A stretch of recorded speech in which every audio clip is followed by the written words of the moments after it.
like Benson, I'm a who that. I'm a who that. Long as I'm living, I'm a who that. Lose or winning, I'm a who that. Sports Coma, yeah, this is where we do that. Where we do that, where we do that, where we do that, where we do that, where we do that.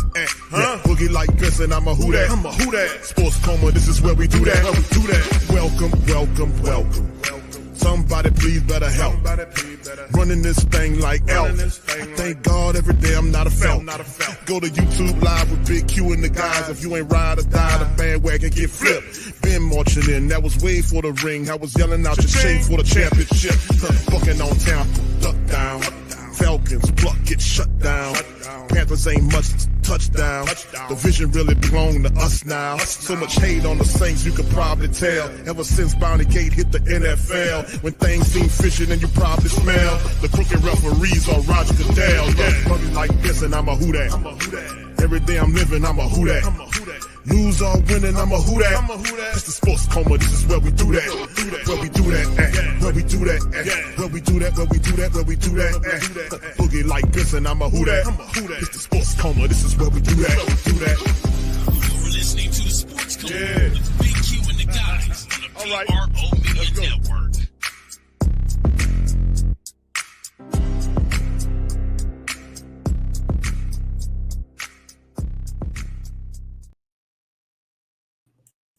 Welcome, welcome, welcome.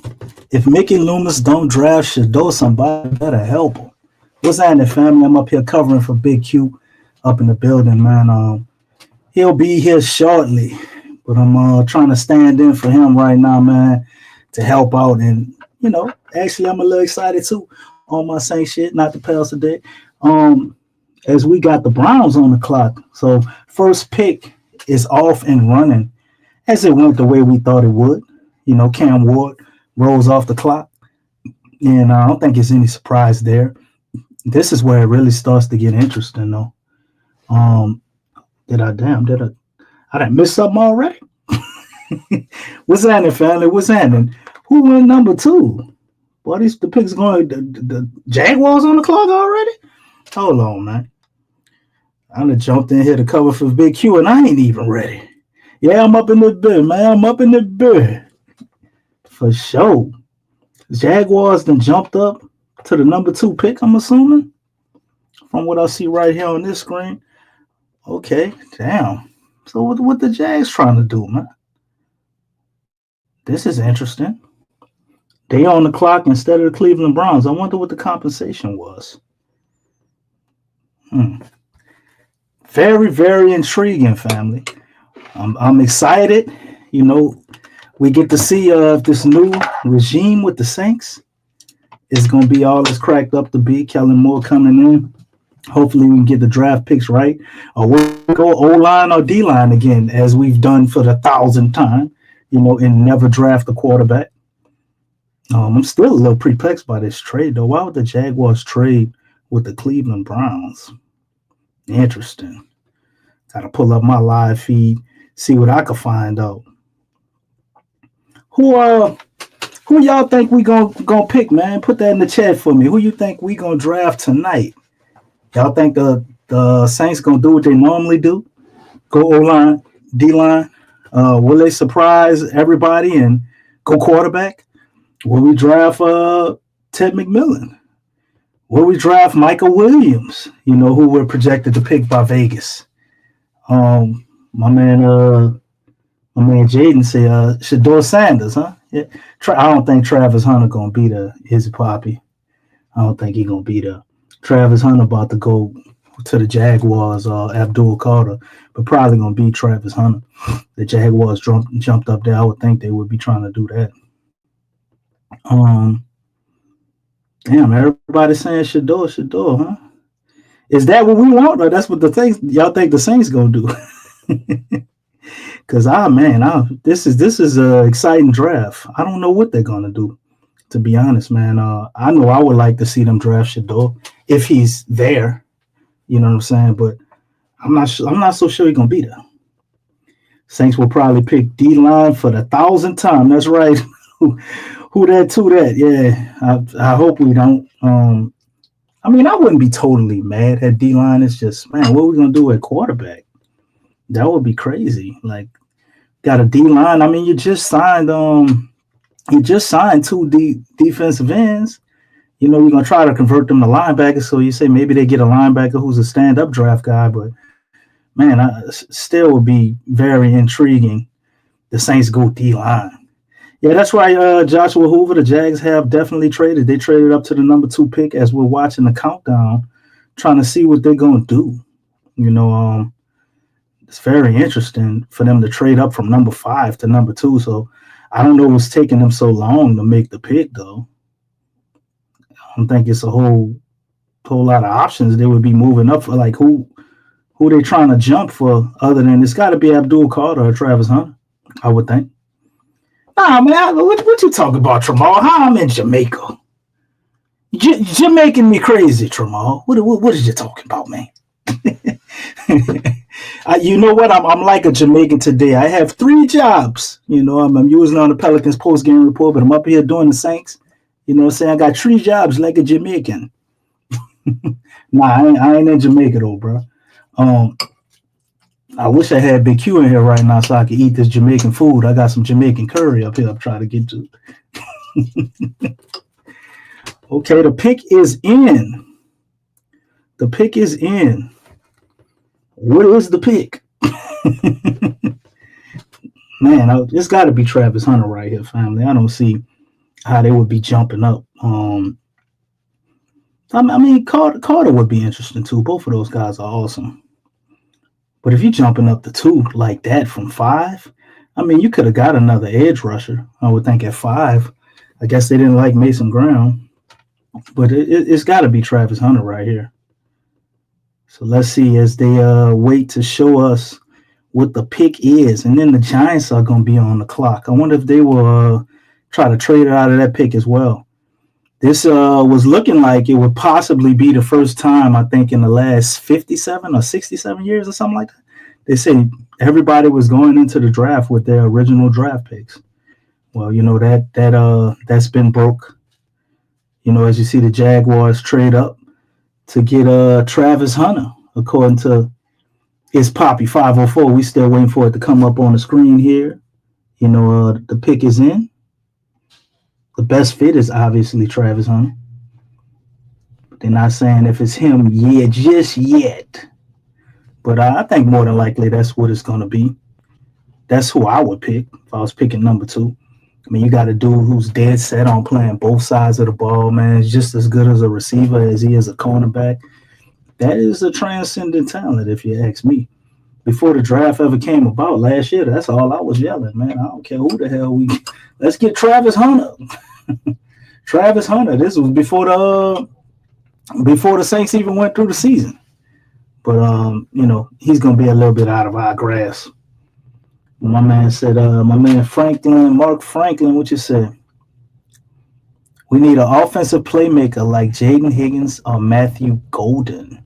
Okay. I wouldn't be mad at either one of those. You think the Saints will pull the trigger at 9 for one of those guys? I think you probably could wait or come back up on the back end of the first and maybe still get one of those. See, who that family? DC, you think Loomis is sweating about making the right pick? Man, I think Loomis sitting in some nice air conditioned, sipping on his beloved orange juice, as Big Q would tell y'all. And I think he's just kicking back, man. I don't think he worried about a goddamn thing. No matter what he make the right or the wrong pick, it ain't like he gonna get fired. Like, what's the problem? He don't care. It don't matter. Gail Benson ain't gonna do nothing. He ain't gonna get fired. You would at least think he would get a demotion, but they won't even do that. It's like, I don't think Loomis is worried about anything, man. he if he was smart, which I think he has a few brain cells left, I wouldn't call him smart, but I think he has enough mental ability to let Kalen Moore, you know, kind of lead the ship. I would be kind of giving the power to that guy, man. Whatever he wants to do, I'd be mad about it if we get another O-lineman, but if we got the right O-lineman, I wouldn't be mad. If Campbell fell to us, that would be awesome. You know, but I think you should let Kellen Moore go ahead and get the pick that he wants. Mickey Loomis shouldn't have a hard job, at least tonight. His job gets a lot more difficult when it comes with a lot of these picks on the back end, which we all know Jeff Ireland is the main guy kind of orchestrating a lot of that. I think Mickey probably has a big chunk of the say. But F that Jeanty to the Saints, my man wants to see Jeanty. I wouldn't be mad at that either. Wouldn't be mad at that, man. But I don't know if Mickey got enough balls to pull that off, man. A lot of people would be pissed picking a running back that high with all the holes we got. But Jeanty isn't just a running back, man. He's an excellent playmaker. So as we can see, the pick is in, and it finally popped up. We have Travis Hunter going to the Jacksonville Jaguars. Man, I wouldn't have thought that. Now, I didn't foresee Jacksonville jumping up, but shout out to them, man. That was an intelligent move on my part. Don't have the draft compensation here for you guys. Would love to see what they gave up to move up from 5 to 2. It shouldn't be too crazy. Probably just like a second or third round pick or something. That's a good move for them, man. That's an awesome move. So Jaguars making a case to still make some waves down there in Jacksonville, man. They definitely need a cornerback, and they can use a wide receiver. So you can fill 2 holes at once with Travis Henry. So you got the New York Giants on the clock here. You would have to think they would take Abdul Carter. I can't even name anybody on their defensive line. They definitely need some help there. So I think this should be a pretty easy selection here. Although they're making everybody sweat. Maybe they're trying to move down. Because they're sitting here letting all the time go off the clock and they still haven't made a pick. Best available is Abdul Carter. Jalen Walker is the best fit for them. I don't think that would be a bad pick either. Kind of high for him. Everybody has Abdul Carter kind of touted to be. Some people had him as the number 1 pick. I don't know about that, but I thought he would definitely go in the 2 to 4 range. This is right on par for him. So let's see if they actually pull the trigger on this, though. I don't know if they're gonna try to get out of this pick, go with somebody who we ain't never expecting. Maybe Shedeur Sanders goes here. I mean, New York is a place that they had brought him in for a workout kind of late in the whole draft process. They say the organization is 50-50 split on Shedeur. Some guys don't want him, like the coach, because he wants to win now. And then you got the scouting department that they say in New York, they love Shedeur. And boy, they letting the clock tick down, trying to figure out what they're going to do. So finally, for the New York Giants, the pick is in. Let's see what they do. Do they go Abdul Carter? That would be the, reasonable pick, what everybody would think they would do. Or do they bust a move, go Shedeur? Do they go Mason Graham? Do they pull out an old lineman and go Will Campbell right here? Do they just shock everybody and maybe shake up things? Do they go Ashton Jeanty right here? Yeah, I see you, my man. Will the Giants take a running back to make up for Barkley's loss? In my opinion, it was. I think everybody knew real time that was going to be a mistake, right? I don't know why they didn't just keep Saquon Barkley. He obviously still wanted to be there. For whatever reason, they just didn't, I guess, think he was worth the money. But them thinking that, and I don't think that would fit their strategy to go Jeanty. That would definitely shock me if they went Jeanty right here. I don't see it. I don't think New York is going to take a running back with the 3rd pick. If you were, though, Jeanty is one of those running backs. Well, you look back on his draft, it might be justifiable. That's right, Mad Drummer. We 7 picks away, big dog. 7 picks away. What's up, Byron? Nice to hear from you too, man. Can't exactly see you, but nice to hear from you, brother. I'm glad to be up in the building, man. I don't usually come up here and talk too much on this panel. Been doing a lot with the pals, but I definitely be listening to the show. Look at a lot of you guys in the chat. Especially when I'm out and about doing stuff. So, I ain't about to do too much typing in there. But y'all never really out of mind. Everybody in the chat, man. We got some amazing people here. Glad for and proud of the community that we've built here with the Great Saints Think Tank, as Big Q has coined y'all. So shout out to everybody in the chat, man. Everybody who I ain't talked to in a long time, ain't seen me in forever, because y'all don't come over to the Pelicans post-game report. But that's all right, because I bleed black and gold too. Not bleed, but bleed black and gold. See, I couldn't even say it right because it was so passionate. But back to the draft, though. Damn, this pick is still in, but it's to take a while to come up, man. I got to get used to this. But see who we got up next. So we got Jaguars picks. Patriots gonna be up after New York. This is an interesting one to watch here with the Patriots, man, because a guy like, if the Pelicans, see how much I do the Pelicans post-game report? I'm talking about the damn Pelicans.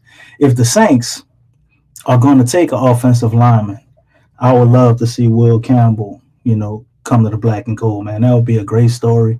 He's the best offensive lineman in the draft. I don't give a shit about no arm size. So the Patriots would be a team we got to look out for anybody who wanted to build in the trenches. That's the whole moniker they're going with the Saints, talking about we're going to build from the trenches. And I think for one time with the Saints, man, I don't know who to believe. I actually really don't know who they're going to pick. So much stuff is getting leaked. You got to wonder what's smoke screen, what's real. I'm like, every week the Saints have a new draft strategy.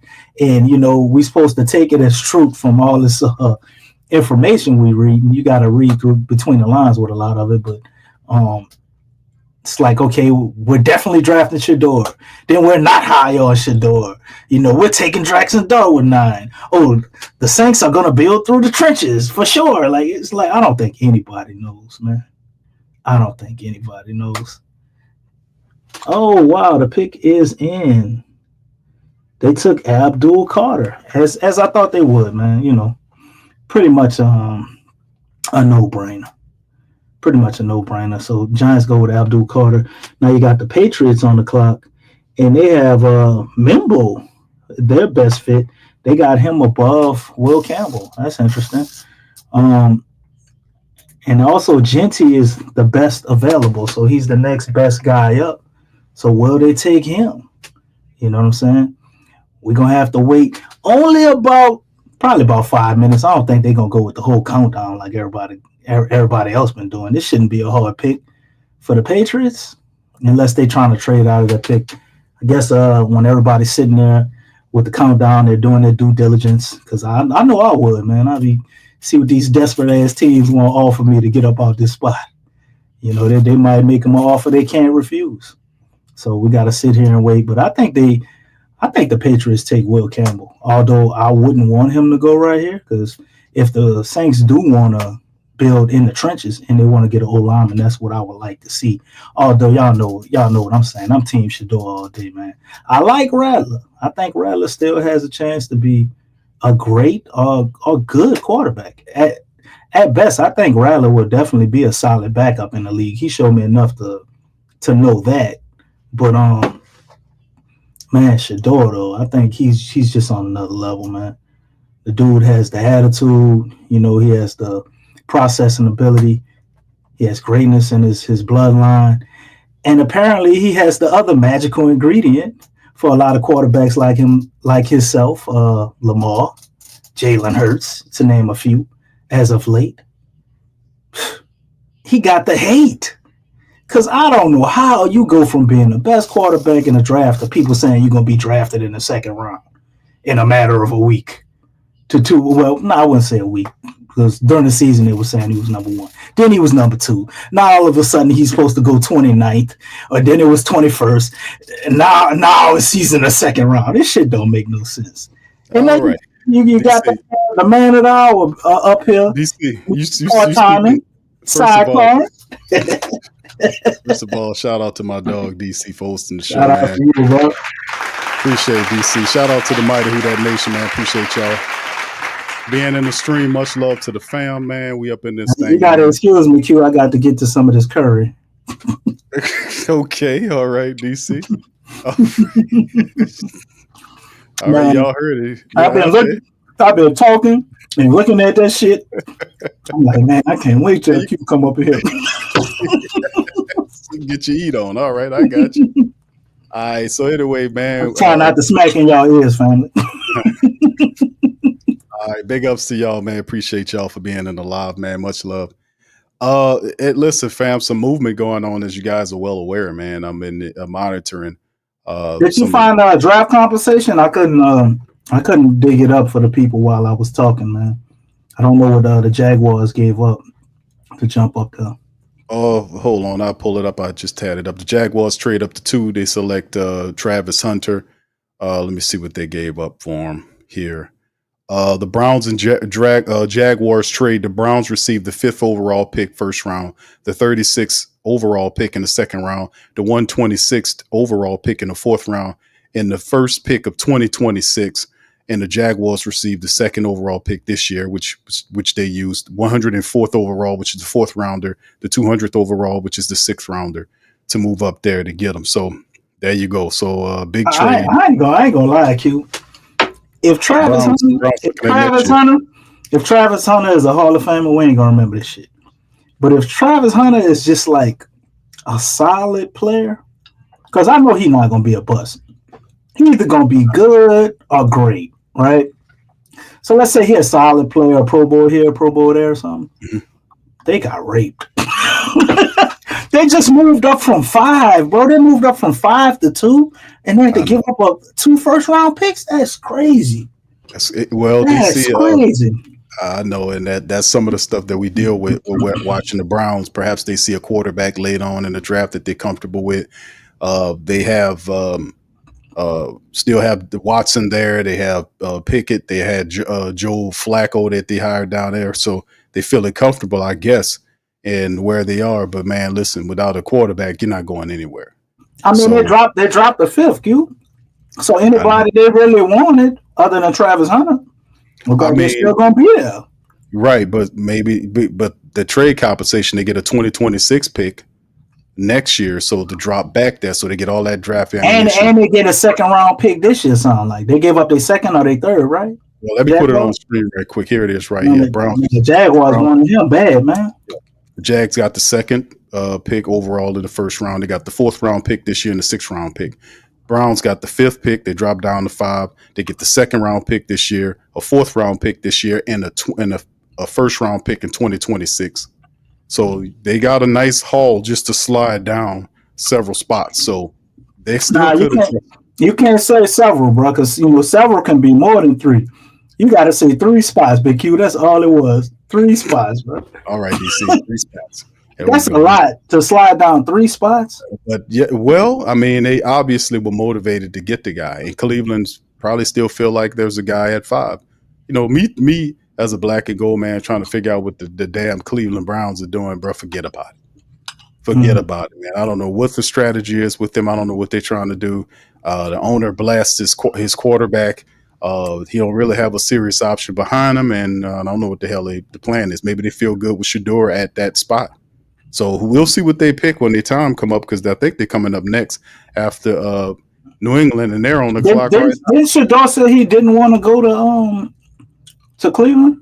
Yeah, but I know I want to say that he mentioned that, but he didn't really want to go to Cleveland. He was cool with, I think, the Giants, but it seemed like he didn't want to go to Cleveland, if I'm not mistaken. I mean, does anybody want to go to Cleveland? Yeah, I mean, the best player won't be there. Right. I mean, there's no disrespect to Cleveland, man, but like I said, that emoji, Cleveland, take that Dookie emoji and put it on side the helmet is already brown. The one I like? I like the Joakim Noah emoji. Cleveland? What's in Cleveland? All right, DC, the Patriots take Will Campbell off the board, so the Pats got Will Campbell. Yeah, I know it. Patriots too smart to let him pass. They talking about Membou and all that, man. All you got to do is put the tape on, man. They do way better than Membou. Membou might be really good too, but right now, Will Campbell is definitely way better than. Like, I don't know how you look at the tape unless you're just scared of the arm size thing. That's really the only thing it could be. He got a good pedigree, He he disproved that because they didn't measure his arms at the pro day, and usually when that happens, you do the exercise when you hang from your arms on on a bar, trying to stretch him out. So he kind of disposed and threw that rumor out about his arms being short. But it's just ridiculous, man. He's a hell of an offensive lineman. He did get his he had a rough game against your boy. Gave him that work. But outside of that, he's been a solid offensive lineman, and the Patriots know it. So they get that guy that would be a 10-year starter for the Patriots. At tackle, guard, wherever you want to play Will Campbell, the guy could play, man. Bottom line. So, yeah, they get Will Campbell. Shout out to our LSU team, man. Shout out to LSU putting in work. Will Campbell, congratulations, man. That's right. Cleveland emojis are on the clock right now, so 8 minutes. We'll see what Cleveland has going on. And according to the needs, they have quarterback, offensive tackle, wide receiver, DT, and linebacker are the top spots right there. Do the Browns feel comfortable enough? And this is where we get interested about what happens with the Browns pick. Is this Shedeur? Now, of course, we're going to be talking about Shedeur because he's the one where everybody's talking about the guy's supposed to be sliding. And then the word came out, oh my goodness, Shedeur is entitled. Okay, so you mean to tell me that all them passing stats and the accuracy and him doing all that standing tall, because they can't call him soft because he's standing there in that pocket and got whipped on. All the yardage that he piled on, all this kind of stuff, but he's entitled. I never heard entitlement to drop a guy's stock before. So it's definitely personal with whoever these people are. So hopefully the Saints are not falling for the nonsense that these stupid scouts are putting out by Shedeur Sanders. I don't believe none of that. It's an axe to grind on a young player that is good. Do not fall for that. And he's going to wear that chip well. And then hopefully we get him. I hope this is not another Lamar Jackson type of thing where Lamar Jackson is passed on by Marcus Stankin Davenport. Remember that one? That one still upsets me to this day. Every draft day I hear about a good quarterback, and I have to remind myself about the shame that was Marcus Davenport being chosen over Lamar Jackson. The Saints could have had Lamar Jackson and penciled him in right behind Drew Brees. We would not be happy. You still have Sean Payton coaching the team because he wouldn't left anywhere with Lamar Jackson on the team.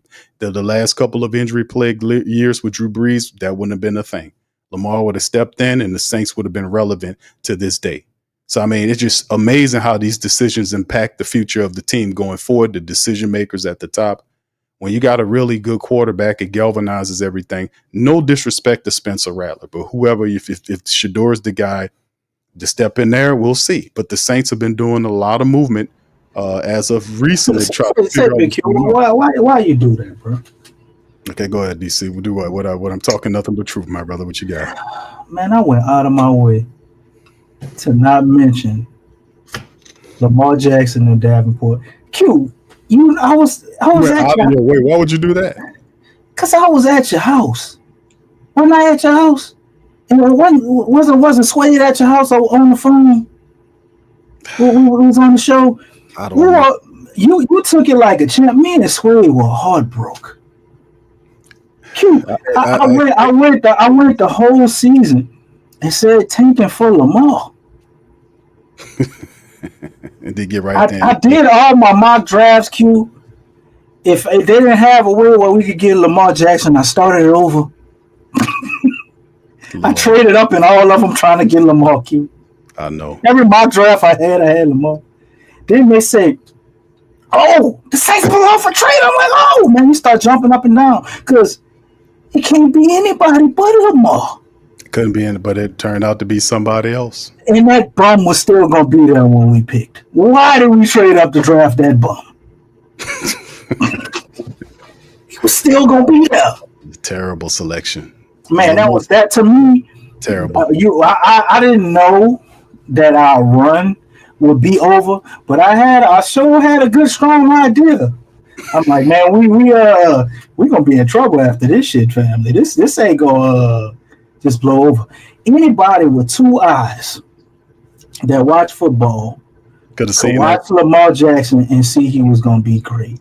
I could not understand for the life of me why they letting him slide like that.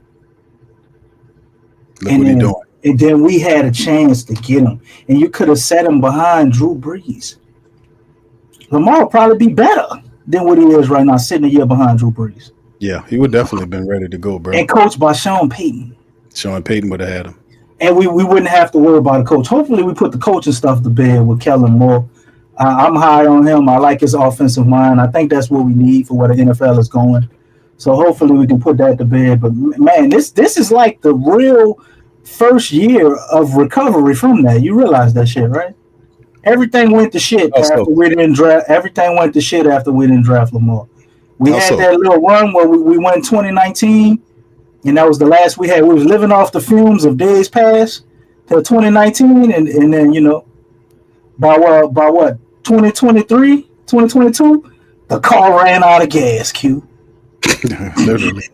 Not a car is in the repair shop. And we trying to do an insurance job on it. Because we can't keep affording to make these payments for a goddamn car you can't even drive it. What type of shit is this? All of it works in many different comical ways. Mason Graham, the big defensive tackle out of Michigan, goes to the Browns. They select him with the 5th overall pick. So Graham, the Michigan defensive tackle, seen as the best interior force in the draft, is going to Cleveland. So Cleveland takes the interior defensive tackle. So there you go with that. And the Raiders are on the board next. A lot of people think that would probably more than likely end up being Ashton Jeanty. So that's what a lot of people thinking that might end up being. And we'll just see how it all goes. But it's going the way we would want for Shador, Q. Are the Saints smart enough to pull the trigger? They're keep repeating history. Currently 3 spots away right now. The Saints, Raiders 1, 2, 3, 4 spots away. But a lot of people thinking that this will more than likely end up being Ashton Jeanty going to the Raiders. A lot of people mocked him to be there, but we'll see exactly what the Raiders are. They're showing wide receiver. Could they go for Ted McMillan? Geno Smith having Bowers, and then having Ted McMillan as he's the guy, or Ashton Jeanty, on all-purpose back that can, you know, be in that offense with Bowers, and then you kind of fill out the draft the way you want to. Jeanty's high on this board, man. It would be a good selection for the Browns to go in my book, man. I think he probably would be the best player to take there, man, to help them, because they need some help in the running game, you know. So, I mean, outside of that, who else is that high that you will want to put in your office? I think definitely more than likely, to me, it's either 2 people. It'll be Ashton Jeanty or Ted McMillan. And like I said, I think Ted probably is going to slide a little bit. So you're not a Walker guy? A what? Walker guy? Oh, Jelani Walker? No, I don't. That wouldn't be surprising. I like the linebacker, but, you know, very productive, good pass rushing style guy right there. Very, very versatile. I just think that they go offensive here. You know, I can understand them, but they need help. What about the tight end? They got Bowers. No, for the Saints. Oh, you talking about Tyler Warren? Warren. What about Warren? For the Raiders? No, I'm talking Raiders. The Raiders taking gently, man. Yeah. Well, you talking about in terms of the Saints? Yeah. Sure. I mean, but how this is playing out, he'll be available. The only thing is, do the Saints buy into the foolishness that they're saying about the guy? That's the only thing that I'm looking for. I think it's going to be a mistake if they don't take him. I think Shador is going to be good, but what I think will happen, I don't think he's going to necessarily be good his rookie year. I think he might need a year to sit or some time to sit. So I don't know if they looking at that. Who you referring to? Shador. The type of quarterback he is, man, like, people might, it sound crazy, but to me, he's, what comparison they give him? And I'll tell you what I see. Because before I throw this out there, because I don't want it to sound crazy, who would you compare Shador to?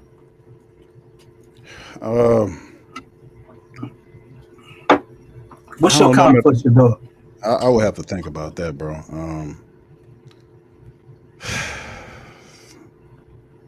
A good comp for Shador.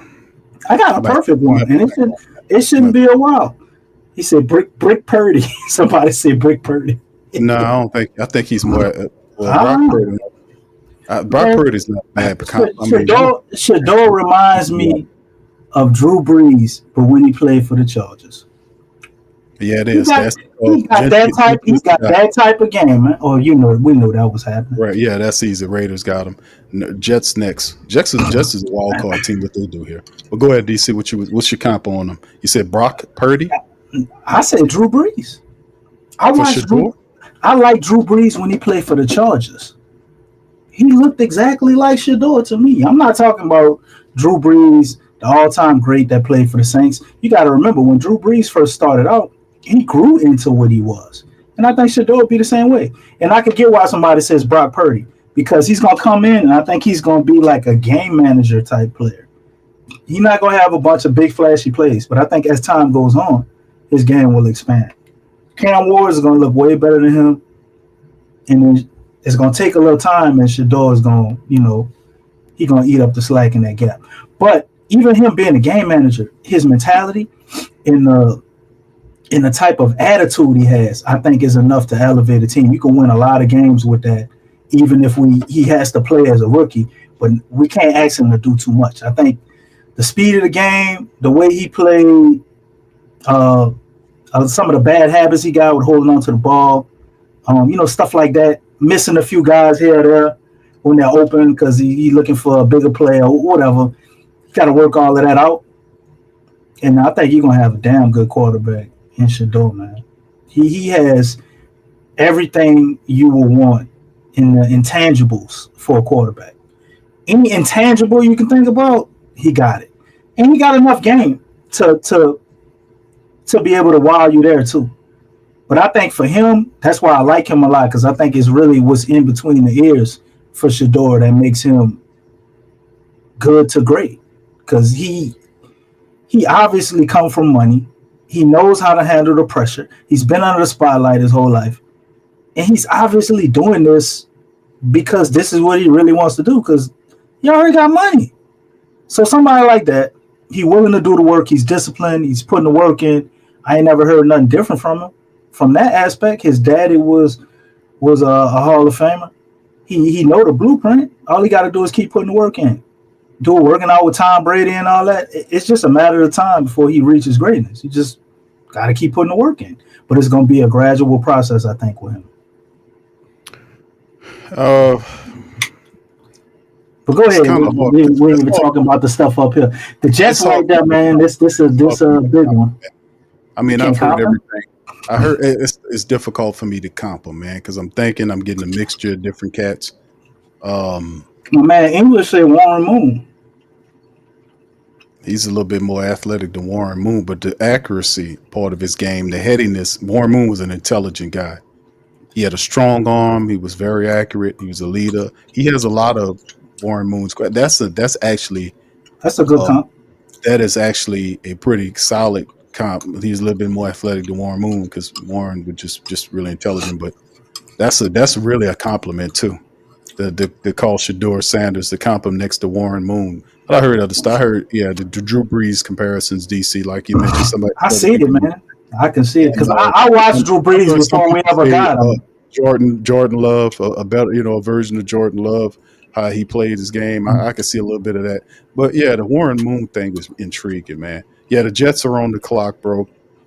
They got a few minutes. Moon didn't get enough credit for his career either, man. He was the first quarterback playing into his 40s, and everybody act like he didn't exist. And Warren Moon, a lot of his stats too wasn't brought over from where he played out of the Canadian Football League. And he still was like top 10 in mostly all passing categories, and he started late. Yeah, he was good, man. Yeah, Warren Moon is an all-time great, man. So he was great, man. He wasn't good. He was great. That'll be awesome, man. The New Orleans version of Warren Moon. He's a little bit more athletic than him, but yeah, I could respect the hell out of that all the time. All right, so the pick for the Jets, we'll see what the Jets select here. What the pick will be for them. A lot of people have mixed feelings about who that person is going to be available or who the top guy is. A lot of people think it might be Walker. There's Tyler Warren. There's Armand. It might be Membou. A lot of people think Armand Membou's there. Will Johnson out of Michigan. Williams from out of Georgia. Pierce. I mean, who goes high inside the top 10? Is Williams the guy they pull? A lot of people think Williams out of Georgia will be the guy that goes there, but a lot of people believe this pick will be offensive. But if it is an offensive pick, yeah, I don't know if it's going to be a tight end for him, but we'll see. It might be Tyler Warren. We'll see what the call is for him. So we'll see what it is. All right, big ups to the fam. Let's hear what you guys have to say. What are your comps on? We know they don't take Warren. We know the Panthers are. Yeah, that's right. Well, if Walker doesn't go to the Jets, I know the Panthers is going to have him. So we'll see. Walker is pretty good, man. Yeah, he's solid. So I wouldn't want him for us though, man. I like the dudes I like. They not even projected up here. I like my man out of Tennessee, my man out of Marshall, man. The Saints are gonna go defense. Green for Green and what is it? Persson? I think that's his name. Junior. What's his boy name at Tennessee? James Pierce. Pierce. Why am I saying Persson? James Pierce Jr. Yeah. I think Pierce is the best pure pass rusher in the whole draft. I like him for our scheme. I think he would be awesome, man. He'd be awesome. If they were going to get somebody, for the line or our defense, I would like it to be one of those guys. But you could trade back and get one of them. And they got some draft capital. They got some good ones in the draft, DC, to be honest with you, some real good ones. So while we waiting on, shout out to the fam for being here while we waiting on the Jets pick to come in. Let's do a brief recap so far of what's happened so far in the draft. Cam Ward was taken first overall by the Tennessee Titans. No surprise there. The Jaguars then traded up with the Browns to get the second pick, in which they picked Travis Hunter out of Colorado. With the third pick, Abdul Carter from Penn State goes. Will Campbell ends up being the fourth pick, going to the Patriots. Mason Graham was taken by the Browns with the fifth pick, and Ashton Jeanty ended up being the sixth pick for the Raiders out of Boise State. And the next pick is in, and we're waiting on to see what that selection is. A lot of people think Molly say he got it. He say he got the pick right there. He says Membou. Jets take Membou. That's what Molly say. All right, Molly got a little faster TV going on right here. So yeah, we'll see. Yeah, but that wouldn't be surprising at all. They're trying to build up that offensive line. That is their top need, according to ESPN. Saying offensive tackle is the biggest need, and if that's the case, Membou would definitely fit in right there to help protect Justin Fields, who'll be running a team. He got a 2-year contract with the Jets. Jets trying to win. Got to be strong in the trenches. They do still have a lot of weapons there. And Justin Fields gets another opportunity to run the team with some talent, man. He got what's his name, Hall, and all those guys. There it is. Armand Membou is the selection by the Jets, and the Carolina Panthers are on the clock now. Molly knew what he was talking about. And Molly got that super fast internet over there, man. He's standing right there. All right.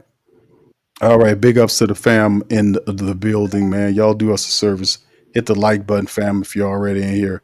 Almost 200 family members in the building. Y'all do us a service and hit the like button. We up in this thing. The Carolina Panthers are on the clock. The Saints are after. We get into that moment of truth for round number 1, family. As you can see right here, they show the Saints' needs as wide receiver, cornerback, edge, offensive guard, and then quarterback. They had put the quarterback last because they obviously don't know that Derek Carr is Derek Carr. I don't understand how a quarterback is not higher than all these other positions. We in terms of that is concerned, yeah, Derek Carr is not a foregone conclusion. I mean, he wants out, and you have to address that. You can't close your eyes to it. You got a new rookie head coach here. Let him pick a really good quarterback to go with that. Rebuild for the next 4 or 5 years, man. See what we can do here. So yeah, you can't go nowhere when your car broke, bro. You gotta figure that out. All right, DC. So that's gonna be the pun all night. The car puns, the car. What you mean? We got carjacked. You got to have the car puns all night, man. All jack, car, yeah, man. Car, gotta get the car facts. Come on, Q. You know me. You know I got all type of car puns on the runway. That's right, dude. That's right, brother. Shout out to Trinity Montoya. That's Muse for the Cash App. Thank you, sweetheart. Much I love want to to you. say Appreciate thank you so much. you very much. Picking me up, bringing me back to this world. Shout out. But you know what I want to know, Q? Lucky number 9. Come on, lucky number 9. I want to know. I want to know if after the draft, we could talk about this Carfax that we pulled on Derek Carr. Mickey Loomis gonna ever talk about that? How they do no physical? Well, hold on now, my goddamn it. I'm not answering any questions on Derek Carr. This is a draft show. Okay. You got that? You got that, buddy? I'm gonna wait till the draft. I'm gonna wait till the draft is over, then, Mickey. Fix your ass. What you think? People retarded? Like we gonna forget? Well, hold on. It's not. It's going to be the post-draft show when the draft is over with. Oh shit! You slippery ass Mickey, man. You see how this go? I run this. Hold on there now. Hold on, goddammit. I run this over here. Hold on, buddy. Hold on. All right, so the pick is in, DC. What you want to bet is Jelani Walker? What do you think? I think it's the Warren. You think Tyler Warren? Yeah, you had Bryce Young. And actually, I was one of the people I was high on Bryce Young, man. I thought he would figure it out. I didn't think it would take this long. But you had him start to figure it out. And what better to give him than a security blanket, man? What better to give him? Well, it's either that or what are they going to go O-line? They got to do something. Well, their top to help Bryce Young, man. Well, their top move is according to them, is what they're saying. It's the edge rusher. So the pick is in. A lot of people think it's going to be Walker. According to them. I mean, he's one of the best up there, so I get that. I'm not mad at that. They're looking at defense there. They got edge, safety, cornerback, wide receiver. They definitely need a cornerback bad. They ain't got nothing outside of Horn, man. Well, I mean, Walker's there, Will Johnson. Either one of those guys would be good pickups for them, helping kind of improve that defense. And like we said, the pick is in. We'll see what it is here. Some of the family members are a little ahead of us with the selection. Y'all please feel free if y'all get it before we do. The pick is what they got him. Well, right now it's not showing anything right now, DC. We still waiting. Oh, all right. I thought you said somebody saw the pick. This everything right here, Q. I know. I mean, you got Shador. The Carolina Panthers are not going to take Shador. Shador going to be there, man. He's going to be there. So we'll see what the Sun. Are we going to overthink it? This is an easy one, fam. The whole thing was, does Shador's job drop or not? The rest of these teams allowing Shador Sanders to drop right into the lap of the Saints. They don't have to do nothing to go up. If I'm the Saints, what I would do, I would see if I could drop back before Indianapolis. I don't think anybody other than Indianapolis will try to pull the trigger, but you could have somebody try to jump you if you do that, right? So that's also a thing. You take your medicine right here, Q, or you try to gather some more draft capital? Because I think we could pull it off. This is where you take a deep breath, DC, because you're right. This is where you get chiefed, like what happened with Mahomes several years ago. Oh, you know what? We could be getting chief right now. That could be what's happening with Carolina. It could be the Steelers. The Steelers may, the Saints might make the pull. Carolina be like, hey, man, we don't want that guy in the NFC South. Steelers, let's help you out. I mean, the pick is in though, so it's not like something's going on. Damn, man, they gonna cut off their nose to spite their face though. They're gonna jump all the way back to 21 with the Steelers to hurt us. Well, I mean, it's anything possible. You don't say it's over until it's over. You know what I'm saying? That's just how it is in the NFL. So now they're saying the pick is in. It's either between three players, DC. It's either Walker from Georgia, Will Johnson from Michigan, or Tyler Warren from Penn State. I think those are the three guys. What about Tedero? You don't think they could take him? Who? Tedero McMillan. Your guy. Yes. Well, that's true too. I guess Ted McMillan would be an interesting pick. They go with a Twin Towers look with a short quarterback. You got Leggett over there on one side and Tedero on the other side. It would definitely be interesting. That would be interesting, but I wouldn't want to see Ted in the NFC South, no shape, form, or fashion. Like didn't Larry Fitzgerald and Anquan Bolden play together for a couple of seasons? It'd be something like that. It is Ted, DC. Carolina just got Ted McMillan.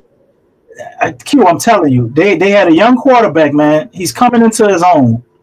I don't care what they need on defense. You give him somebody to help build his confidence and make things easier for him. It's a smart goal. It's a smart goal. I'm actually a little scared of Carolina a little bit now, bro, when we play them. That's a smart move, man. They gave him a weapon, man. A 6 foot. That defensive guy would have been a good pick. It would have been a good pick, but it wouldn't change the trajectory of their team, in my opinion. This could change a lot for them if Teterow is really as good as we think he can be. Hey, so like we don't have a choice right here, man. Our number one O lineman is off the board. I guess you could say maybe our number one D lineman is still on the board. Well, this is it. You got Shador there. You got Jeanty's gone. Will Campbell's gone. Membou's gone. You got to take Shador here. He's on the board, DC. They got a lot of really good players on the board, and the pick is in fast. So they might be taking him, man. They might be taking him. They better take him because, listen, you need a quarterback. He fell to you at 9. You don't have to move your board around and go and get him. And let's see what the Saints do. All this stuff about Jackson. All this pain y'all put us through. Y'all can fix it right now. That pick came in fast, so it's got to be Sanders, man. Let's run it in. To make the Who Dat Nation happy, man. You know what, too? I'm sorry, but I can't get my hopes up, bro. The Saints that hurt me too many times, man. They'll run that shit in, and it be Jamaican Walker from Delgado Community College. You know what I'm saying? You just never know with the Saints, bro. No, you never know, man. DC, we got to get it, bro. Hoffa says getting the Sanders jersey tomorrow. That's how you talk, brother. Thank you. All right. Very much picking me up, bringing me back to this world. All right, shout out to our family members chiming in on IG. I see y'all, fam. I see you, DJ. Shout out to you. All right, much love to y'all over there listening across the multiverse, man. X and everywhere else. Much love to you guys. Appreciate you. That pick is in, man. Came in hot off the press, man. That was a fast move. Let's just hope that what it is and think it is.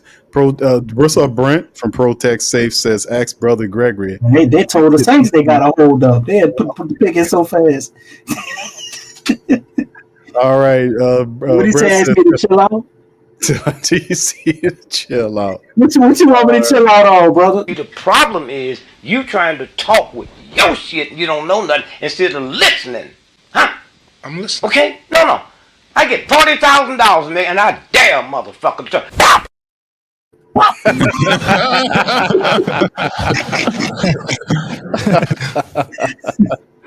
DC, that never gets old, brother. That's that. I like the pop at the end. Yeah, pop. Yeah, your boy be up there. I'm listening. Hey, you shut your soft ass up. I'm listening. Oh man, let me tell you something, man. Pick is in, man. Wait for the Saints. Shout out to the mighty Who Dat Nation. Give us a like, man, if you're in the building. Excuse my nervous energy, brother. What that was, brother Gregory? Yeah, the pick is in, man. It went in very fast. The pick was thrown in there fast. There are really good players on the board. Walker, the linebacker, he's there. Saints do have need an heir apparent for Demario Davis, Will Johnson. You can use one of him, but they got cornerbacks and defensive linebackers. They got linebackers and defensive end later on in the draft. But you about to get my opinion, the best quarterback in the draft at number 9. You didn't have to do anything. He fell to you. He was wearing black and gold with Colorado. He links to Deion Sanders situation. Listen, the kid's a pro. I said, bring him in here. He's big time. Love his game. I think he's terrific. A lot of accolades. He got some stuff that he got to work on. But let him and Spencer Rattler compete for the job and get Derek Carr out of here. Post June 1st, cut Derek Carr, get him out of Dodge, and then make the battle between Shador and Spencer Rattler. Iron sharpens iron. I would love that in the QB room. And listen, rookie head coach and young quarterbacks, DC, let them learn together, man. We at some point we got to start here. All these other teams, look what Carolina Panthers did, DC. Bryce Young, Ted McMillan. They got the wide receiver from last year there. They adding to their squad, man. They built their offensive line, their defense. They're gonna be doing. They putting the longest active drought since drafting the first round quarterback up on the screen. Q. They alluding to it. Pick is in, man. This show taking a long ass time to. Why they gotta put us on the long ass pick watch? Come on, man. Let's get this pick in. We got the Saints in the draft war on. Okay, who we picking? Who we picking?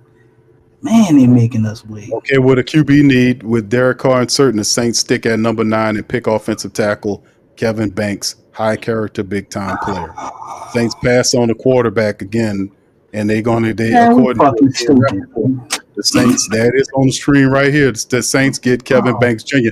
Now that gives you a starter at that guard position next to Tyler Fuaga, and the Saints pass on Shedeur Sanders. They pass on him for an offensive lineman at 9. These people don't learn nothing, bro. They don't learn nothing. They just keep doing the same thing over and over. Stupid ass people, man. But in the end, we'll see what they maybe the move. Kevin is good. He's good, man. He's not a bad pick. But it's just like there's so many other guys I would have picked over him at 9, though. I ain't gonna hold you. Man, if I picked him, I'd have traded back. You could have still got him. Kelvin Banks Jr. is a very good offensive guard. He is. He's a starter. He's a 10-year starter for you. Plug him in at the left guard position. He improves your line, no doubt about it. So hold up, Q. My man Elijah Gray said O-line is what we need. Okay, Elijah. Why I want to tell you this. When you go look at all the Saints draft picks, right? We've been drafting O-line and D-line forever. And we still suck. At what point do you try to maybe you should sign some O-line or some D-line? We've been doing that. We've been drafting them. And we still suck. So I get you, bro. And I don't think that's a horrible strategy for another organization. But for us, I think we need to break out of that shit because it doesn't work. It's been proven of over a decade of not working. Of us keep doing the same shit. And then let's say the man come in the position we drafted him in, he's not good at that, and we're trying to change him to some other shit. It's just typical Saint shit all over again, what we always do. But Kelvin Banks is not a bad pick, so he may very well be good. But in the moment, I'm definitely upset with Shedeur sitting right there. Like, why not just take your medicine, man? If you get a quarterback, I'm not. You're right. We do need O-line help because Trevor Penning is probably gonna be out of here. But if you have O-line, you don't have a quarterback. You're still extremely limited, man. Now maybe they're a lot higher on Spencer Rattler than we all think, and if that's the thing, then shit. By the time the preseason roll around, I might be shutting the hell up about it. Well, DC, let me add this too, bro. And Chicago's on the clock. The pick is in for Chi-Town. We'll see what it is momentarily. But yeah, you're absolutely right. The offensive line, Banks can come. He can play the guard or tackle for you. Really interesting that they take him inside of the top 10. My man Elijah High on more. Believe in more. All right, I got you, brother.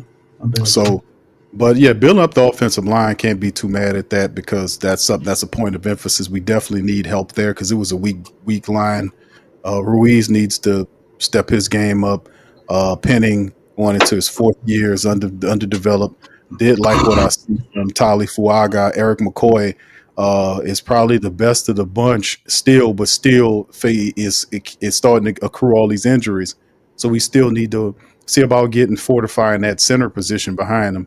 And then, of course, it's still a lot of first round left. Perhaps the Saints are going to maneuver back some kind of way. That's still something to play. Is that there is a thought process where the Saints are sneaking back in the first round? Yeah, so there are still other things going on right here. And let's just see how this first round plays out. Even though they took Banks high, perhaps we'll see if there's a trade or anything to happen in this draft. So we'll wait and see as it goes out. So yeah, very interesting, man. Kelvin Banks Jr. family is the selection for the Saints. And a little backdrop on him. Let me see if I could pull his information up for the family members so we can get kind of familiar. Help us swallow this horse pill right now, bro. Yeah, everybody right. Right. All right, Kelvin Banks Jr. family is 6'5", 315-pound offensive tackle from the University of Texas. His pre-draft analysis, he started 42 games at the left tackle position in 3 seasons at Texas, fires off the ball, walks off defenders, generates push in the run game. He's effective in combo blocking and is smooth working up to the second level. He reaches backside defensive tackles and linebackers. Banks' hands are big, and he's tough to beat once he latches on to a pass blocker. He has body control and change of direction, and to mirror and recover when his footwork is sound. He gets out of stance and kick steps well enough to handle speed off the edges despite having shorter arms. Banks gives up too much ground at times, but he can bend and dig in against power rusher. He recognizes and picks up line stunts and pressures. His pro comp by Matt Miller is Rashawn Slater. And his post-draft analysis is the Saints recently decided not to pick up the 5th-year option on Trevor Penning, making that spot a key need this offseason. Banks, who started for 3 seasons at left tackle, could occupy the blind side while moving 2024 first-round Talifuaga back to his college position at right side. The Saints now have versatility and can begin to rebuild the strength on the O-line with a high floor of Banks. So there you go, there. Well, so Kevin, you say he's going to be slotted in at the guard spot for this season, and then he can play the guard position. Then they gonna kick him out to tackle. If they need to, he can play the spot. This is just this. Why not kick Fuaga to right tackle? Let him play left tackle, and then put Trevor Penning garbage as at guard. Well, I mean, that is a possibility as well, DC. I mean, for them to pick up Kelvin Banks Jr., I mean, it's either 2 spots he's going to play. He's going to need to play guard or tackle, but they're saying a lot of people believe that he can play the guard position as well. He can play the tackle or guard for you. You got versatility there. The question becomes with the first-round selection, because we need help at that left guard position, or perhaps they don't see Penning as that guy. Perhaps we'll see what they got going on, but it's still a good place to add to. It was a position of need to get Kelvin Banks Jr., and it's still the first rounds left to go. So we'll see what happens. All right, on the clock of the San Francisco 49ers, who went. The Bears picked up Colton Loveland, the big tight end from Michigan. He goes to the Bears. I told you, Q. I was a little higher on Colton than Warren, man, and obviously the Bears see the same thing. DC Tyler Warren is sliding. He fell right out of the top 10. I like Tyler Warren. I just don't think he was that good as everybody's hyping him up to be to me. But he's a damn good player, man. Borderline great. He may be a Hall of Famer. Who knows? But Colton Loveland ain't nothing to sneeze at either, man. To me, he looks like it's like watching your boy from Kansas City to me a little bit, man. He looks like he's built in that mold of being a Kelsey. No, that's awfully high, lofty goals. I don't know if he could reach that. He's a receiving tight end, man. And what he did over here in Michigan was impressive to me because their quarterback is garbage. He's just horrible quarterback, man. Like, and you look at his numbers; they weren't that impressive until you realize the circumstances he was playing under. And I was like, oh, okay. And as you can see him now, running out of the backfield and handing the ball off, he's a really, really good player, man. He's that mold of when everybody's trying to get the basketball player and turn him to tight end. It's kind of that prototypical receiving tight end, man. A lot of wiggle to him, and I think with a team that knows how to use him right, he'd be an awesome player. I don't know if that's the Bears, though. I don't know if I like the Bears fit with him. Not sure how much. I guess Caleb probably would be throwing his tight end a lot. Well, I mean, I don't know. I just gotta see how they look with him, man. But he's you got to remember that Ben Johnson, the former Oh yeah, that's right. The Lions took over the Bears. That's right. Okay. But they still got Dennis. They got Dennis Allen over there. Q. They got a lot of bad juju. He can coach defense as long as he stays in this place where he can do that. But the way they're looking at it, Ben Johnson perhaps is looking to get his Sam Laporta. So perhaps this could be what it is with Loveland. And of course, you look at their offense now. They got with Caleb Williams. You give them a safety blanket with Loveland, and then there is Romeo's over there. DJ Moore is over there. Yeah. So I mean, they got some stuff going on in Chicago. I think Chicago's finally going to. They need a running back still, though.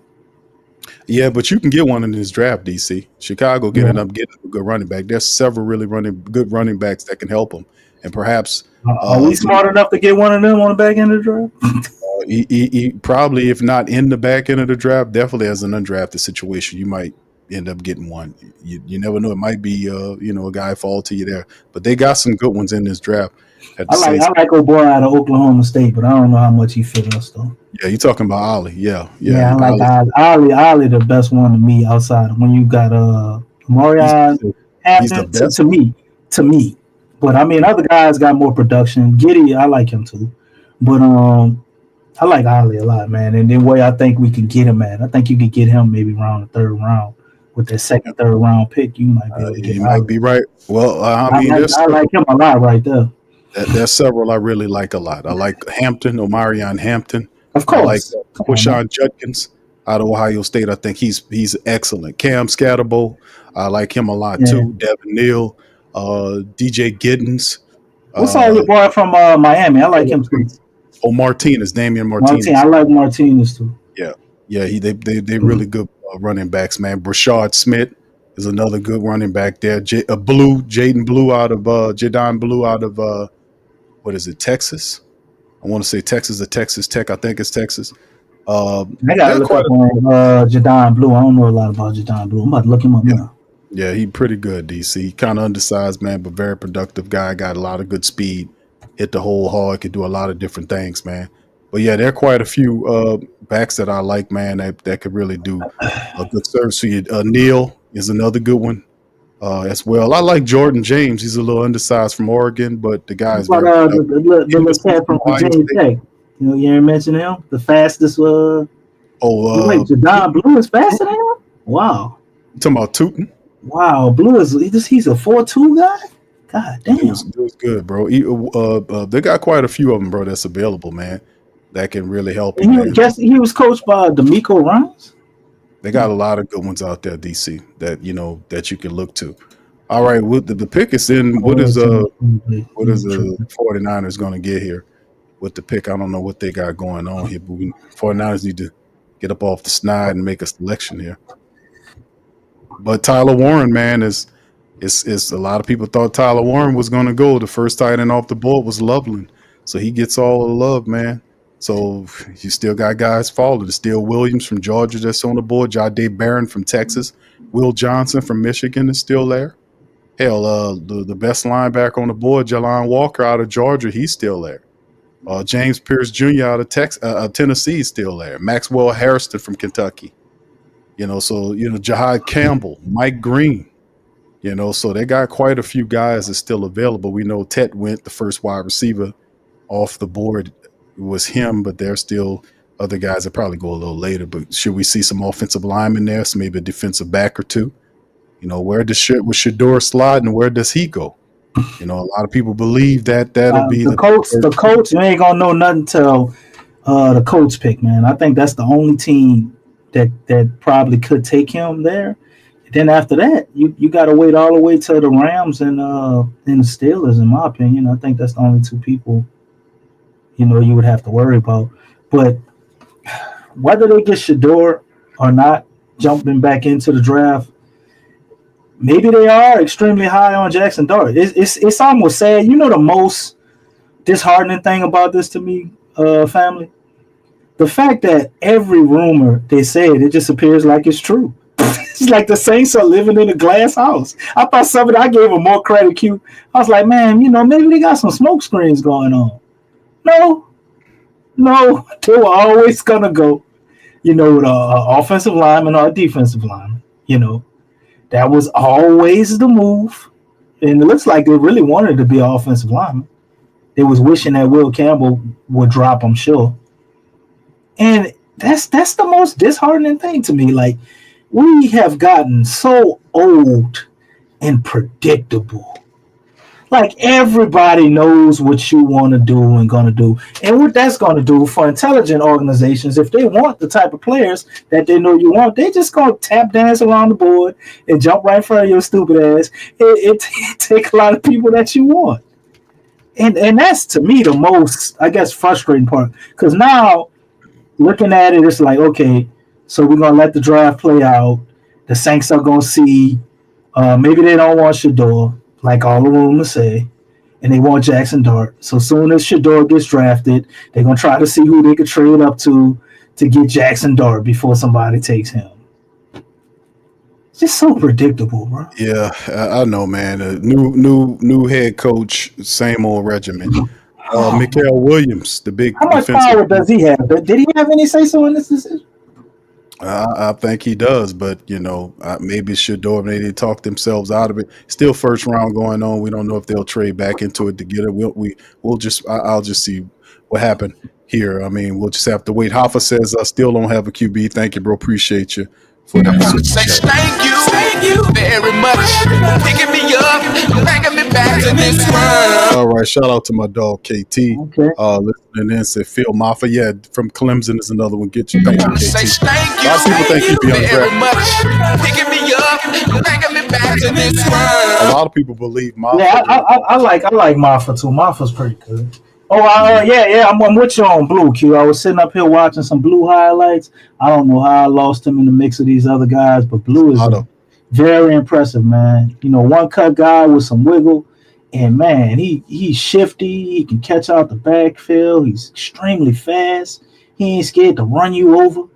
I like Blue, man. I like him.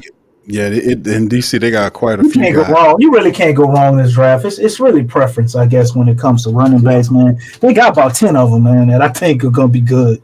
You know, I don't know how I overlook Blue though. They got some really good multi-purpose guys. That's the whole thing, guys. They got the north-south variety, the north-south power downhill runner types like Phil Maffa and others. But there are really like a lot of really good talented runners, depending on what you like. But like one of my favorite guys, we know about Hampton, but Judkins from out of Ohio State. I know Henderson. Judkins and Henderson are both awesome. Yeah, but Judkins is more complete to me than Henderson is. Even though Henderson is good at what he does, I kind of fire Quashawn Judkins. I like him a lot better. He fits like all. He's a good back. He got power and size. He got the speed. He got everything. He catch out the backfield. He can be a featured back for you if you need him to be. He's really good. The Cowboys on the clock. They take Tyler Booker, the 6'5", 321-pound offensive lineman out of the University of Alabama, with the pick. Tyler, but I didn't expect him to go that high. What do you think about that? Man, that's kind of a bit of a reach, huh? That might be the first head scratch I done heard all night. Yeah, I mean, there's guys. There's Josh Simmons from Ohio State, Josh Connerly Jr. There's Ursery from Minnesota. You know, that's kind of that's interesting for him to reach and get that. But like I said, some of these scouts like him. I see some tape on him. He could play, but I don't know if I would have picked him over Josh Simmons or Connerly Jr. You know, but that's Dallas, man. Hopefully Dallas, you know, keeps doing this kind of stuff and kick their teeth in every year. So Miami's on the clock. Tyler Booker. They took a guard too. He's a guard. Maybe it's kind of high for a guard too. Took him up high, DC. They need offensive line help, man. So yeah, at the 12th pick, they need some help there. University of Alabama guard. Yeah, there. Your boy just retired on him. That awesome right tackle they had. I mean, even Donovan, even if you're looking for guards, bro, what's wrong with Donovan Jackson from Ohio State? That's how I thought was the number one guard, but you know, the dude from North Dakota. Oh man, you ought to see the video of this dude. I got the draft plan. He's running around and stuff. He's shocked as hell. Right. What about Zabel? I mean, they got some. Whatever. I guess everybody got their own different flavor. Man, Booker can't believe these people drafted him this damn high. Oh always one, man. There's always somebody gonna take somebody you're not used to seeing. That's right. Get paid, young brother. Get paid. Yeah, there you go, brother. Dallas keep doing what you're doing. Miami's on the clock, pick 13, man. Man, he almost broke Roger Goodell back. Fucking that man. You telling him, man? You know this remind me. Remember your boy who went to Atlanta? Q, what his name was? That defensive end. How he came out there and he had the picture of his grandma and everything. Wow, man, he got that same type of energy right now, man. This dude's so happy. He got drafted. His grandma who passed away. Right. Yeah, I remember that, bro. He ain't do that, but I'm just saying his energy, man. It's infectious. He's so happy that he got drafted. It looked like he was clearly surprised they took him that high. Yeah, I know he's a good run blocker. I just don't know, I mean, he's a good lineman. To be honest with you, I just thought that there are other guys ranked higher, but I guess that's their board, man. So yeah, they still got other good. You can get a solid guard. You can get a solid guard in the second round. And I thought, like you said, old boy out of Ohio would be the first guard to come out of the board. That's it's either him or the guy out of North Dakota State, Zabel. I thought they were two guys. Yeah, I thought those guys probably went first. But hey, man, everybody's board. Right. All right, Sean. What's up, Sean? Good to see you, fam. Says sorry, pick Q. Stop front, bro. Nah, bro. I know you want the flashy pick with the quarterback, but hey, bro, truth or not, bro, do have offensive line issues. I talked about it. I said when that guy first stepped to, he ain't know nothing. He was just had teeth showing as bright as day, looking like a young JFK on the mic. People asking him shit. He got good things to say about everybody because he don't know anybody. Right. When he first walked through the door. But I told him then, I said, hey, man, I gave him a word of advice. I said, Kellen Moore, look at your lines. Saints could not run the ball effectively last year, and they could not stop the run. So you have to start right there. So, I mean, for me, of course, I want Shedeur to be the quarterback of the team. But, but them taking a need and getting that Kelvin Banks Jr. at the for the tackle or the guard position, maybe they evaluated and Penning might not be that guy. They didn't, of course, the 5th-year option, they were going to decline that anyway because they're not going to pay that for him, and they can then rework a cheaper deal for Penning if that is indeed the case. But what they do is they provide a guy with insurance. Now, the idea was to flip-flop him and Tali Fuaga. We'll see if that's the thought process in terms of that, but that gives you bookends. If that's the case, then you kick Penning inside. But like I said, this is Penning's last year. And perhaps the new regime has a lower opinion on him or whatnot, but we'll see how it all works, bro. We will see. Maybe there's something going on in the back end of the first round. I don't know. Yeah, you don't know Nightbot, right? Because he about to get sniped. Say again. Who is Nightbot? You know Nightbot in the chat. Putting up these merch links. Nightbot is platform, bro. That's platform, bro. That's how they set up Nightbot. That's what the bot does. He just put links up. Oh, my bad. Well, I shot one of them. Nightbot is the link, DC. Maybe I should have told you that, brother. Yeah, I shot. He got shot. I don't know how you can shoot him. Spawn somebody. Spawn another one. Yeah, see, Nightbot is for the platform, bro. He shares. I ain't seen it. Nightbot ain't show up over there at the Pelican post game report, bro. He should. No, Nightbot ain't over there. Nightbot it's a different one that'll be showing up over there. I ain't know the hell he was. Your friendly fire, it's all right. It happens, sometimes it happens, bro.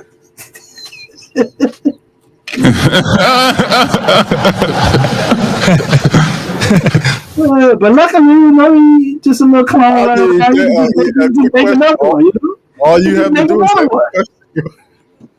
Well, they got a few of them. I only shot one of them. I'll say you can't shoot Nightbot, DC. Just spawn another one. Nightbot's still gonna put out shit.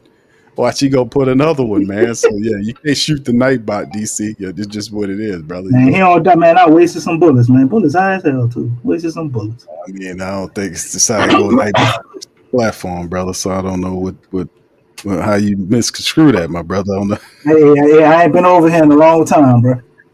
You know, you see a little stuff funny, and my hand was on the trigger. My spider senses was tingling. Could you unshoot Nightbot? Could you go back there and unshoot him? No, they got a bunch of them. It was good target practice, man. Ain't gonna happen no more.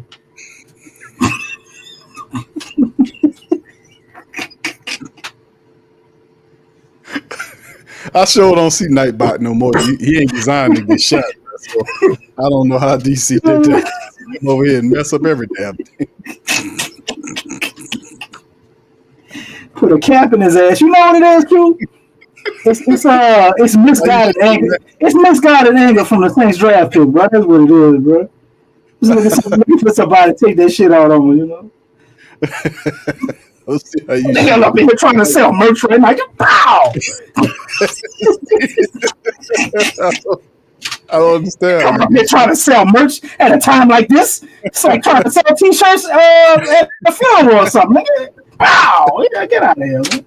I just don't understand, man, how you see Nightbot as an enemy, bro. You putting all the platform links. I just don't get it. Say, brother, I guess it's all time to be a Saints person right now. The dude named Nightbot, son. I ain't never met him. Don't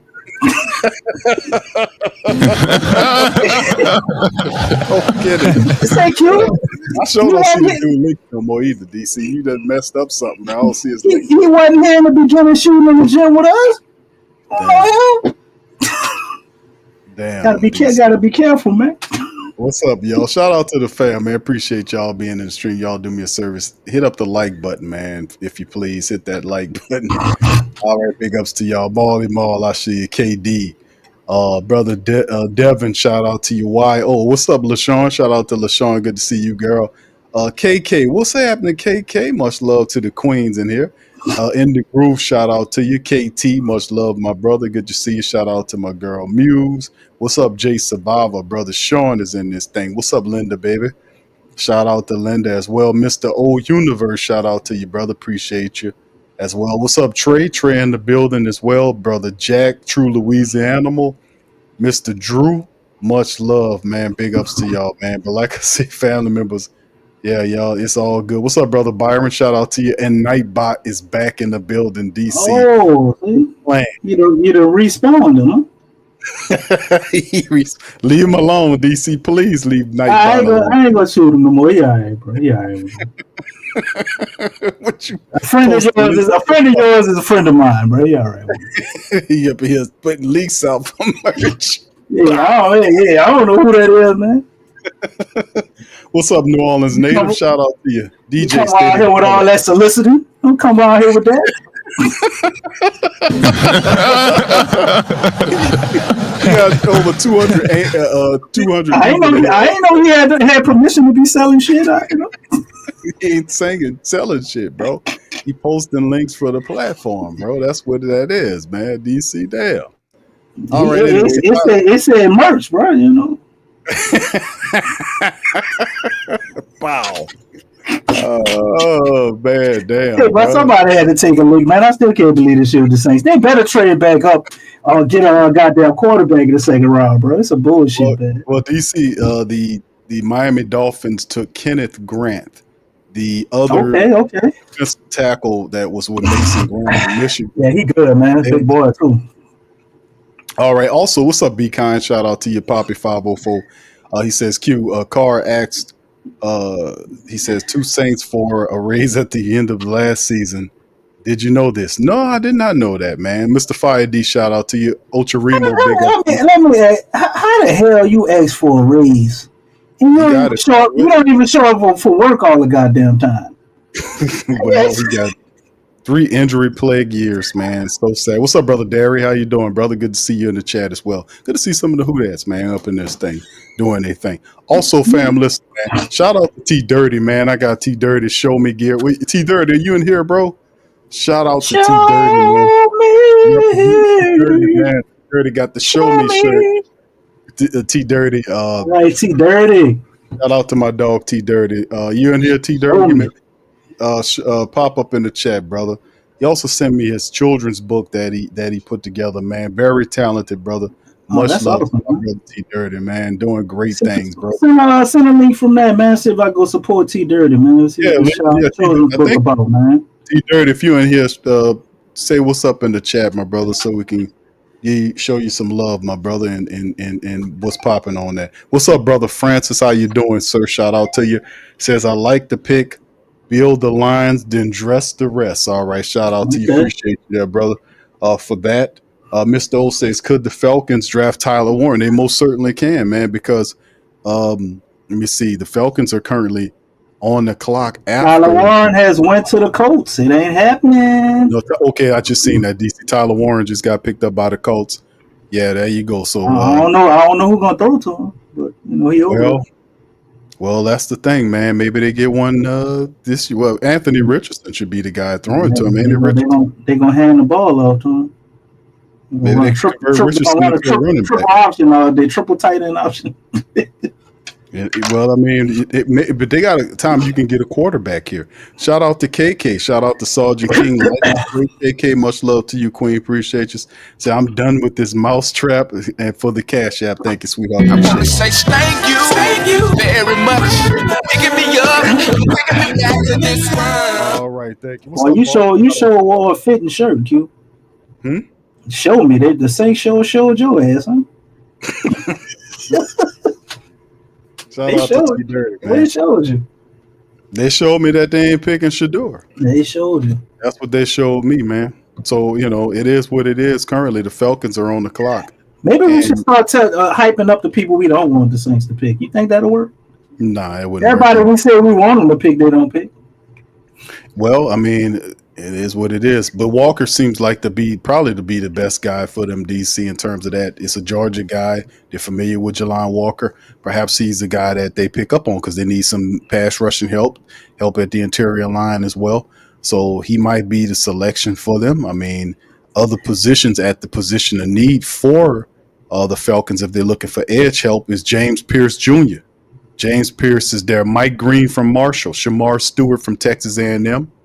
JT from Ohio State is also available. Nick Scorton, Landon Jackson, some of those guys. Jordan Birch. Some of these guys are available at the edge rusher position, if that is indeed the play. But also remember, it could be BPA. If it's BPA, Will Johnson is there. They can use some help at the cornerback level. Jahdae Barron from Texas. Maybe they go with Derek Harmon, the big interior defensive tackle from Oregon, as well. Walter Nolan from Ole Miss. They got some really good people, and they're still kind of letting that clock spin. We'll see what the Falcons do at the pick. So big ups to y'all as well. All right, Wayo, thank you, man, for this. Is damn should have been Young Prime. Thank you, bro. Thank you very much.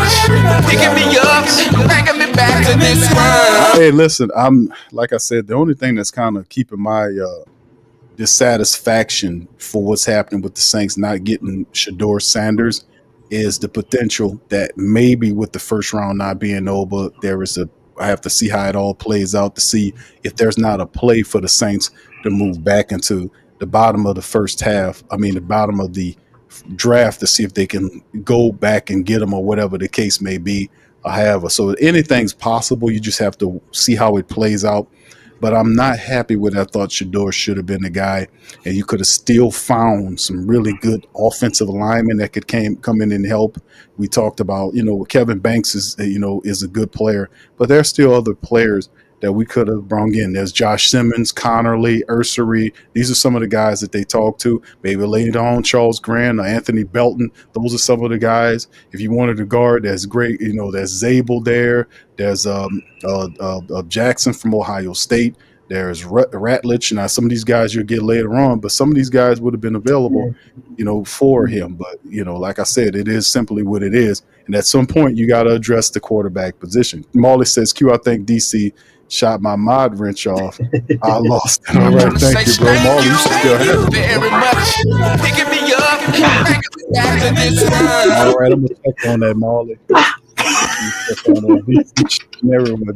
Hey, I ain't shoot at all, Marley. It might have been a ricochet from Nightbot. I had the 50 cal rounds. That shit might have went through and kept going, bro. I'm sorry. DC talking He come in here and says it tells me late after he shoots that Nightbot, but Nightbot respond on his ass. He said, "Oh, you trying to sell merch?"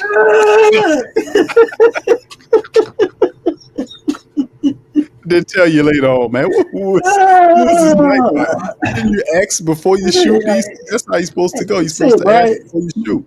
He's supposed to be PPR. Great Saints Tank sports Coma bot or something. Who the hell is this Nightbot? Nightbot. You asked it later, though. I mean, why? What happened when you do podcast in the daytime? You got a cousin? You got Daybot? Got a cousin? Going too deep. Nightbot. Oh man. Yeah, I thought for sure he was full of shit. Hey, thank you, man. Shout out to Anthony Scott. He's a new member of the Great Saint Think Tank. Appreciate you. Shout out to you. Yeah. All right, man. Round of applause to Anthony Scott, man. Welcome. Glad to have you here. Appreciate you, brother. Much love for your membership. Much love, fam. Appreciate y'all for being here. All right. Brother KT says, Q, please don't trade back in the first round for Dark. We need to keep all of our draft picks. Yes, sir. Thank you, bro. Appreciate it. But I know the pivot is if the move is because there's a lot of stuff going on. Obviously, the Saints, people believe Shedeur Sanders will slide out of the first round to the second round. You're welcome, man. That's what they're saying, that they don't consider him that. And it's just a terrible thing. I think it's all like it's terrible that this is happening to him because none of it is based on any facts. It's all about how destructive this is. If they don't like you, and you could have done everything right, they just don't like your style or your swag, and they could just call you and say that you're entitled and that you this and all that, basically calling them a spoiled kid and all this kind of stuff. And all this foolishness, which is an outright opinion and a lie, because none of them scouts should be doing this. Because people know, even the sycophants and the suck-ups like the Stephen A. Smiths and all these guys, they know this is wrong. What's happening to Deion's son, that he's being done this. But in the end, wherever he goes, he's gonna tear the league up. He's gonna tear him up for this slide happening, because this is a manufactured thing. This artificial to the dog. This is ridiculous. But in the end, man, we'll see where he goes, man, because it's still a potential. Now, we know the Saints ain't like historically known to be doing all this moving around and stuff. We'll see what happens. But I think a quarterback stat should be Shedeur. But if it's not Shedeur, a lot of the indication is saying that the Saints are looking at Jackson Dart. But I don't think Shedeur makes it past the Steelers. This is something else. Do the Saints move up? I have no idea. We have to watch how all this plays. I don't think the dumb Saints know what it is, but they know that you are upset by this. They know that you want Shedeur Sanders. They know that they need help at the QB position. They know that Derek Carr is not a professional. He's trying to get out of New Orleans and not be here anymore. And we need to address the quarterback position, because we didn't do it in free agency when the Saints had an opportunity. Could have brought somebody in or maybe made a trade. They didn't do none of that. So it's basically pressurized the draft to make the selection at the quarterback here during the draft. That's what it is. What trades they're talking about doing right now? Mickey Loomis got up there and talked about there's many different ways you can improve the team. You can turn around, you can trade. You didn't do none of that, and you've been knowing that dumb quarterback was hurt. You've been knowing that. So in the end, that puts the focus on moving the team into the future and getting rid of these old dead-ass players. I'm sorry. We have to move forward. The Carolina Panthers did their little stinking on. They got Bryce Young, and they building the team around Bryce Young. Can you believe Bryce Young's going into his third year now, and the Saints still fiddling around? That's why I really despise what Mickey Loomis is and how he just destroying everything dealing with this team. He doesn't have a plan, and he's just stupid. All he does is rework contracts and kick can. You don't have any other philosophy. That's why I was telling y'all that Mickey Loomis, all he is a golden gopher. He'll get the line. You give him a list, he go get the groceries. But when it comes down to architecting something, he ain't architecting nothing. You do it, and he'll go and say, okay, well, I ain't going. Okay, let me go over here and go make the groceries. That's what he does good, and that's what Sean Payton had him to do. But when you're talking about having that guy to do something, that ain't going to work. It ain't going to work. So I mean, in the end, man, we're gonna see what's going on with this. So basically, Mickey Loomis is David Griffin. He's basically no, he ain't even David Griffin, bro. Damn, David Griffin better than Mickey Loomis? I would say so. He is. I would have to say so. Because because Mickey Loomis listen, DC. This is true. Knowing Mickey Loomis, Atlanta got Jalen Walker. Oh man. Well, that's what we kind of picked. That's a little bit of a problem. That's the familiar thing they were going to do. They needed help at that level. They needed some pass rushing help. The guys from Georgia, that's in Athens. It's right up the street from. Not right up the street, but it's. I think he's gonna be a good one, Q. Yeah, he's gonna be a good one. They can build around that guy there. That's a little bit of a problem. But Atlanta made their move. DC, they got Michael Penix Jr. down there at Carolina in year 3 with Bryce Young. They just gave him Ted McMillan, and they gave him a really good offensive line last year. They're gonna add some more pieces to the defense. And Tampa Bay's won the NFC South 4 times in a row. What a Saints at? Bringing up the rear at 5-12. Oh, yeah, but Mickey Loomis is a genius. Mickey Loomis is nothing without a good coach to tell him what to do. And I've been saying that. That's what he is. He's nothing without a coach telling him what to do. He doesn't keep anybody accountable. Even when the dumb coach that he had previously was falling through the floor, he did nothing to stop the man. He didn't chastise him. He didn't do nothing. He didn't issue any ultimatums to him to win. He just sat there and lied and spent excuses and smoke screens and every damn thing, ran interference, everything for the guy. And then the Who Dat Nation says, no, that dumb GM you got there, he's an asshole. Let's get him, push him out the way we want him fired. Gail says, go fire him, Mickey. Oh, I know, Gail. Oh, I know. Don't listen to those guys. That Big Q guy, he don't know what he's talking about. Well, look who pushed that guy out of here. Got him out of here, and he's still sitting up. Oh, Dennis Allen is a great coach. Shut up, stupid. Sick of this crap, man. We got to do this right, man. The Saints been bottom feeding for too long now. Tampa Bay done won the division 4 straight years, man. 4 straight years. What's the Saints' excuse? And they finished under Carolina, fam. With this dumbass VP GM scumbag on top of the team. We don't want to answer questions about a quarterback that he brought in here that don't even much won't play for us no more. He gave him the money. This dude is screwing up the team. He don't know how to build no team by himself. He doesn't know how to do it. People giving this guy accolades he doesn't deserve. He doesn't deserve that. Mickey Loomis is he ain't great at nothing. Look what he's doing. We need leadership here. That's what we need in the building. If we're going to beat these teams, we need leadership at the key positions. We can't keep holding on to these old players until they too old to play. What kind of foolishness is this? We need to get these guys out of here. If we're not winning, there's no need to keep on to no Cam Jordan if we're a 5-12 team. We don't need that. We don't need a DeMario or a Tyron or any of these players if we're not winning. If we're not winning, get these guys out of here, man, and get young people that you can build a future with.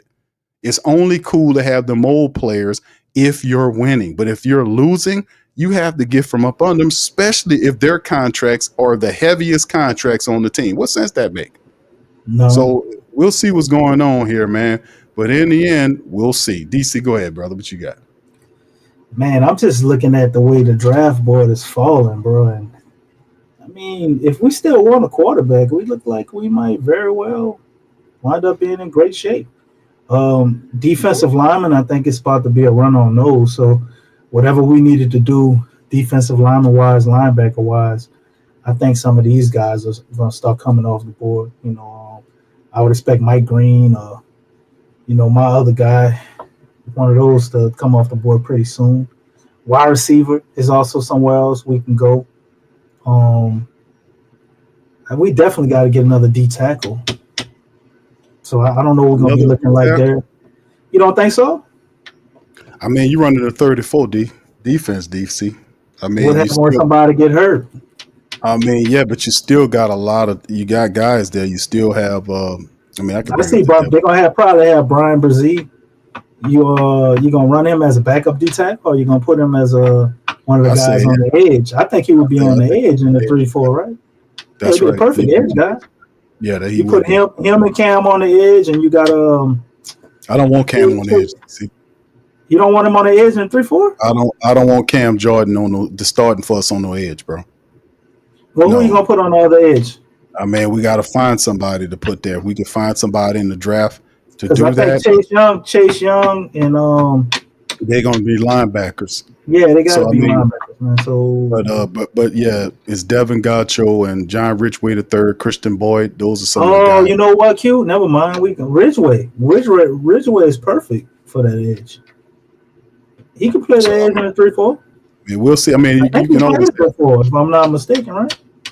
I mean, you can always have some good help. But yeah, the defensive tackle with Kenneth Grant going to Miami at 13. The Arizona Cardinals, they take Walter Nolan, the big defensive tackle from Ole Miss. Yeah, so he is. They about to start coming off the board, man. The defensive lineman about to go on a run. Then you're gonna see cornerback after that. But maybe we are right too. Maybe we could snag a cornerback with this pick in the second round if they don't want to go quarterback. Yeah, we'll see. They got a couple of teams. My bad, Wario. Is I ain't been on the Saints show in a while, man. I keep saying Pels. I'm sorry. Why you pointing it out? Yeah, DC pointed it out. I keep messing up. It's been a while, man. Yeah, that's true. DC. Just know when I do say Pels, I mean Saints. They're the same thing to me. They both make the same type of dumb decision, so it's like the same team. But yeah, that's it's very interesting, man. But yeah, a lot. Like I said, I would like the Shedeur Sanders pick, but like I said, the position was you take an offensive lineman at number 9, the guy's a starter. The only question is where do he sees him as a tackle or guard? We know that the college, a lot of people believe that Kelvin Banks Jr. could play. He obviously can play the tackle position. He played the blind side position, which is the toughest position on that line outside of the center position. Guarding the blind side of the quarterback is seeing the most fierce pass rushers that you could possibly have. So him being picked at 9, because I really didn't think Kelvin Johnson would be a top 10 pick. I thought he would be outside of the top 10, but the Saints made him the 9th overall pick, which like I said, man, we'll see what happens there. Whether they see him as a bookend tackle, like the breakdown recommended that you put him at the left tackle position, the blindside tackle position, shoot Tolly the right tackle.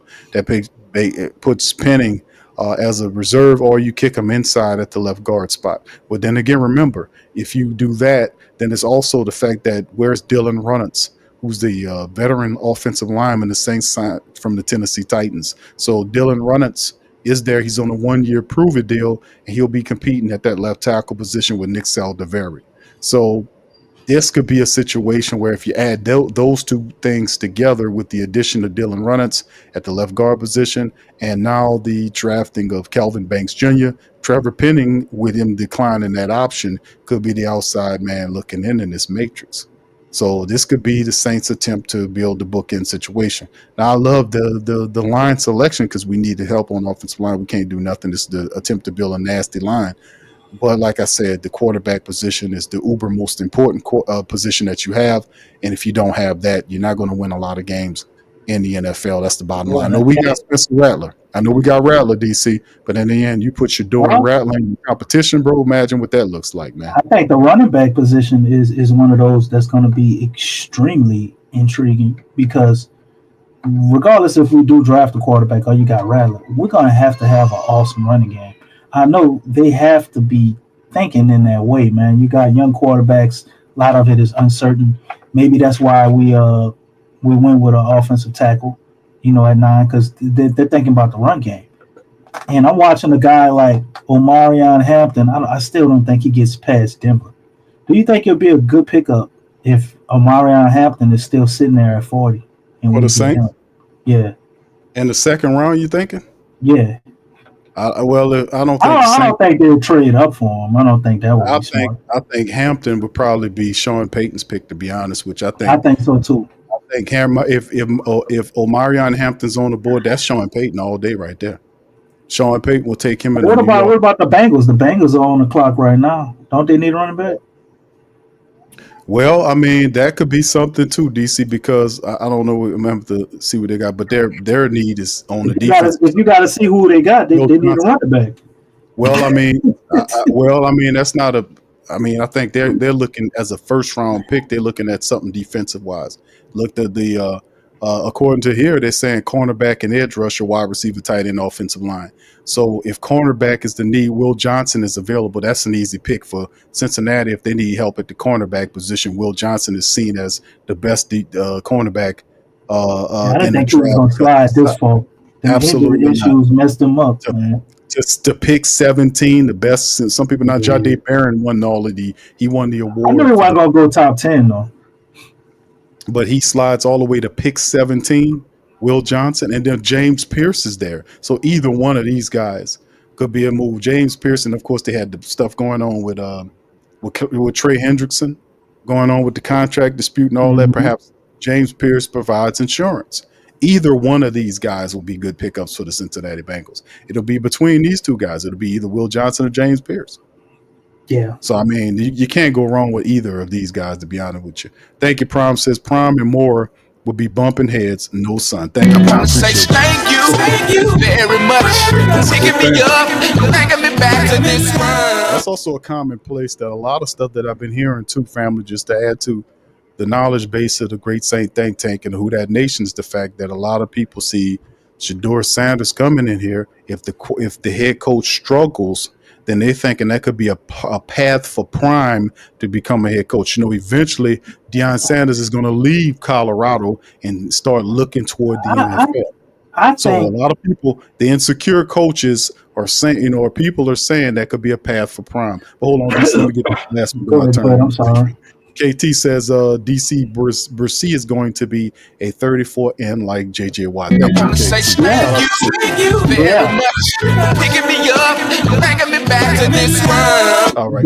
Damn good comment, KT. I see it, man. I see it. Bursey was our best pass rusher last year.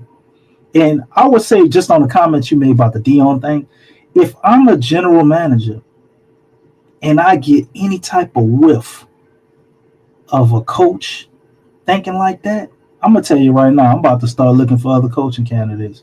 His ass is on the hot seat and he don't even know it. Because if you got that type of mentality and you are that damn insecure, you're not the guy I'm looking for. How you gonna coach a team and you don't have the utmost confidence that you're gonna make everything happen? So let me get this right. You already afraid about losing your job and the season ain't even start? Based on a father of a rookie quarterback? You got to be a garbage ass coach. That would be my mentality, because you know the coaches I look at or the coaches I talk to and play for, in my mind at least, you don't know what people think, but in my mind, the ones that I believed in, I would never think they think like that. I wouldn't even be able to go out there and do what I'm supposed to do and listen to him if I'm thinking he think like that. You that weak? It's the one thing a coach is supposed to be able to have. That's why you're there. You're supposed to have the mental edge at all times, and that's supposed to transfer over to your players. So you afraid about some shit that ain't happened yet in the future? Man, get your weak ass out of here. So if I'm the general manager of a team, I already know. And you tell me that, I know I need to look for another coach. That is a thought process out there. There are a lot Deion should very well take your job. I hope he do. Because you're a weak ass coach. You don't deserve to have it if you're thinking like that. That's what they do. They have a lot of insecurity. How can you think like that as a coach? That is the number one characteristic you're supposed to have, is the stuff in between your ears, the mental edge. Well, bro, the confidence. This is what you're supposed. How you gonna do your team confidence and you scared about losing your goddamn job? What type of shit is this? It happens. Didn't we just have Dennis Allen? Nah, I know it happens, Q. But the thing what I don't understand is the people in the front office is like 1, 2, 3. What's the next number? 4, right? Like they're gonna say 1, 2, 3. The next number is 10. Like y'all can't count. You can't see this shit. Like how hard is it to read the tea leaves on something like that, man? Because if that's a real report, then if I had a smart GM, I would think somebody would be firing the coach before the draft. I know I would. or is I make him take a demotion if he was really good at what he do? You don't need to be the head coach. I'm just saying. Eventually, they were trying to get Prime to come into the NFL this year. Remember, they had Jerry Jones. All of them were looking at Prime. He decided to stay at Colorado. Sooner or later, another couple of years there, eventually he's gonna feel ready because all this is a move.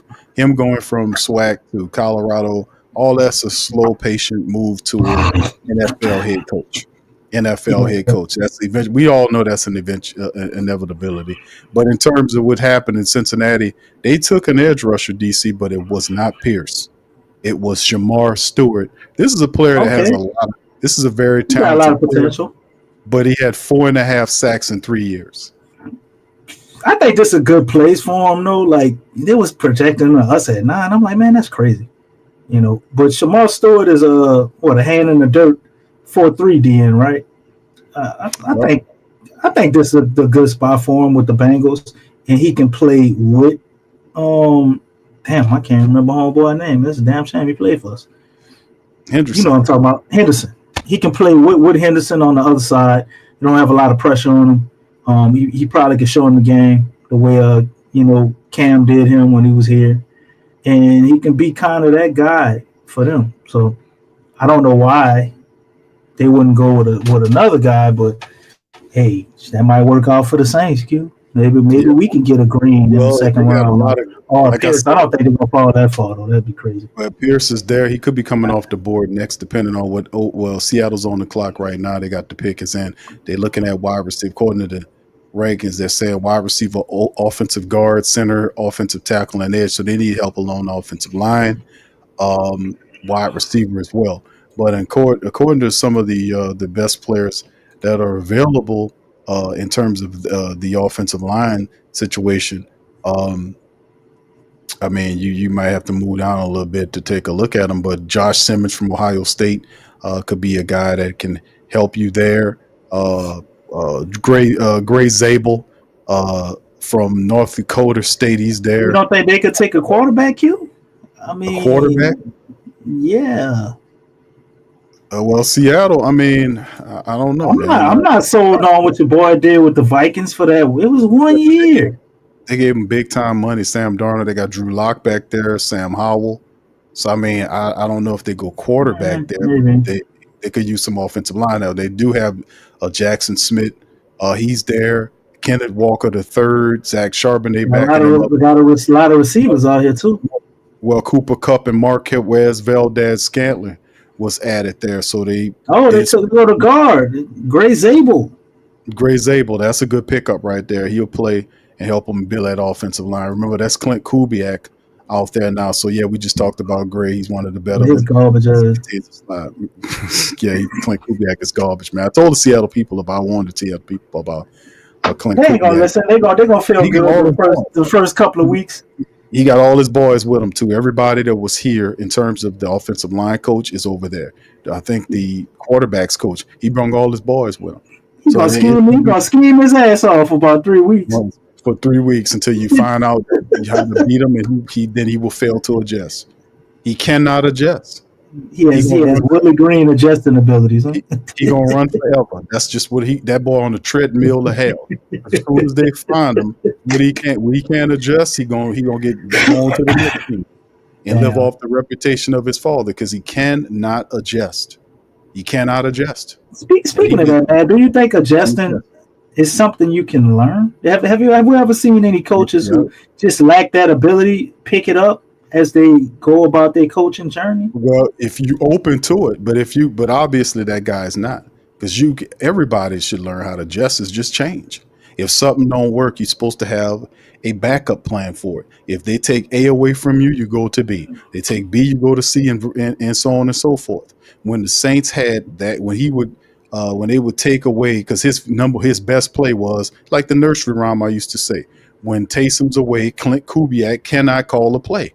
Because all he did was over rely on Taysom Hill. You take Taysom Hill away, he'll put it on one player. He did not have the capacity mentally to be able to spread out the workload over the players that he himself picked. And that was a criticism. I said, this guy can't adjust. He is going to run forever. He's on the treadmill of hell until every team figure out that this guy living off his pop's rep. He on a treadmill to hell, Big Q? He on a treadmill to hell until they figure out, hey, man, you know what? This guy can't adjust. You take away his Stark thing right there. He don't know how to use his players. He doesn't, fam. And you Seattle people, y'all going to see what I'm talking about here. Because it ain't much to break these players, these coaches down either, man, for real. All right. So anyway, yeah, I call it he on a treadmill of hell. That's what I said. Tampa Bay Buccaneers on the clock, man. Cornerback and DC, listen. Will Johnson is up on the board. So is Justin Pierce Jr. These are two really good players. Please don't let them get Justin Pierce Jr., man. DC, listen, they need all defense at 3 levels. They need defensive line help. They need secondary help, edge help, linebacker help. So they could throw a dart. I do not want to see Pierce Jr. I do not want to face him, man. I think that dude is going to be really, really good, Q. Really, really good. I wouldn't say I'm an excellent scout or anything, but I don't know, man. It's just sometimes I see certain players, and for whatever reason, something just jump off the screen to me. And every time I get that feeling, man, I'm usually not wrong. And he's one of those guys. Now, some people says he has attitude problems and things like that, but just on the field, man, dude, that first step is so lethal. You know, if they're putting him in a 3-4, we don't want to see this guy, man. We don't want to see it. If the skill set that he got, you put him with a good coach and he put it all together, man, that dude is going to be a goddamn problem. And the point about it. And that's I know DC, and that's the point. I don't want to see him, bro. I hope Tampa Bay defensively they get. But think about it like this. Let me tell you something about what Tampa Bay doing. They've won the division 4 years in a row. They've won a division 4 years in a row. Saints could have stopped this slide. They could have. They just incompetent. That's pretty pitiful too, because they won the division 4 years in a row, and it's almost so mediocre we don't even realize it. Because they didn't do anything. Did they ever get out of the first round? But you're not winning nothing without no leadership. That's the point. How are you going to win anything when the guy that's running the team is not even a leader himself? He's not even accountable. He does stupid, effed up stuff and backstabby stuff all the time. Like violate the competition rules by playing favorites with the quarterbacks. You know, you got a popular quarterback and a rookie last year in Spencer Rattler, but you play games and slide him down to the third string quarterback when Derek Carr is healthy, but when he's not healthy, you move him up over the head of the backup. Playing games like that, so the pressure would be off of Derek Carr. That's why Carr is where he is. Like, he knows that the pressure will be on him, and he doesn't want to deal with that. It's basically he wanted to take that money and just have all that protection. He doesn't have the protection no more. He doesn't have Dennis Allen protection, trying to do and violate rules, move people around, so he doesn't have any competition and protect them. But you're never supposed to do that. And if I seen that, those players seen that. You can't do that kind of stuff. And plus, he don't ride with them. When people like Marshawn Lattimore and even Michael Thomas was telling the truth about losing culture in the locker room, he was trying to get rid of the players for telling the truth about what was going on in the locker room. How he backstabbing people, lying. Jameis said that he lied to him about being a quarterback. Jameis said that, and he couldn't take that to Mickey Loomis. That's why I be slamming Mickey Loomis. Well, all this greatness about Mickey Loomis. Why didn't he stop that stuff with Jameis and Dennis Allen? All he had to do was say, "Hold on, did you tell him that, Dennis? Hold on, Dennis. Did you tell Jameis that he was going to be the quarterback? Did you tell him that, Dennis? Did you tell him that, Dennis?" "Well, Mickey, I did tell him that." "Well, goddamn it, Dennis, you got to do it. You can't tell him a lie. You got to put him on there, okay? No, let me not tell you. I don't want to hear about this no more. Goddamn it, I'm in here eating my clam chowder and drinking and my gourmet orange juice. Goddamn it, I don't want to hear about this. Don't lie to your players, Dennis." Did he do that? No, he didn't do that. He didn't do that. But that's what players are not going to play, because a lot of it's trust.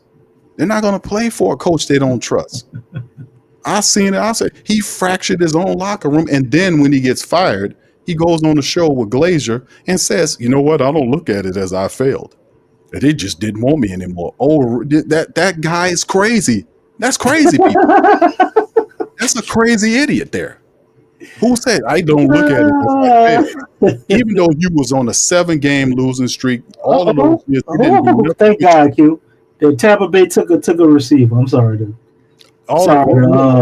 Stepping on your brain. No. They took a good one. They took a Mecca. Okay.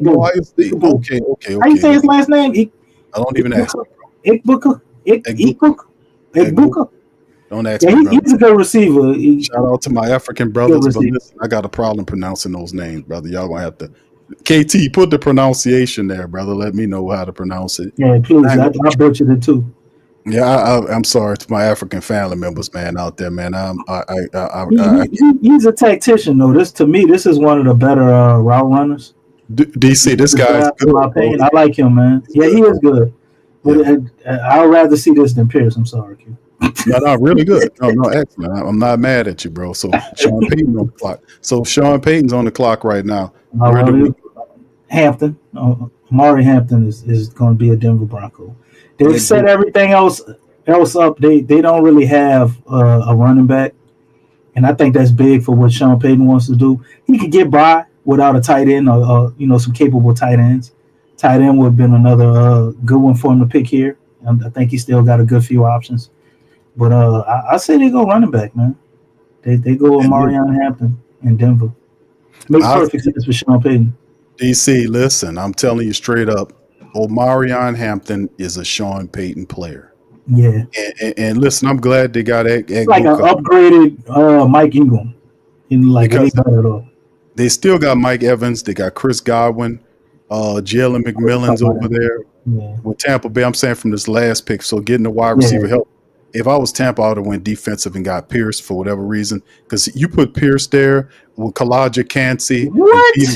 Dude, Lord, bro. You got Yaya Diaby there as a linebacker. They're not thinking about that, Q.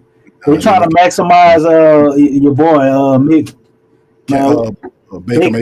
Baker Mayfield. They're trying to maximize him, and Mike Evans is getting up there in age, so. They do need to get a receiver, but if I'm them, man, I would have took one of them pieces on the defense and created a goddamn havoc with all of those wrecking balls they got over there, man. Adding another piece like that to it would have made Tampa very dangerous, in my opinion. But I don't think this is a bad pick at all. I don't think we're gonna like seeing this guy either. But man, I very much like facing him than Pierce, man. Even if they would have got Michael Green, that still would have been scary. That would have been scary too. Michael Green is still there. We talking about Pierce, but Green is also still there. So both of those guys, man, awesome. Right. They're gonna be awesome, man.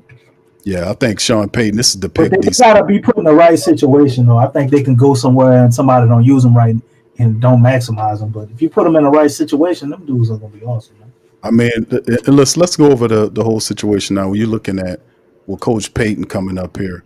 Running back is clearly going to be the pick. Omarion Hampton would be the proper pick here. Because what they got right now, serviceable backs, Jaleel McLaughlin, Aldrick Estamine, and Tyler Batty, these type of people.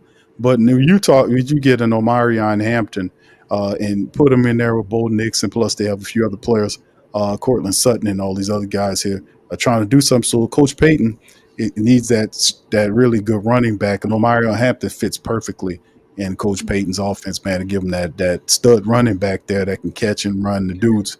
It's awesome. So we'll see if Coach Payton they goes think about it too. They let that clock go all the way down. Right. That's what I'm saying. Yeah, because it could be a situation where Hampton might not be the call. It could be somebody else. I don't know what wide receiver they like. Maybe Trey Harris if they need a wide receiver. Jaden Higgins, Matt Golden from Texas. Some of these guys might be available. They got some awesome receivers out there. Another receiver, I would be interested to see where he goes to. I think he goes somewhere in the second round of the draft. There is Savion Williams from TCU. I'm keeping an eye on where Savion Williams from TCU goes. Yeah, I want to see he goes somewhere in day 2. If you're really fortunate, if you're a team like with the Saints, I know we got a 3rd round selection. I don't know if Savion goes in the 3rd round. Like I said, there are a bunch of good wide receivers there. We need a big one, though, Q. We need one of them big guys. Yeah, he is a big guy. Savion is a tall wide. He's like 6'5", 220. What about the receiver out of Colorado State too? How you like him? From Colorado. Oh, you talking about Torrey? Torrey Horton. Torrey Horton. Torrey Horton is a pretty solid guy, bro. I say get Torrey Horton maybe the third round, and then we can get running back after him and go cornerback second round if we're not doing quarterback. Well, he has some injury concern. He's a productive wide receiver, man. He got a lot of stats, but he has some injury issue. I think he had like a knee issue last year that you might drop his stock a little bit. But he's a big wide receiver. I think he's like 6'3" or so, like almost 200 pounds. He got some good. He's a complete wide receiver though. He got he has some number one potential. I like the kid out of Stanford too. I think the kid out of Stanford. How you pronounce his name? Eric. His first name is Eric. It's Ayo Manor. Is it Ayo Manor? Eric Ayo Manor from Stanford. I'm sorry, fam. Some of these words, man, these names, these nicknames, man, they be messing with me. But if KT and the rest of the family knows what I'm talking about, the big wide receiver from Stanford, Eric Ayo or whatever his name is, that guy is really good, man. He got dog in him, but I don't. People see him as maybe a third round guy, but like I said, they got some good wide receivers. Jalen. What about Jack Beck? I like him too, man. From TCU. I think, with Kellen Moore, the way you can use him, you can put him at tight end. He can be a number one. He can go in the slot. He's not fast, but he can do a lot, man. He's an excellent blocker. Yeah, he's productive. He does it all well. He's an awesome player, man. He's like it would be like almost having not Taysom Hill, but I look at him in that vein, the way you can use him at a bunch of different places. If that makes sense. His game ain't flashy. He's just extremely productive, man. He's incredibly what's the word I'm searching for with Jack Betch? He's extremely reliable. Like the guy, I don't think he dropped the ball. I mean, he makes these extremely difficult catches. Tough too, man. Solid. Yeah, he's run people over, everything. Yeah, he's really a solid wide receiver. It's just he don't have to flash some of these other guys have. All right, we don't need. We got flash at receiver. That's what we need. We need like a consistent target that maybe could high point a little bit. You know what I'm saying? That you could throw it up there too. We got the burners. We got the flash already. You need a big wide receiver. That's what I was saying. The guys that's left in the draft. I mean, if you're looking for that, I personally think whatever the second round pick for the Saints is going to be quarterback related. I don't think the Saints, they're missing on them in the first round. I think they circle back in the second round and land a quarterback, whether that's Shador or whether that's Jackson Dart. It's going to be either one of those guys. What about Melrose? We might not wind up with Dart if we don't trade up. I don't know. Melrose could be a guy that they wanted all along. Maybe. I don't know about the Milroe thing, and I'm gonna tell you why. It's incredibly difficult to read how teams feel about Jalen Milroe. I'm just gonna be honest. Hold on, Q. The Denver Broncos took Jai Barron. Jade Barron. Okay. Jade Barron. Some people see Jade Barron as the best cornerback in college. Now Will goes above him because Jade is like 5'11". I think Will is better than him. Well, it's the injuries and all that stuff. He got the trophy for being the best DB in college last year. That's cool, but he 5'10", man. Like you got to be great to be in the NFL. 5'10". You can't just be good. You got to be great, man. Jade Barron's a dog. He 5'11", about 200 some odd pounds. He's a dog. But he, like I said, he don't have. They value size above anything. He is, man. Will is still on. I think Will is still there. Yeah. Well, I'm just saying, like in the league, the way it is, it's hard to play defense, right? And then you put Jai Barron out there on somebody like 6'2", 6'3". I don't know, man. As good as I think he can be, I don't know. I look at him and he's good. He's good. He's a good player. Wouldn't mind having him. I don't know if I see great. To me, I think Will has more of a chance to be great than him. Maybe I'm wrong. Yeah, I'm just saying, man. Big J says, stop playing DC 5'11". He's 6'1.5" with cleats on. Hey. Yeah, they measure these guys without shoes on, man. Like, you gonna play barefooted? You know, you gonna measure the guy at the combine, put him, measure with his shoes on. He's not gonna play without his shoes. And when he put his cleats on, it's gonna give him an inch? I think he can play. I just don't.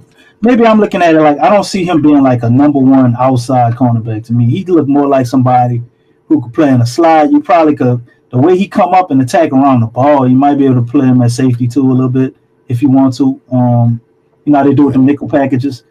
I don't know. He looked like a slot corner to me. Maybe I'm wrong. We're gonna see. The guy could play, bro. But I mean, you got Patrick. You got Patrick Surtain there, and you got Riley Moss and Jaquin McMillan. They're gonna get their pick, man. This is very interesting because KT says Jack Betch is Ricky Prohl from Wish app. Thank you very much. He's Ricky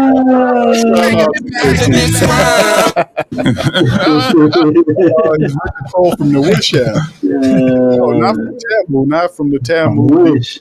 Man, Wish is unreliable as hell, man. You might order some shit off Wish, don't get nothing. You gotta just PayPal when you go on Wish. You go on Wish that you ain't do business with Wish. That's what's going to end up happening. All right. You be wishing you got that package. You be wishing you had your damn money back.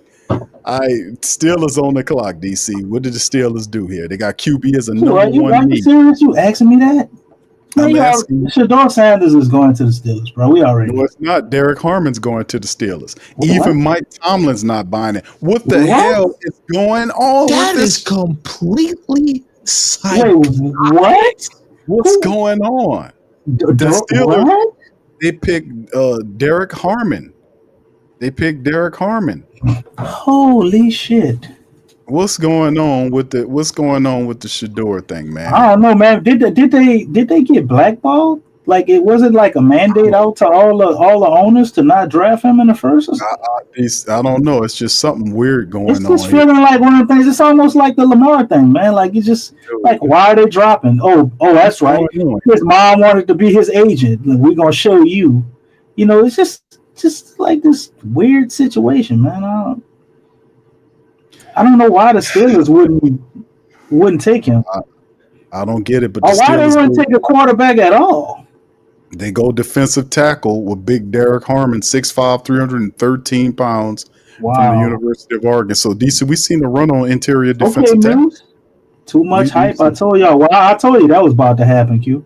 But I didn't think it was going to happen to the Steelers. This is a little shocking, no? Well, I mean, this is the thing. We've seen a run so far. I think if we look at it, we've seen more defensive tackles being taken so far, haven't we seen? That's the fourth defensive tackle taken in the first round. We know that the top tackle was Mason Graham to the Browns with the 5th pick, and then the next defensive tackle was taken by Miami was Kenneth Grant from Michigan. That's his buddy, and then you go down to the 16th pick, which was Arizona. They took Walter Nolan from Ole Miss. And then you go down again to this pick here at 21, and they take Derek Harmon from Oregon. So we've had 4 interior defensive linemen that were drafted so far as the Chargers are on the clock. So the question I pose to the family members out there is, y'all let me know how far this Shador falls. Man, that's because crazy, man. You got the Chargers, the Packers, the Vikings, the Texans, the Rams, the Ravens, the Lions, the Commanders, the Bills, the Chiefs, and the Eagles. Well, the Rams would be my next pick for somebody who would take a quarterback coming up. You got the quarterback over there, man. He's getting old, man. He ain't gonna be around too much longer. Stafford, yeah. I think they pull the trigger on one of these guys. Maybe they don't take Shador. Maybe they go with Jackson Dart or something. Well, the quarterback. Somebody gotta take a quarterback. The quarterback run for the Rams go Matthew Stafford as the starter. Backup is Jimmy Garoppolo and Stetson Bennett. Those are the 3 quarterbacks for the Rams depth chart currently. Damn, Jimmy Garoppolo? Garoppolo is over there with the Rams, yes. He's 33 years of age, so Backing up. Matthew Stafford is what, about 37? 36, 37? Matt Stafford is 37. So 37, 33. And if they don't go quarterback, man, like it ain't happening until the second round, in my opinion. Who drafts 29? You know, you got to think about all the crap we heard on ESPN now. They said he go all the way at 29. Well, 29 is the Commanders. I don't think he goes there. Why would he? Nah. Why would they say that then? Well, maybe I misread their title because there's no way he's going to the Commanders. I mean, this is when you start seeing trades happen right around here. That's when you start seeing teams. After the Steelers chose somebody else, you see people that's interested in Shador. You start seeing people look to move up into the bottom half of this first round and see if they can get at him, because they were saying that Shador is not a first round, or he's a late first round quarterback, or he's a second round quarterback, and all this kind of stuff. So it's very weird here. There's no justification for him sliding like this. It's just really messed up, man, to be quite honest with you, to see this happen to the guy, because the man could play. All because some stupid report about him being entitled because he had a Hall of Fame dad and he'd been rich for a while. But it's just ridiculous, man, to see him slide like this. And I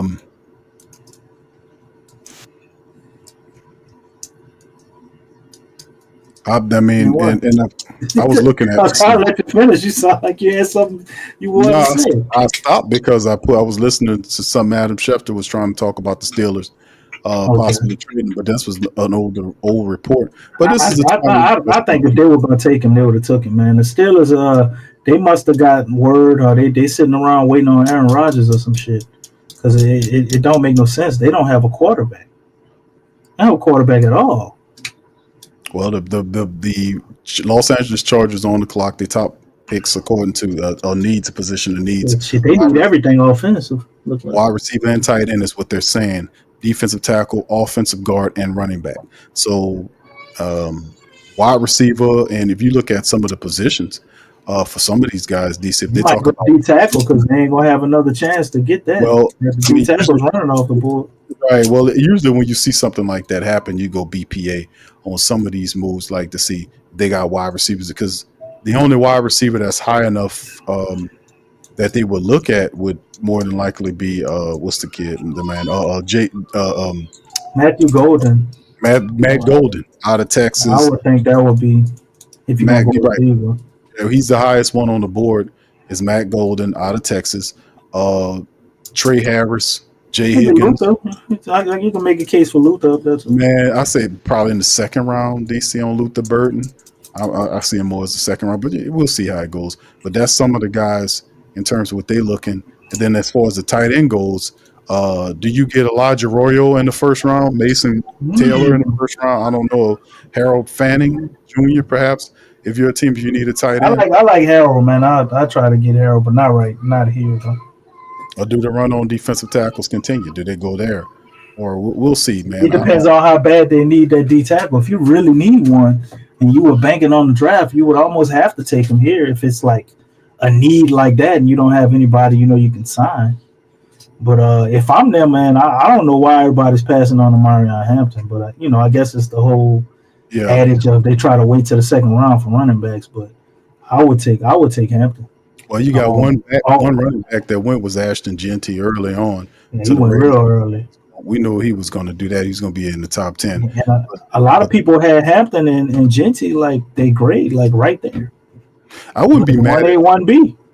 I wouldn't be mad at him if they did select him, but because they got Najee Harris over there. He had over 1,000 yards last year. What, in for the Chargers? Yeah, for Najee Harris, but he's 27, and you get Omarion Hampton. And put him there. That's going to be awesome, man. We're having Justin Herbert, having Marion Hampton there. They got McConkey, Quint Johnson, Mike Williams, those guys. So, I mean, we'll see how it looks, man, but we'll see what the Chargers got up their sleeve, man, for they letting the clock all the way run out. Could this be a trade moment? I'm looking at possible trades for the rest of the first round. Perhaps we'll see guys move, teams that's interested in some of these players attempt to move back into the first round to see if they can land some of these guys. And not only just the Shador Sanders slide, man, where he's going is crazy, But, look at Will Johnson, bro. Will Johnson was seen as a top 10 player. Will Johnson's still on the board at 22. He's still there. So, it's James Pierce. I guess it's the speed, man. Will Johnson, they're saying he's not as fast. They would want him to be. Stuff like that. Man, Pierce is the man, bro. They got other guys on the clock, so the pick is in. We'll know momentarily. Mad Drummer says, now is the time for Mickey to do some dumb Q and get Shador. Thank you, bro. Appreciate it. I want to say thank you very much. Picking me up, bringing me back to this world. All right, I would love to hear Mad Runner explain why. I mean, why would it be dumb? You saying because to trade up? Or you just don't like Shador? You think Shador sucks? Why would it be dumb, Mad Runner? Appreciate the $4.99, by the way, though. Yeah, it's interesting. We're going to see what goes on. The pick is in, man. It should be, if they are serious about winning, it should be Omarion Hampton, man. That should be him, bro. I thought it would be Sean Payton. Sean Payton surprised me with Jahdae Barron, but I'm not mad about that at all. He had Jahdae Barron high on his board, obviously. But, it's pretty interesting. That's not a bad pick. No, I think it's a solid pick for Coach Payton, but we'll see what Coach Harbaugh is. This is Coach Harbaugh's team. Do he get the ground and pound, or do he go BPA? Best player available is Will Johnson, the guy, or Omarion Hampton. I think Omarion Hampton should.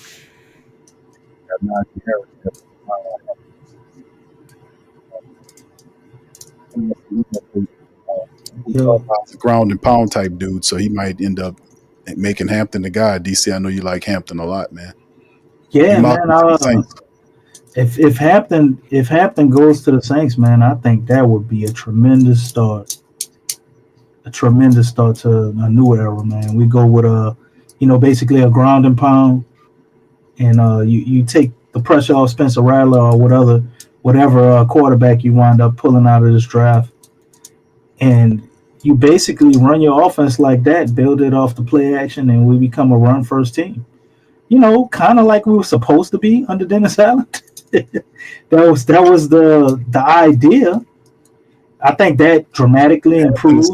Hampton's the call, DC. For the Chargers? Chargers got Hampton. Oh, yeah, smart team, man. Smart team. And Ian Rappaport's tweeting that the Chargers were getting trade calls from teams. Of course.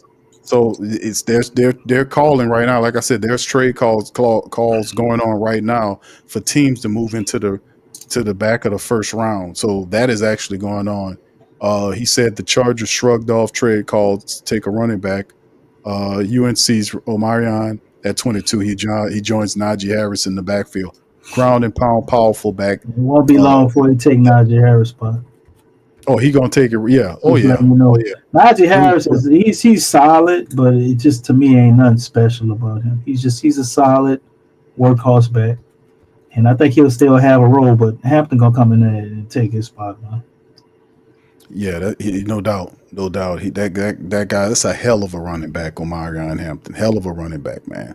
If Jeanty wouldn't have been in this draft, you might have saw Hampton up there in the top 10, man. He's that good. No, he's good. Very good. Very good running back. So anyway, Green Bay is on the clock right now. Green Bay saying their top need is cornerback. Well, Will Johnson is there. 6'2", 6'3", 200-pound cornerback is still available at 23.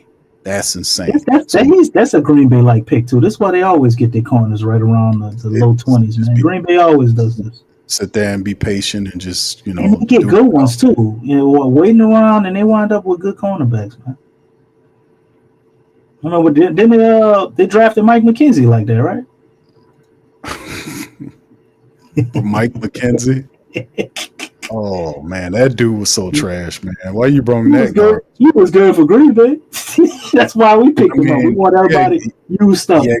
He had great safety support, bro. You can gamble and do all that stuff with that great safety support. It looked different when he came to New Orleans. He had a few games. He was old when he came. He couldn't run no more. Speed was gone. Just like what your boy was we got from Baltimore. I know you ain't gonna talk about him. Chris, I don't remember his last name. Oh man, you talking about Chris? What was his last name? Hell of a cornerback in Baltimore, and then we got him. He wasn't shit. And I know you ain't gonna talk about Champ Bailey like that. We just get everybody when they're not shit no more. They come to the Saints to get their last paycheck. Yeah, Eric Allen did that. They had quite a few guys. You can't say they not good because how they look with the Saints unless you. Now Jason David was not good. He was horrible. when McKenzie got here, he still had some. He still made some plays for us. He wasn't that bad when he got here. He got burned some games, but he made plays for us. He got burned a lot, man. He got burned so much. He didn't get burned more than Bruce Bowen. Then who? What is that? What am I messing his name up? Was it Bruce Bowen, the cornerback from Seattle? No, Brandon Browner. Brandon Browner. Where the hell I get Bruce Bowen from? Good Lord. That's the San Antonio Spurs small forward. DC. Oh my God! It's just stuck in your basketball world, bro. I know, right? Next thing you're gonna be calling people Cam Reddish. I'm about to call Chris from Baltimore, Chris Bosh. I'll wait for DC to still Jeffrey Black. Jarvis Bird made those dudes look. He's a Hall of Famer compared to Brandon Browner and Jason David, but that was like the two worst, I think, secondary players we've ever had in the history of the Saints. It was bad, man. I mean, we're talking about guys that they probably gave up double-digit touchdowns in the season, like them independently. It was bad, bro. It was bad, bro. They made Mike McKinley look like a Hall of Famer, bro. Right now, Ian Rappaport's reporting that at number 23, the Packers are getting trade calls similar to the Chargers. So, like I said, they're reaching back. That's why they're still on the call. Is this the Saints? Somebody trying to jump back into the back of the draft. It could be even. My calls would think it'd probably be Cleveland. I think Cleveland is trying to make a move to get back into the upper end because we talked about this before. Shout out to Chantel. Chantel talked about it during the previous weeks that was a stratagem that the Browns wanted to do. They they trade back, get some extra capital. They thinking that they have these extra capital where they can move back into the draft and maybe get Shador in the back of the first round of the draft. The Saints could be involved in this. There, a couple of teams, maybe the Browns and the Saints, those type of teams, looking for Shador to land him in the back of the first round, getting field calls. That's why the clock is running. So we're going to just keep it tuned, fam. This is when this stuff starts happening. Ian Rappaport just reporting that the Chargers are getting trade calls. So just to put that on y'all, man, right now, that's why the clock is still running. We'll see what moves are happening and what happens here. This could be the Saints at play right now. That's why I was saying, let's just see how everything plays, and we'll see. The chances Shador fall into the Saints at 40 might not be that good based on what happens at the back of the first round. That's why I was like, man, let's just see how it all plays out. All right, Matt Drummer said my explanation is up. He says my explanation is up top DC. All right, I'm trying to find him, Mad Drummer. Thank you very much. Picking me up, bringing me back to this world. All right, fam. I think I'm gonna find him, Mad Drummer. We got too many damn comments, bro. There's a lot going on in the chat. I'm looking, bro. I'm really looking to try to see what you said. I just was curious. Fred Thomas, yeah, LM going back with the garbage tight end. Cornerbacks, man. Mike McKenzie, Jason. Fred Thomas.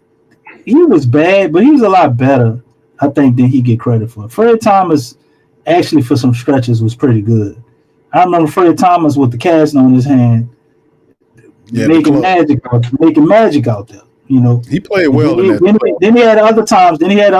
Where he was not so good. He was a little up and down, but he by a long shot wasn't one of our best cornerbacks.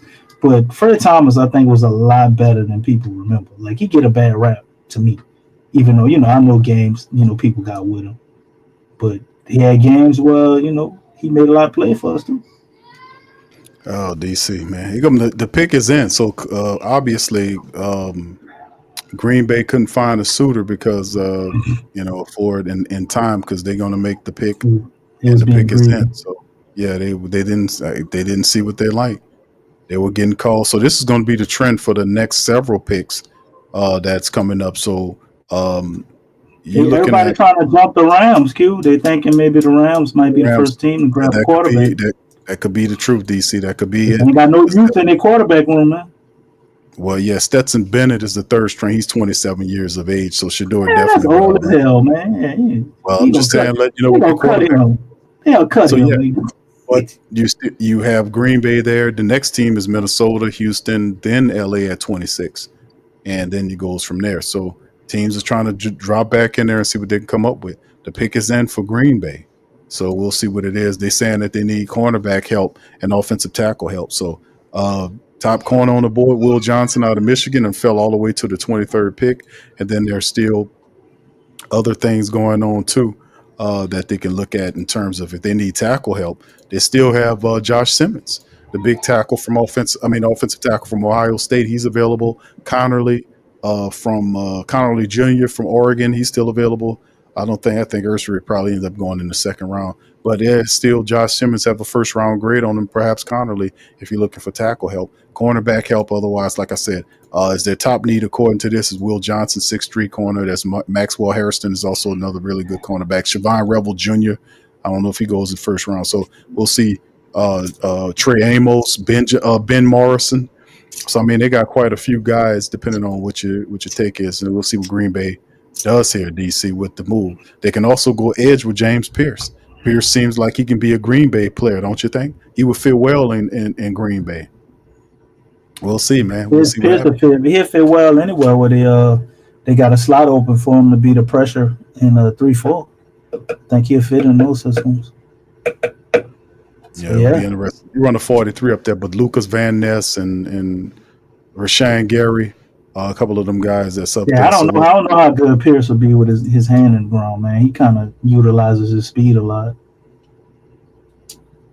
All right, we're gonna see what they got going on here, but definitely trade rumors is happening there. People trying to move up to do something here. So we'll see. All right, Tragic. I see you about Fred Thomas, bro. Texas Toast. I ain't never said Fred Thomas ain't get burnt. I'm just saying, like, I've seen Fred Thomas make plays too. Fred Thomas did. Listen, Fred Thomas had some good games. DC. Yeah. He made. All I'm saying he wasn't like the poster boy for sucking as a Saints cornerback. To me. The worst cornerbacks, in my opinion, getting. Toy Cook is probably that guy. Toy Cook used to get burned. You think he's worse than Jason David, though? Well, I mean, Jason David was 5'8", and he used to get interceptions. Like 5'9". Oh my man, Darwin Bush, Chris McAllister. That's the name I was talking about. Q. Yeah, he got hurt. Yeah, Chris McAllister was on the back end of his career. We had a lot of great cornerbacks that were old. We have any greatness. Okay, Green Bay goes with Matt Golden. That's so Green Bay too. They got Golden, solid wide receiver. They're going there to help out Jordan Love. Yeah, he one of the best, man. He one of the best in the draft to me. I love the young little wide receiver room that they got. Romeo Dubs, Christian Watson. They got Nicole Hartman. Oh, they got speed. Yeah, Jaden Reed, and now they had Matt Golden there to help out Jordan Love, guys to keep them moving. So Green Bay adding to their offense to help the quarterback. The Minnesota Vikings are now on the clock, so they're going to be fielding some offers as teams attempt to try to move back into the draft. It's because Minnesota. That's a good pick for Green Bay, man. I didn't think they would pull that. I thought they were going to go to cornerback for sure. Could Minnesota be a sleeper team for Shador? Of course, what is their quarterback room? They just got McCarthy last year. I don't think they drafted Shador. So he a top 10 pick there. They let go to Seattle because of McCarthy. McCarthy was looking awesome, and he was on track to be the starter last year, and he got hurt. I think in training camp or something like that. Yeah, but he was outdoing that boy. So they definitely going with him, man. They picked him 13th last year, or 11th or something like that. He went 10th. Yeah, so I don't see them going Shador or no quarterback. Yeah.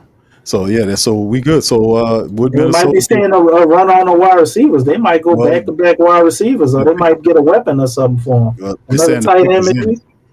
I don't know. The pick is in, whatever it is. DC said they need cornerback help, offensive line help as the top picks there, and Will Johnson. And that was kind of fast, so Will Johnson might be the guy, man. That's a great spot for them to get him at 24, man. This was a top 10, considered a top 10 guy. All the way to 24. That's crazy, man. Crazy work. If we didn't have Chris Olave, man, I definitely would have wanted us to draft this guy. But to me having him and Chris Olave seems a little bit redundant. Yeah. So Matthew Golden is excellent receiver. Awesome. I actually like him. I mean, you know, people might disagree. I like him a little bit better than Tedero. I think Tedero can grow to be better than how I see him. Got more potential, but I think Golden is going to be the best receiver out of this draft. That's what I think. Yeah, Golden be the best wide receiver. I think so. He's good, man. He's good player there. He got everything, man. You know, size is really his only weakness to me. He's just not that big, but he do everything. All right, yeah. He says, don't forget Robinson was garbage too. Says Black. What's up, Black Preacher, man? Shout out to you, man. Robinson, my top three. I don't remember My top three cornerbacks, worst Saints cornerbacks, and these are guys that got burned consistently. Toy Cook, Alex. People forget Alex Molden. His son playing in the league. Alex Molden was moldy. He was garbage for the Saints. He should have never been a first-round draft pick for the Saints. He was just not it. So Toy Cook got burned. Alex Molden used to get torched. Now, of course, Fred Thomas had his days because a lot of these guys just had just terrible spatial awareness. They weren't good at doing the little things like if you're a cornerback, a defensive back, and this is for our young DBs out there, if you want to be a really good defensive back, you have to know how to read the body language of the guy you guard. And that's how you know, because you don't know what he's going to do. The wide receiver has the advantage on you. You don't know if he's going to dig in and cut in front of you and go left of you. You don't know if he's going to go out. You don't know what he's going to do. All you can do is try your best to mirror this guy, to understand what he's going to do if you're doing man-to-man and, knowing your principles in zone. But a lot of times when you're guarding your wide receivers, you got to also know how to read the body language and know. And Deion Sanders talked about this, saying, watch the hips. He said he can try to shake you and do all this stuff, but watch the hips. Whatever the hips go, they go. And D.I. would drop game like that. But also another thing is reading their eyes. Like if you a cornerback there and you're reading the guy, he starts, when he turns around and his eyes are there locked in, that ball coming.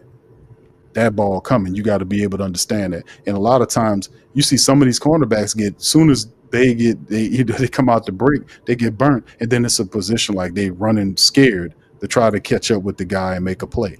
So, I mean, you just got to know how to read the guys and know when the ball is coming. I've seen, what's his name, do that just got signed back with the Saints. He got really good at understanding that, knowing when the ball was coming and when he had to turn around and make a play. What's the guy? We just signed him back, family. What's the man we just signed back? Man, let me pull up our depth chart here because we just signed him back. When he was first with the Saints, he had a terrible time learning that principle. But since he started learning, Isaac Yiadom. Yiadom was bad at that at first, and then he got really good at that. He got paid off the Saints. Right, he got better at that going forward, knowing how to read and turn around and locate the ball and make a play. Because a lot of times you'll see Isaac Yiadom when he was early on, the ball would just hit him in the back. He could have had 2 or 3 interceptions that he missed out because he wasn't facing the ball. He was face guarding the wide receiver. Turn around and locate the ball. Wide receiver looking back, you look back, find where that ball is. That was Aaron Glenn coached him up, huh? When Aaron Glenn was still here, coached up Isaac Yiadom.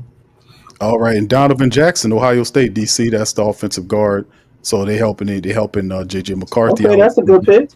Yeah, not bad at all. A lot of teams made real good picks, man. Dallas was the only head scratcher to me, and that brother might not be bad either. Yeah, so we'll see what happens if Donovan Jackson from Ohio State, another good, solid offensive line. Well, I can't forget the Steelers. I don't understand how they didn't take a quarterback, man. They don't. Giants on the clock. DC, this is a trade that just happened. Giants just traded. Well, there you go. It's a trade, man. Shador's going to New York. Yeah, it's a trade. A trade. The Giants on the clock. That's probably for Shador. The Giants on the clock after the trade. They gonna walk out of here with Carter and Shador Sanders. They probably be the one in the draft, man. The Giants just traded with the Texans. So I mean, they flip flop with them. So there you go. So the Giants on the clock. Texans ain't got to go too far back. What is this going to do, DC? What's the call? It's Shador Sanders, man. Who else would they be trading up for? Let's see who's the best available right now. Let's see who's the best remaining. Because Will Johnson is on the board. You got Pierce; they can go there. Mike Green. I don't see him going Maxwell, Harsin, Mike Green, Jai Campbell. He's pretty good. Yeah. All right, this is information Mike Grafalo. Why would you go Pierce? Texans trade of 2020 the first round pick this year in exchange for the 34th, the 99, and third rounder in 2026. So they're giving up the first round pick for 3 picks from the Giants, which is 34, 99, and a third round pick to 2026. It's definitely going to be Shedeur. And the Giants on the clock. It's definitely going to be Shedeur because the number one need for the Giants is a QB. So there you go. How's that their number one need though? They have like 2 QBs in the Well, because I guess they're seeing it as the fact that they're looking at it from a futuristic standpoint, like they want to have a franchise style quarterback. Even though I know the guy is picking these players based on the fact that he's under the gun, because Brian DeBall should have been fired last year. Him and the guy from Cleveland, but they held on to these guys and they're under the gun. But yeah, he got Russell Wilson, Jameis Winston, and Tommy DeVito. So wouldn't this be the prime location to be able to push your door where he can sit behind? Because Jameis is under contract for 2 years. Russell Wilson, I think, is a 1-year contract. And who cares about Tommy DeVito? But the bottom line is this would be a good area for Shedeur to go because he can work behind 2 bridge quarterbacks to get his chance. So I think this is the Shedeur, and the pick is in. So we'll see what it is. It's got to be Shedeur, and the Giants jump ahead of the Saints in the back of the second round to make it happen. So, and watch it come out reports that the Saints was trying to move up and they got outclassed with 3 picks from the Giants to move up back in there. The pick is in. We'll see momentarily what it is. It might be, we'll see what it is, fam. DC, it just happens, bro. It's interesting, bro. Yeah. But you know how it goes too. Once one fall, it starts to be a run on them. Shedeur happens. How long after Jackson Dart? Right. Well, I mean, if the Rams, any of these other teams looking for quarterbacks. I mean, the Rams. I know the Rams. The Rams are looking for quarterbacks. That's why I think they jumped up. The Rams probably take Jackson Dart, and other teams making calls. That might be Mickey Loomis' dumbass up there, trying to call. So we make sure we get Jackson Dart. Hold on. You guys don't draft Jackson. We want him. You can take Shedeur. Hold on. Yeah. And I don't want Deion Sanders in here. God damn it. I'm the superstar of this organization. Nobody's bigger than Mickey. Y'all see my classy jacket yesterday? I picked it out. It matches with my gray fox hair. That's right. Oh, that's right, guy. That's right. I am all style. Mickey. Yeah, wow. That's right. All right, here it is right here. The sources, Giants get the pick, the 25 pick, and the number 1 pick in 25, which is the 25th pick. Texans get 3 picks, the 34th overall pick, the 99, and the 2026 third round pick to move up there. The pick is in. We'll see what it is. Me and DC think that this is the move that gets Shedeur to the Giants. I think this will be Shedeur being a Giant, listed as a Giant. So we'll know momentarily if this is indeed the case with him. So we'll see. We believe that it's Shedeur going there, but then again, DC could be somebody else. We'll see. But me and you say Shedeur. I don't see them trading up for nobody else. Maybe they got somebody they just in love with, but why would they go? James Pierce is an intriguing name, and Mike Green, those guys. Even I guess Josh Simmons, but I don't see them trading up for none of those guys. They just took Abdul Carter, so the 2 pass rushers. DC, you get Carter, and then you get Shedeur.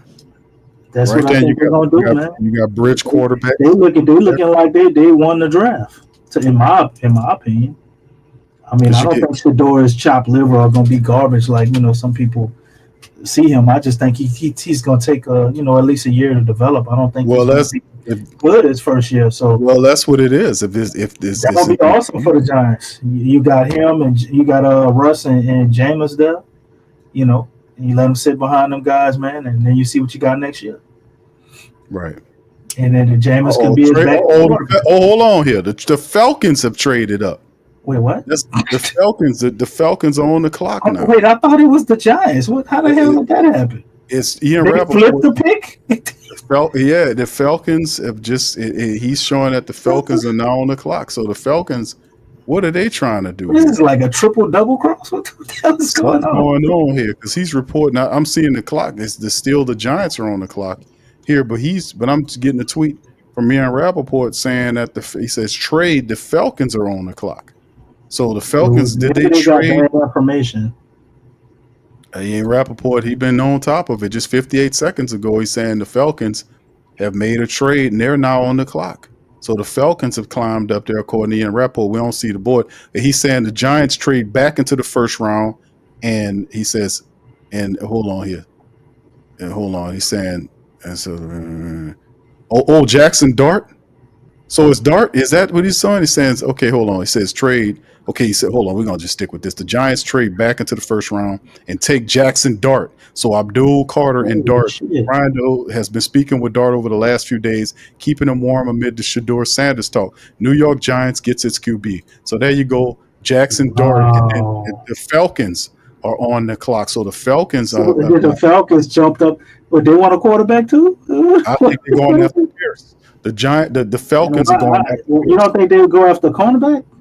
No, but hold on, DC. This works for the Saints, for the family members here, because the Saints, rumors was the Saints was liking on Dart. The Giants step ahead. They get Dart there. The Saints will have to pivot to Shedeur. So this actually works for the Shedeur contingent.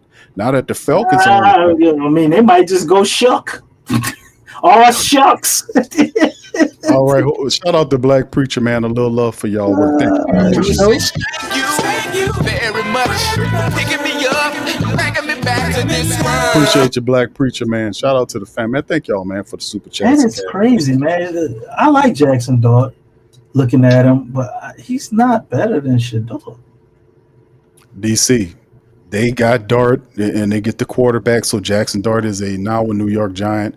And Shedeur is here now. You got Cleveland and the Rams are the other two dominoes, as well as the Steelers. So the pick is in for the Falcons, who trade back into. I'm trying to figure out what the Falcons trade is here. Let's see what this is, because they trade right up under the Giants. I mean, they traded. They got it. They got a DN with their first pick, didn't they? No, they got a linebacker. Hold on. Yeah, they got your boy from Georgia with the first round pick. They got the Falcons and what was the Falcons picked at number 15? They took Jelani Walker at the linebacker position. Is this Falcons moved up so they can go get Pierce? Is this a play so they get the linebacker and then they turn around and get the pass rusher? They traded with LA, man. So I'm trying to find out what they gave up to go and get them. That is yet to be determined. I'm gonna have that information for you as soon as I can. But like I said, that's a lot of what's going on right now. In the back of the first round is it's Cleveland, man. Yeah, okay. What about is Cleveland? Well, the edge rusher is the top concern. If Walker doesn't appease that, then it might be Will Johnson if they're looking for a cornerback situation. I would think it would be Will Johnson, yeah. Because nobody expected him to still be here this late. I mean, we knew he would slide, but I don't think he'd be waiting out here at pick 26.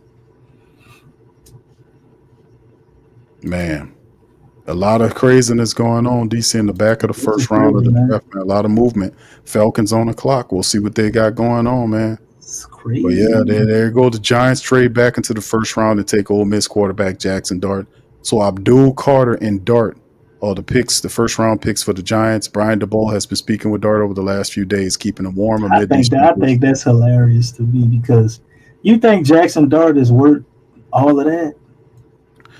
Jackson Dart's can be good, but I mean, he's not better than Shedeur. I'm not doing all that and then pass up Shedeur. But I told you, Dayball is one of those coaches that he didn't want Shedeur in there. You could say maybe he's scared of Dion taking his job, or maybe the fact that he wants to win now.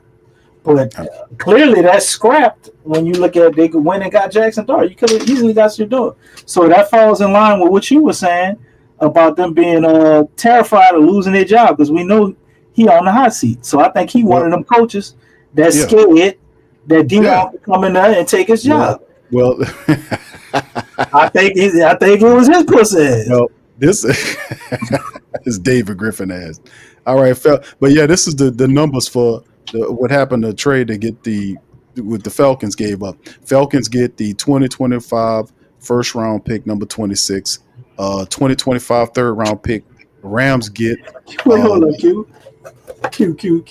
Look at it. I don't know if you're seeing the draft live right now, but this is so funny to me. They got a picture of the Giants' first round quarterbacks, and I'm just looking at Daniel Jones and Jackson Dart. Ain't that like it's almost like a similar quarterback, right? You talking about who? Daniel Jones. Not quite. They're similar to me. Nah, I think big, athletic, with nice arms. Yeah, but need help reading the field. I mean, it's a risky pick to get Jackson Dart, but the thing is, Jackson Dart doesn't have to start right now. You can allow them to develop, and the Falcons not only get Walker, get Pierce. No. Let me give the particulars on the trade. After the trade, the Falcons select Tennessee edge rusher James Pierce. What they gave up what they gave up to secure him is on the screen right here. They gave up. Let me see. Falcons get the first round draft pick, the 26th pick, and then the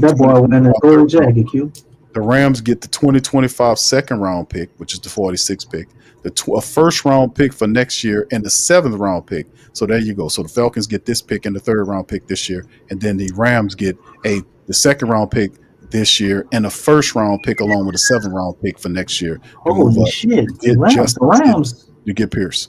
So that's the call on the Pierce thing. Yeah, so I think the Rams the Falcons have done a wonderful job in appeasing some issues defensively. They get Walker, who's seen as one of the best defenders in terms of the linebackers in the draft, and they get Pierce, who's a phenomenal plug-and-play defensive end for the defense. So the Falcons right now, man, get 2 really dominant, really, really tough players on that defense, man. So they building toward the stars, man, right now. And right now, we're just seeing what's going on with the Saints, because Jackson Dart was somebody that they wanted. So if the Saints don't get Dart, what's the play if you don't get Dart?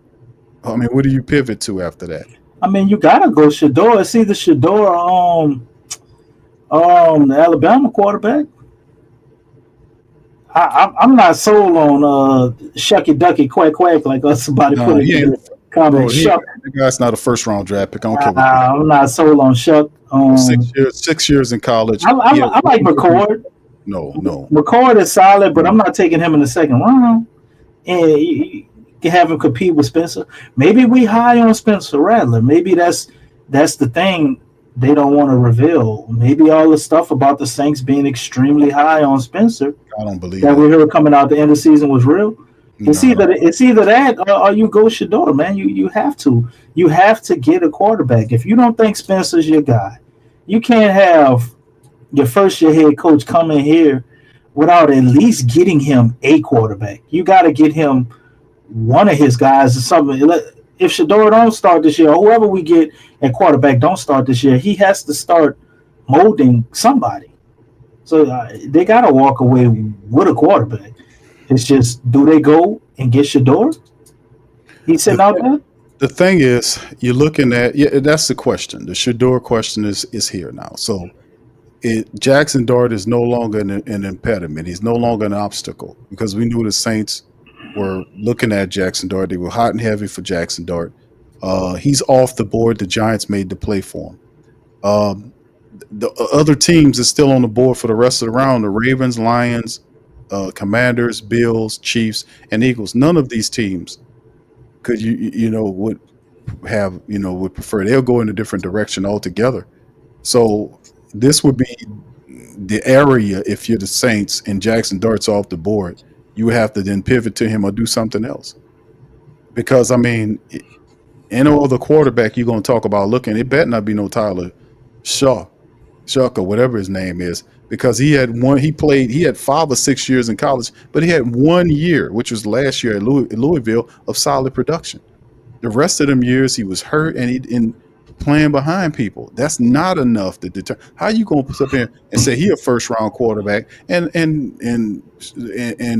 lift your nose to Shador, who did it at a higher level 4 years? That boy can only hope to have done half the stuff that he did. But he's a first round draft pick because he got a strong arm and he's 6'5". Man, get the hell out of here with that. He Man. ran a 4.6 in the 40. Q. I don't care what he did. He didn't do that for 4 years. He's not a first round quarterback. He did it for 7 years. Q. Jackson Dart is not a first round quarterback, bro. It's some Tyler bullshit. Shuck is well seasoned. He's been 7 years. Man, listen, bro. This is some BS, man.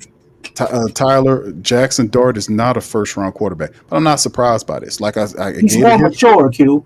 About these other guys that we had the guy from North Carolina. What's his name? That the Bears took that year. Y'all guys know. Trubisky. Yeah, that was horrible.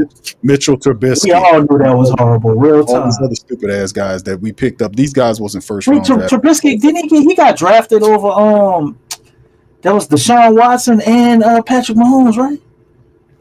I forgot what quarterbacks. Wasn't it? I think that was that. No. I don't think Patrick Mahomes was in the same draft with Deshaun Watson. I know for sure he got drafted over Deshaun Watson though, which was insane. Mitchell Trubisky wasn't shit, man. That's the bottom line. He wasn't no guy that was supposed to even be up there. But this is what happens when you have these people. Yeah, we talking about all shucks. Man, nah, man. That guy is not that guy's not a first round quarterback. He's not. Jackson Dart is good, and I like Jackson Dart. I've seen a lot of Jackson Dart, but Jackson Dart is not a first round quarterback. It's some weirdness going on, man. There's some F stuff going on that I don't like. It's Dion, man. Shador's coming in and he's confident. He got a strong father behind him. They know they can't control him or run that BS on him.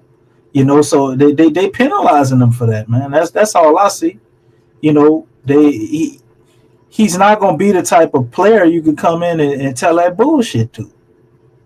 And they looking at it as he's cocky and arrogant and he's going to be hard to coach with Dion breathing over your shoulder. And it's all that type of bullshit, in my opinion, man. Like, I don't see like how you put the tape on and you look at these guys and you think Shador is a third round quarterback, second round quarterback. I just don't see it, man. The dude had a 70% completion percentage twice. He's actually reading the field. Now, he hold on the ball too long, but he did have a horrible line. And, by the way, didn't have a running game at all. Who's Colorado's running back? Do we even know?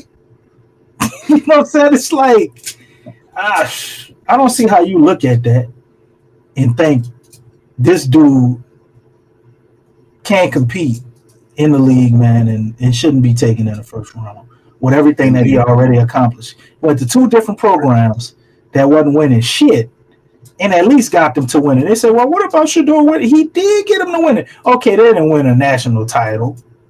They didn't win in the playoffs and all of that. But he took an organization that ain't do nothing. Two of them ain't been doing nothing. And both of them became winners when he got there.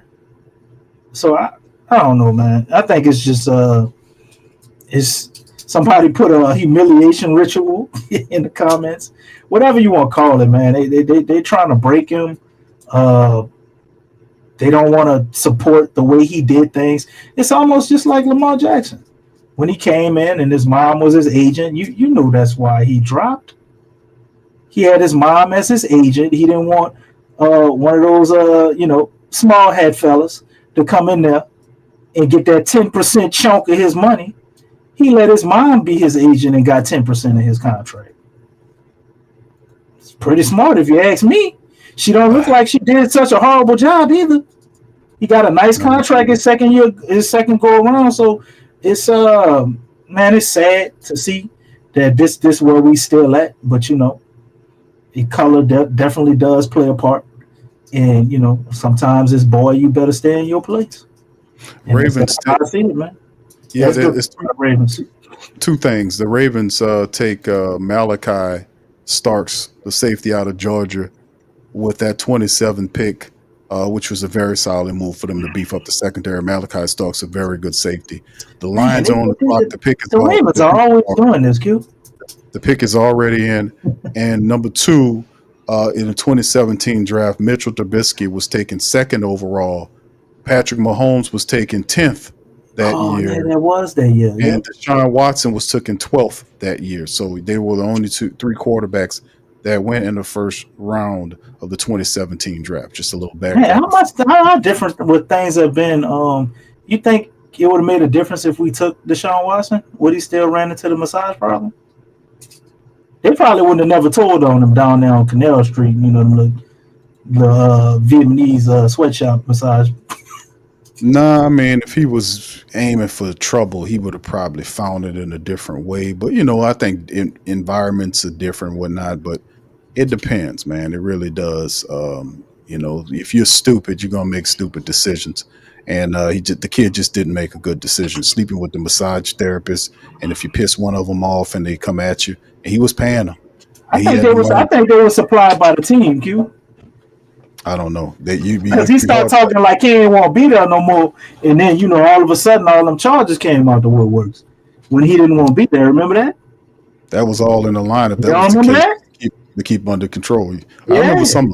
Yeah. It just don't pop up and you have a line of people suing you at the same time. That's orchestrated.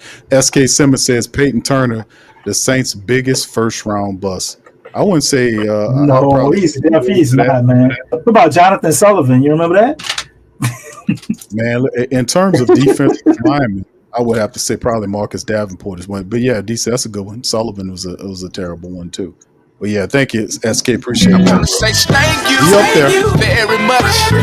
I'll put Davenport ahead of him. I don't know, man. I think it's the compensation we look at for Davenport, but Davenport actually was productive at certain points. He never lived up to what we traded to get him. But if you just say we drafted Davenport 15th, I don't know, man. I think there's a lot of players we took in the first round that were worse. Nah, let's keep it. Matter of fact, I'm gonna pull up defense. Let me go. I'm gonna go through Saints first round draft picks and see. Cause man, we had some bad ones, bro. We had some bad ones. Right now the Lions still on the clock. The pick is in, fam. So we will see what's going on right now. Not much happening in terms of the trades. We're thinking that possibly some more trades will happen. We still have after the Lions pick, we still have the Commanders. That's also there. Then followed by the Bills, the Chiefs, and the Eagles close out day one. Do the Saints make a move to get back in there to see if they can find a quarterback? Because right now, if they're looking for a quarterback, Jackson Dart was definitely somebody, according to all these rumors, that they were looking at. But the only quarterbacks that are available right now, if they're looking for a quarterback, is Shedeur Sanders, Tyler Shuck, Jalen Milroe, who they also had rumored that they were very high on Jalen Milroe. So I don't know what kind of thinking the Saints are doing. I really don't know. I know Milroe he's an athletic dynamo. He has a strong arm. He has accuracy issues. He has, he's a gunslinger at bit, and he makes some tough decisions. The last year wasn't his best year. The year before that, he was actually a lot better. He kind of regressed in the second year, which is problematic because you would like to see it in a different way. But he does have talent, but he's not. But if you're in the situation the Saints are in, where you don't know what's going on with Derek Carr, and you're looking for a quarterback, then you want to try to have somebody you can throw in the mix right away, as opposed to somebody you're developing. But then again, if you're the New Orleans Saints, maybe you're in a developmental mindset anyway, being that you have a rookie head coach, you'll have a young quarterback at the play. We're not expecting much at you at all anyway, right? Okay. You see what I'm saying? So we'll see what it is. Say Q. Yeah. You do know Alex Molden was took in the first round, right? With the 11 pick. Yeah, he's one of the worst. He worse than Davenport, bro. It's got to be Alex Molden, man.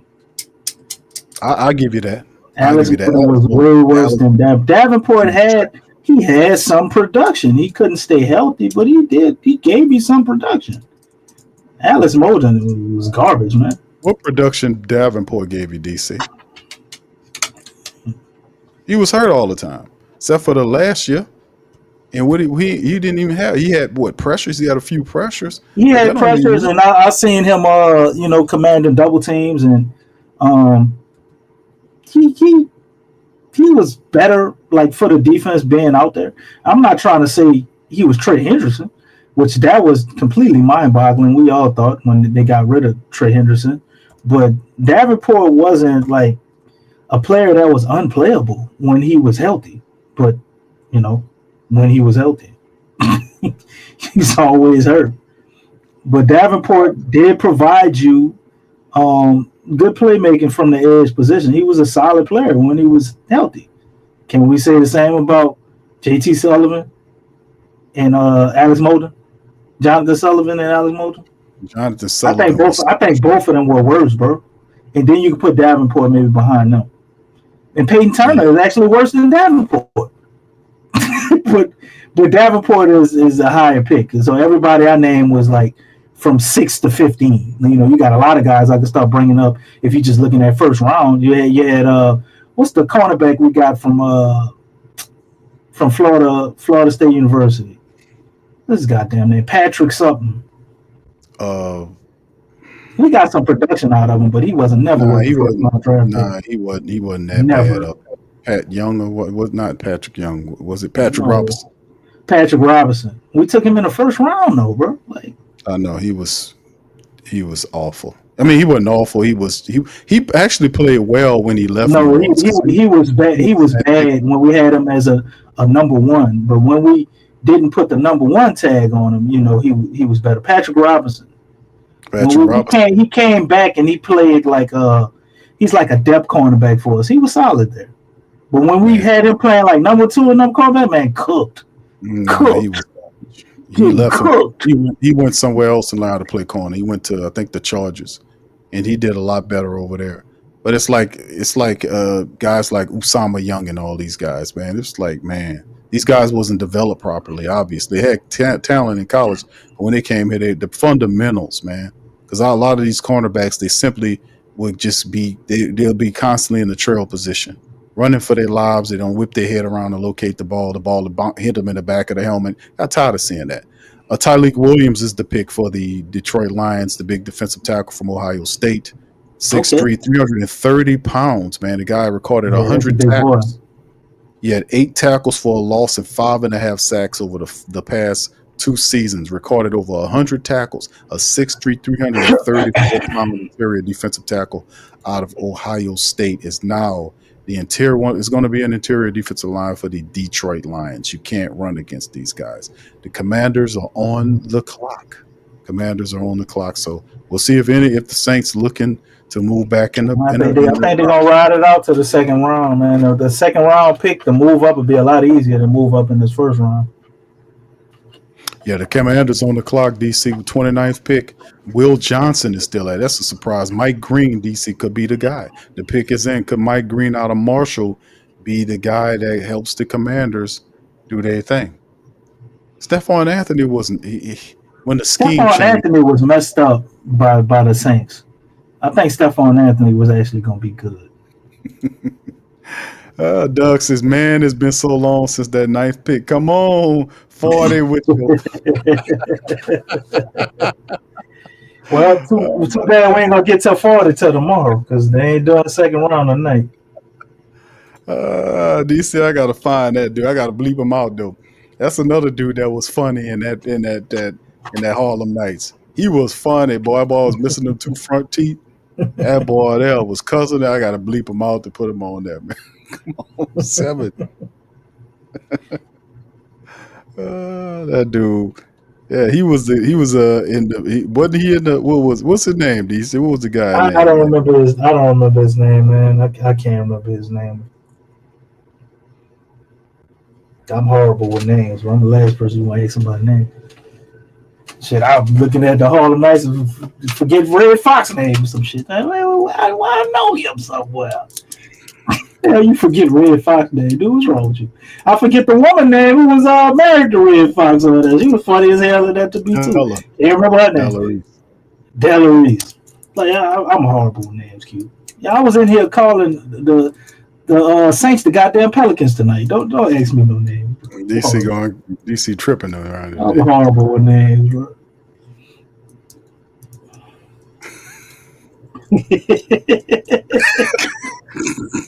There you go. I I played on Samuel L. Jackson or something, man. I don't know what doing there, That's Samuel Jackson. But Samuel Jackson could play that role, though.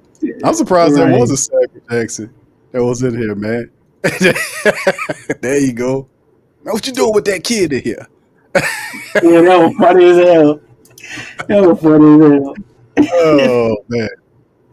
All right. So, anyway, Josh Connerly, the big offensive tackle from Oregon, gets picked up by the Commanders.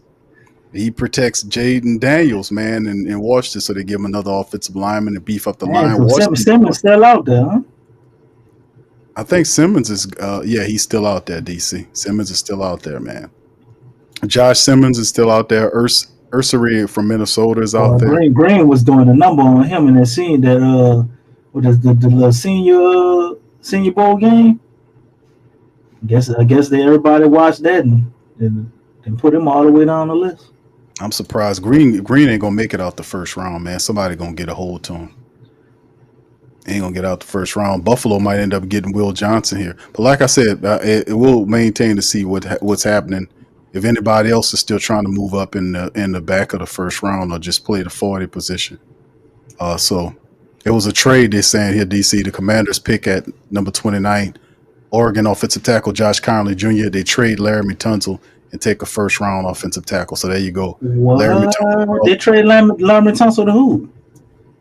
Well, Tunsil, you remember, let me see if I can pull it up here, man. Put it on the screen because they just trying to beef up the line, man, and let me see here. Let me see. I'm gonna have to get more information on it, but this is Ian Rappaport. They trade for Laramie Tunsil. He says I misread it.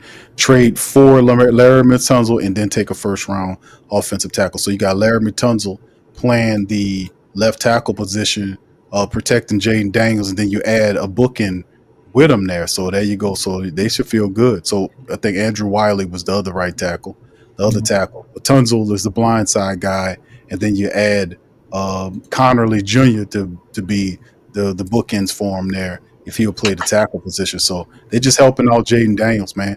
All right, the Buffalo Bills on the clock. Yeah, the Bill up. They got 3 more picks. The Bills, Chiefs, and Eagles before we close out. We trade with the Eagles, man. They owe us a favor, man.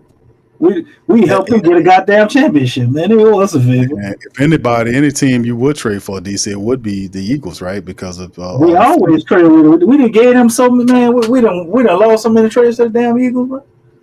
They ought to throw us a bone at some point. I got to give the Falcons, like right now, DC, we start looking at some of these. The Falcons and the Giants, bro. The Falcons and the Giants. Maybe you can say the Giants day one, but the Giants gonna lose the whole draft because they gave up a lot to get Jackson Dart, and I think in the end that ain't gonna look so good. But on day one, they walk away with the best players, Falcons and Giants. Yeah, Falcons getting Jelon Walker at 15, and then trading back into the first round at 26 and getting James Pierce Jr. to help their defense. 2 starters right away. Improve that defense. James Pierce hurt my heart, man. I want to see him do well, and it's like, damn, I can't even root for him now, Q. Yeah, I gotta hope he fail now. Right. I hope they use him wrong. Man, that was big, bro. He's a good player, man. I thought he would be real good at the transition to that 3-4, but going over there with the Falcons, they run a 4-3. Do they run a 3-4 and a 4-3? I know they brought somebody else. I think they do both, right? I think they changed. They got a new coordinator over there to switch up from what they had last. If he ain't a 4-3, I think we got a little time. It's gonna take him a while to catch up to. They run a 34. They run a 34. They got a 34. Yeah, if they run a 34, then they didn't peep the game, bro. They peeped the game. But man, him coming off that edge, man, you just dedicate him to being a pass rusher. Yeah, that's dangerous, bro. The dude had a damn gold jacket on, sitting up with his family like he in the Hall of Fame. He had a damn gold jacket on, like the color of the Hall of Fame, bro. He didn't look too happy about going to the He didn't look too happy about going to the Falcons though for some reason. He didn't really look happy about that. I respect the game on that. The man know what he gonna be. That's what he putting out in the atmosphere. All right, A-Camp, shout out to your brother. Says, bro, the Giants got 3 QBs. Looks like the bowl is in panic mode. He might be coaching for his job to see. Oh, yeah, absolutely. Yeah. He was supposed to be fired last year, man. Him and the guy from Cleveland. It's inevitable. There was another guy that was supposed to be fired too, but he definitely escaped that burning building. To be honest with you, well, go ahead, DC. You want to add to that? No, I'm just saying it's inevitable. I think you're getting fired no matter what. Ain't nothing you can do. Ain't nothing you can do. They don't have a better answer right now, and they're still trying to figure out what they're doing. And I mean, he gonna rely on his vets. He got Russell Wilson. He announced Russell Wilson as the starter. Jameis is the backup. Man, Russ ain't been the same since Future said I still smash on the seat, dog. I don't think that's changing no time soon. Jameis Winston could come in there, win you a few games, but I think it's over for Russ.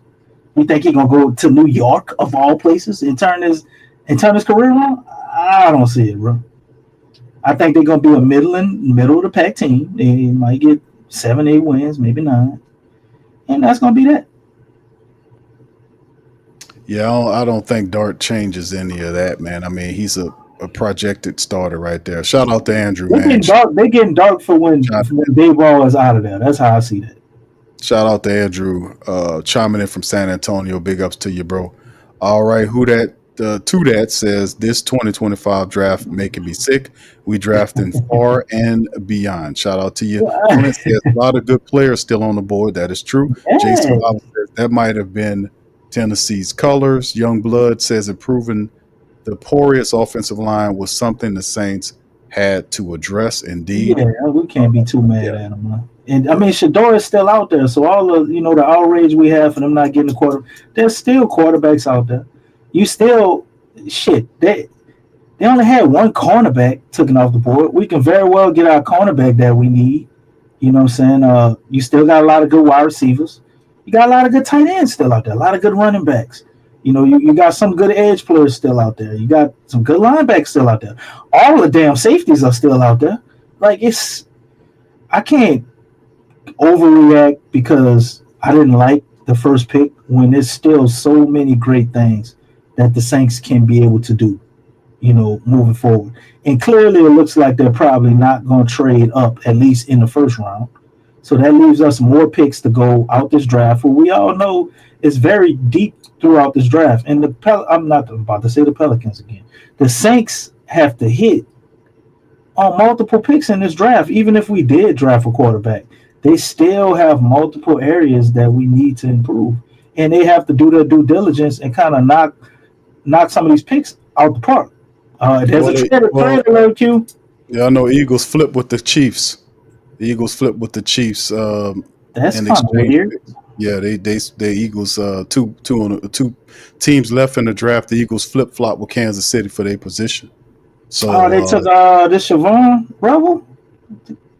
He went to the Bills. Well, the Bills took Maxwell Harrison. Okay. So that's the last one. Harrison is a pretty good cornerback from Kentucky. Yeah, so, that's another good one. The Eagles move up. What they're moving up for? What are the Eagles doing? What they're looking for? What are you looking up for? Mike Green. What are they doing? What are they? I would say Mike Green or cornerback.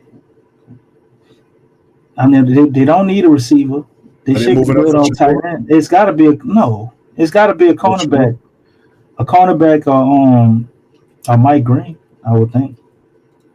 Because Kansas City is pretty good. I was thinking they probably would take Will or Green, man. You picking at the end. Why jump ahead of Kansas City if Kansas City was going to take the player Because they probably wanted one of those guys, and they already knew Philly was going to take him. That's what I'm guessing. So they asking them to not take him by giving them some compensation. Like, we really need this guy. Yeah, all right, we'll figure it out later then. Go ahead and take him.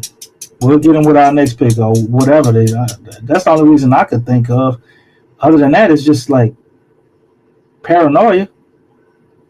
Or maybe they thought somebody else was going to try to jump Philly. So they just switched first rounders Maybe somebody was calling that was going to jump them and get the guy that they wanted, and it was like, no, we'll give you more. And they switch first round picks, and they get a 5th round pick. The Chiefs get a 5th round pick, 164. So they switch first rounders, and the Chiefs get a 5th round pick this year. If I had any guess, the way that the Eagles always shitting on the Saints, it probably was Mickey Loomis trying to trade with the Chiefs. It's really called to put an end to that shit. Yeah, it don't seem like any other trades are going to happen tonight right now, fam. You might be right. DC will go into day 2. I think I'm going to day 2. Which would be, I think, better, because if we do trade up in day 2, the packages are going to look a lot different than trading up in the first round. The reality is, too, family, for some of the family members feeling a little down in the draft, the reality is Shedeur Sanders is still on the board. Okay, so he's still on the board. It appears that he's going to completely fall out of the first round into the second round, which is to me egregious, but it just gives him a bigger chip on his shoulder. So, but he'll be fiercely. And it gives us a lot more money if we draft him. It does. So, I mean, he falls down to you in the second, to the second round, which the Saints will, if that is their guy, they have to pivot to get. But he's still on the board. So we just have to find out what's going on there. And the way the second round starts tomorrow is the Browns, the Texans, Titans, Browns, Raiders, Patriots, Bears, and the Saints at 8. Hey, hold up. You say the Browns, the Texans, the Titans. The Browns got 2 picks? The Browns have 2 second round picks, one at 33 and one at 36. Man, the Browns gonna come on like fat rats in this draft. Who did they take? They took Graham, huh? That's right. Michigan, huh? Man, and they drafting right here at the top of the second with good players still here. Yep. Man, they got Browns, the first pick. Browns looking like they setting themselves up to win the draft, bro. Because they more than likely gonna take Shedeur, bro. I would have to think. A lot of the rumors had the Saints trying to move up in the second round. So we'll see with the quarterback out of the way. Where do they go to? I mean, there's Shedeur, there is Jalen Milroe, which some rumors indicated that the Saints were interested in Jalen Milroe. So I like Milroe for 2 reasons. More important than Shedeur Sanders to the Saints. We don't know. We don't know what to play. Go ahead, DC. I like Milroe though, because I think Milroe, he's not Jalen Hurts, obviously. He don't look like nothing like Jalen Hurts at Alabama. But what I see in Milroe is a guy you could try and develop to be your quarterback. And if that don't work, I think he would be somebody that you could possibly put around Taysom Hill and put him in a Taysom Hill role if he don't work out at quarterback. And utilize, his God-given abilities that way. Like, it's almost a situation where you could, if he's open to it, I don't know his mind frame, but if it doesn't work at quarterback, you're trying to make that work and it don't, you can utilize him in other areas, man, because I ain't never seen him catch the ball or do nothing else. But, man, Jalen Milroe is such an athlete, bro. I can't help but imagine if he can't make it at quarterback, he's probably a hell of a football player as well at other positions. We just never saw it. You never had a reason to see it. But on the flip side, as a quarterback, if you could figure out how to simplify the game for him or just get through to him on throwing, he don't have to be the most accurate with the ability that he has, but if he can improve his accuracy, man, he's so dynamic running the ball, bro. I think you could turn him into a star. Like the potential that he possesses, but potential ain't worth shit if you can't reach it, right? But the potential that he has, if he could reach that, he could be better than any quarterback in this draft. But it's a risk. It's a hell of a risk. We're waiting to see what's happening here with the Eagles. They're on the clock. 2 picks remain in the draft, the Eagles and the Chiefs. Eagles are on the clock. Their top need is edge rusher and tight end wide receiver. Mike Green from Marshall is available. Do they see him as a first-round draft pick? We shall see do they get some tight end help there. DC Mason Taylor is one of the guys that's available in the draft there. He's still up there as one of the BPAs there at the tight end position. Like I said, Elijah Arroyo from Miami is another guy. Terrence Ferguson. I don't know if some of those guys are first rounders as well.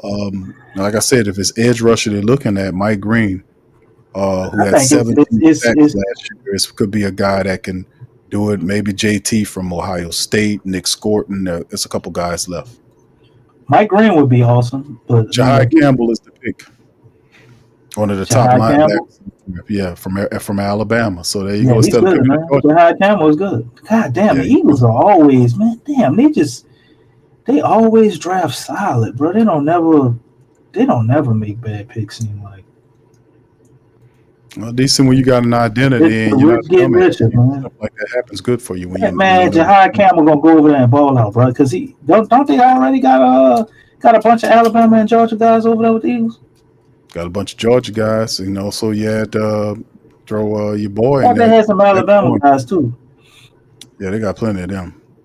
Yeah, Jordan, man, they gonna fit right in, man. They picked all those guys right there. You had, and then now you got you throwing Jai Campbell, DC alone there, and you got Nolan Smith Jr., Zach Bowen. They got solid defense, man. Very solid defense, man.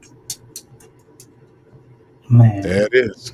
All right, last team on. What more do you expect from the Eagles? You already know what's happening with them, man. So this don't surprise me at all.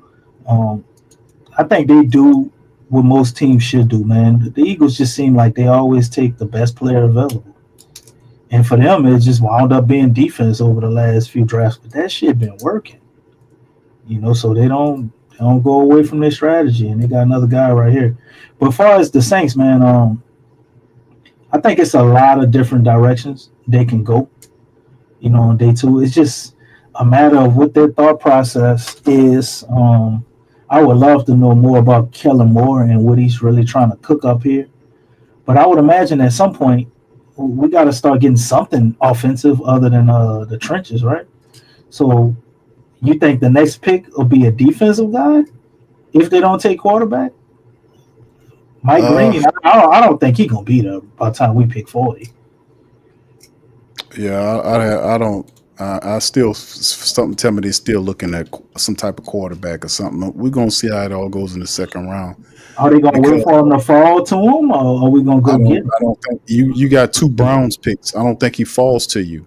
Yeah, if he's in the second round, I think at some point the Browns grab him. I mean, that's been a consistent rumor. He slid to the second round. The Browns. So we just gonna take whoever the Browns don't want. That sounds about right. Seems like go up ahead of them. I don't see how you pivot over the Browns if the Browns don't see him as a high pick. If they want him over you, they ain't gonna trade for you unless you give them more than what they want. So I don't even think it might not even be him. That's the thing. That's the cold-blooded part. He might not even be who they're looking for. They might just be looking for somebody else. They might be looking at Milroe for all we know. Tyler Shuck and all these type of people. They might be enthralled by these guys. I have absolutely no idea what the hell these people talking. Man, if they pick Tyler Shuck anywhere above the third round, bro, this is ridiculous. They ain't taking Tyler Shuck in the goddamn second round. This dude 43 years old, man. He about to retire as soon as he a rookie. Like, it's some bullshit, bro. Man, it's some of the man played one full season without getting hurt. With our injury problems that we got this week. Come on, man. Make it make sense. I place nothing. You want a veteran quarterback? Why draft a veteran quarterback? Just go sign one. You know what I'm saying? Like they got him listed. These people got that boy as a first round grade. He went all the way from like a third day pick to a first round dude basically overnight. You know what I heard? They said he's the best thrower of the football in this whole draft. Idiots, man. Idiots. And I'm like, okay. So he's the best thrower of the football. What about when you put all the other people out there and they're trying to run and knock his goddamn head off? Is he the best thrower of the football in that situation? Because that ain't what I saw on tape. Is he the best available quarterback once he started getting hit? The dude made of glass, man. It's Mr. Glass. I wouldn't want to take a chance on him with no second round pick, man. And in this draft, the second round picks, you picking high in the second round, it's like the first round pick. Nah. Tyler Shuck, if they really in love with him, get him with one of them third round picks. If somebody take him before that, then kudos to them. Don't let it be us. So if they get a quarterback, I think with the second round pick, Shador is the only answer. I wouldn't totally hate Melrose, but I'd rather them just do something else, man. Solidify us at cornerback if you're gonna do that. Mike Green, if you can get him, probably ain't gonna be there at 40. Too early to take a running back, but pick up one of them safeties, man. What's your boy out there from the Gamecocks? He's still available. Grab you a safety. You get a lot of over the top help. Maybe our problem with cornerback won't be so much of an issue. Maybe run a 3 safety look. So they got a lot of different ways I think the Saints can go, but we got to look into their thought process and see what they're thinking about, because what's possible and what the Saints are thinking can be two different things. All right, yeah, that's true. Will Johnson's still out there too. He definitely could be a starter for us. In the first round is Josh Simmons is now the pick for the Chiefs. So DC, they get some more help for Patrick Mahomes on the offensive line. So Ohio State Josh Simmons is the call. So yeah, there you go. So that's the end of the first round right there. For the Saints. Still out there. I like him. There's still a lot of guys out there, man. A lot of talent out there for the second round. Day 2 and day 3 is tomorrow. Henderson mocked way above Judkins, man. That's crazy. Will Johnson all the way to the second round. Will Johnson, man, still up. Will Johnson and Mike Green, I don't think gonna be sitting there for us at 40. We got to move up for them.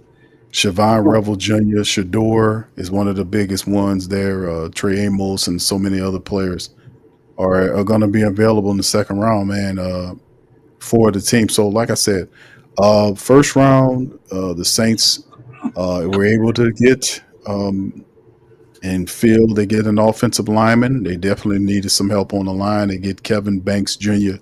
right here to be big offensive lineman. Tackle, you can play guard too if you want him to, with the 9th pick overall, 6'5", 315 as well. You look at his breakdown, his bio. He was in 2022 freshman All-American, second team All Big 12 conference, started 13 games at left tackle. 2023 first team All Big 12, started all 14 games at left tackle. 2024 first team Associated Press All-American, first team All SEC, won the Lombardi Awards for the nation's top offensive lineman, the Outland Trophy, top offensive lineman, Texas named finalist for the Joe Moore Awards, the nation's top offensive lineman, shared the SEC Jacobs blocking trophy with LSU's offensive tackle Will Campbell, started 15 games at blindside tackle, missed SEC championship with left ankle injury. The breakdown on him is that he's a 3-year starter. He's going to battle in the trenches with the current future pros. Banks will come into the league as an early starter, but his run blocking is more pro-ready than his pass protection. He's technically sound and scrappy in the run game with the quickness and athleticism to get all move blocks, has the leverage and strain to hold his own at the point. Banks has slide. He said that he has the slide quickness to deal with the speed, but he must become more proactive in attacking power rushers and long limb attackers to prevent them from dictating the terms. He needs to improve his anchor and hand placement, but he should become a long-time NFL starter at either tackle or guard position.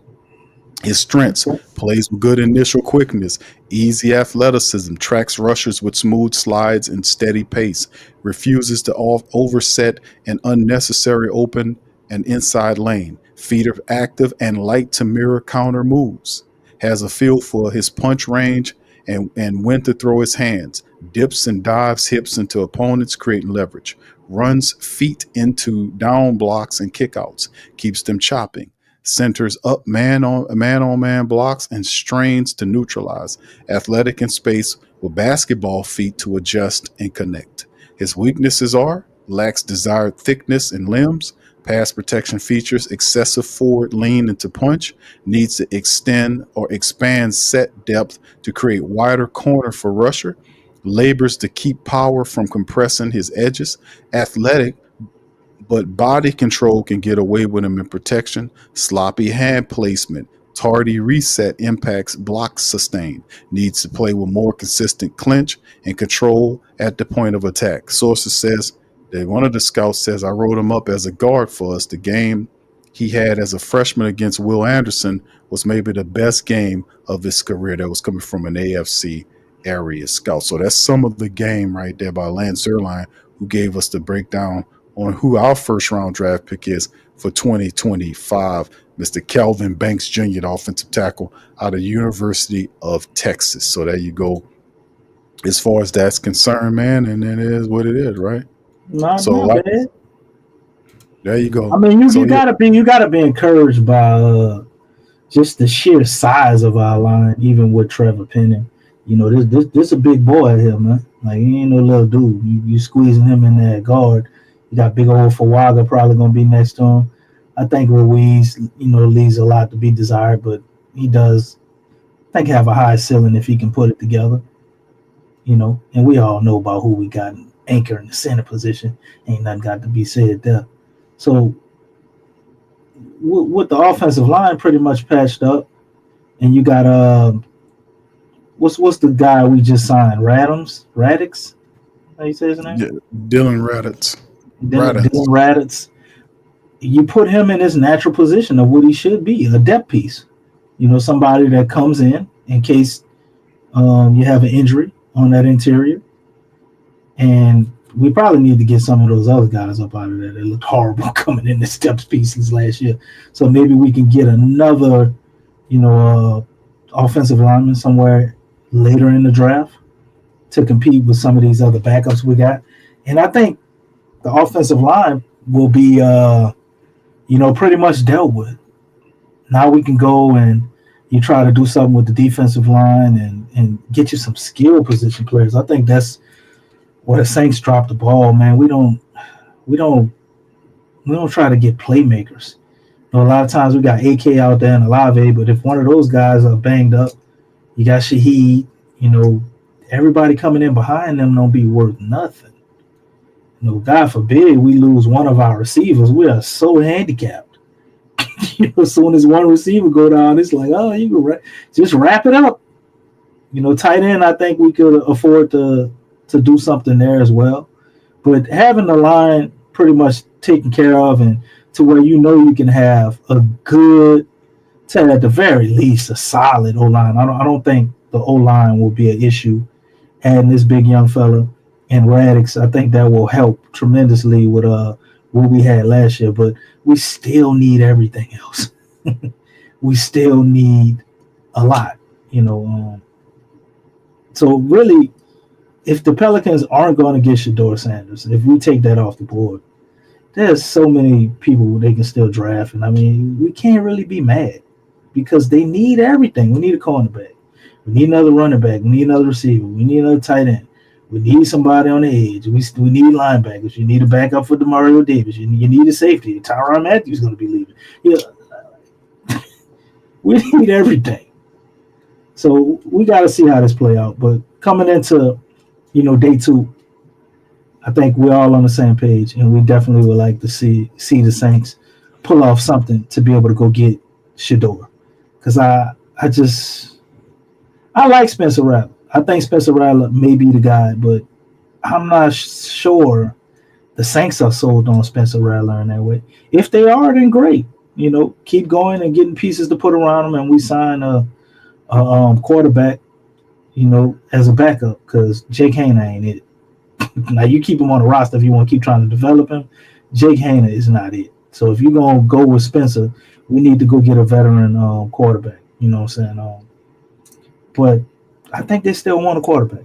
Any coach you see comes in, and that's an offensive-minded coach, they always want that guy. So I don't think this is any different.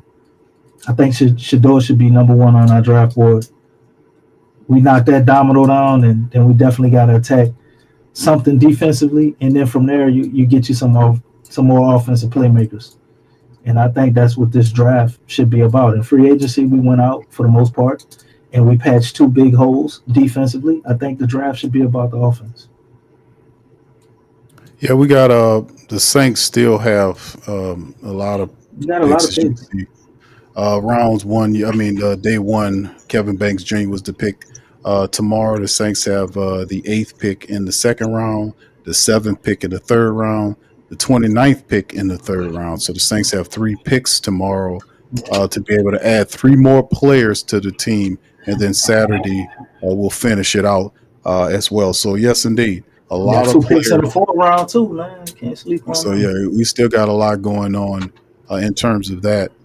Like it says in Rapport, the first round of 2025 NFL draft is over. Shador, Sanders, Jalen Milroe, and Tyler Shaw among the QBs not yet selected. So there you go right there. Hey, it Bill. should just be Shador Sanders and Jalen Milroe. Why is he throwing Tyler Shuck in there? I mean, that's what they're going Man, to do. no goddamn surprise. His ass wasn't supposed to be talked about for the first round anyway. I mean, Did they it's funny. invite him to the draft? Somebody invited him to the draft? No. You get invited anyway. Man, All right, so anyway. I hate racism, Q.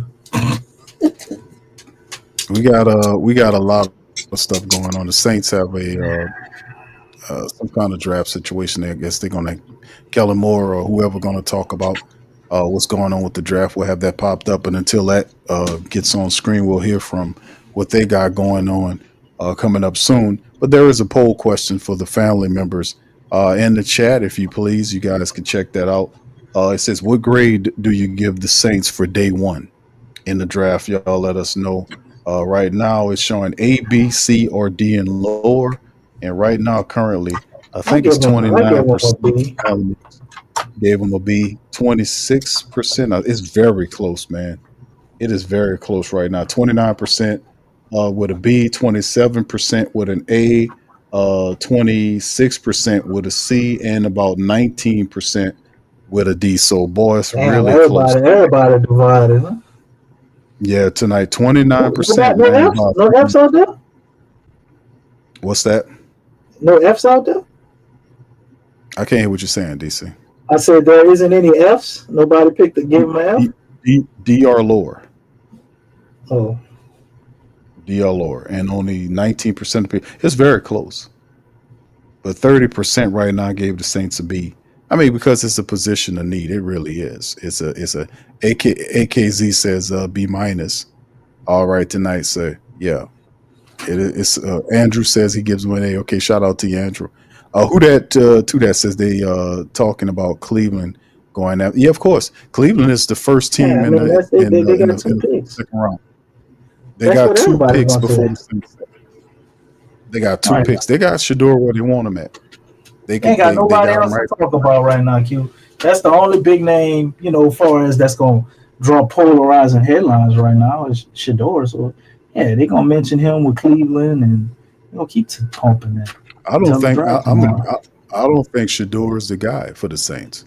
Because if they wanted him, they would have known Cleveland. If Cleveland had an idea they was going to draft him, they wouldn't have let him fall into Cleveland's hands for the top of the second round. I don't think he's their guy. I mean, you would have made a move. Who do you think that guy is? Probably Jalen Milroe. I wouldn't be mad. I know some people would be. I wouldn't be mad at Jalen Milroe, man. Long as he ain't got to start this year. I don't think he's this guy. Common sense would say if the Saints really wanted Shador Sanders, they would have made a trade in the back of that first round to secure his services. They did nothing. I don't think, and to allow him to go to Cleveland, who has 2 picks ahead of you, I don't think he's your guy.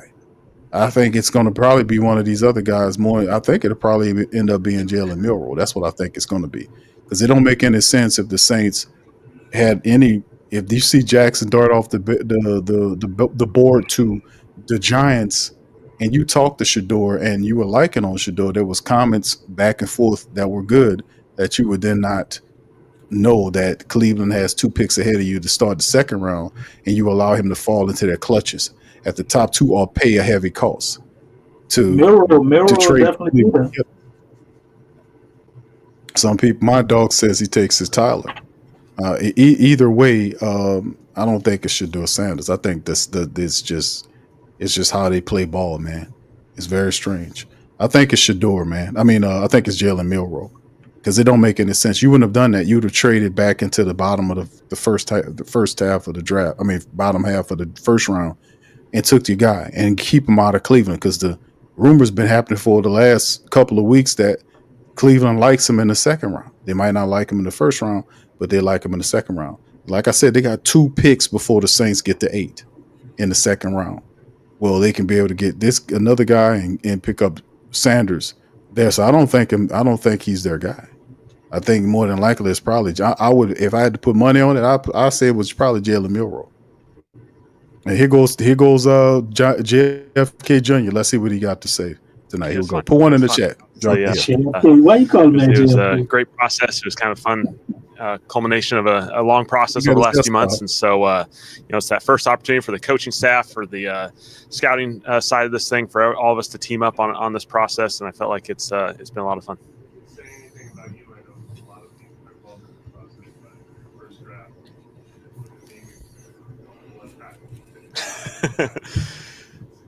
Yeah, certainly. I love the opportunity. Again, this is a trenches game. This is a game that's won up front in a lot of ways, and obviously my background has been around that in a lot of places I've been, and certainly this place is invested in it, and we feel like we can continue to do that. And so we feel like we're building a strength in that offensive line. We got a ton of really good talent there, and we're really excited about that.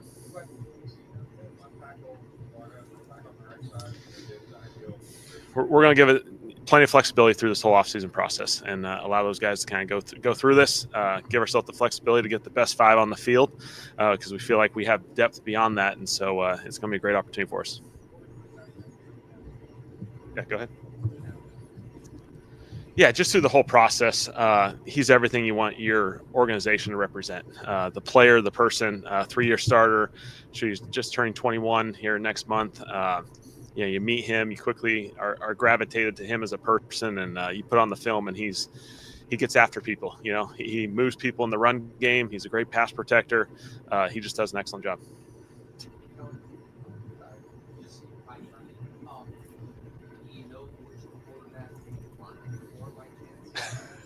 We'll let that process play itself out. Obviously, Mickey kind of addressed that on Wednesday, and so we'll go through that.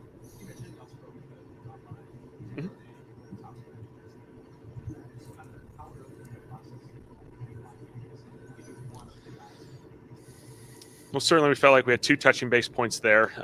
Certainly I did, being able to go to the pro day, being able to meet him at the combine. And so certainly we still had a couple opportunities.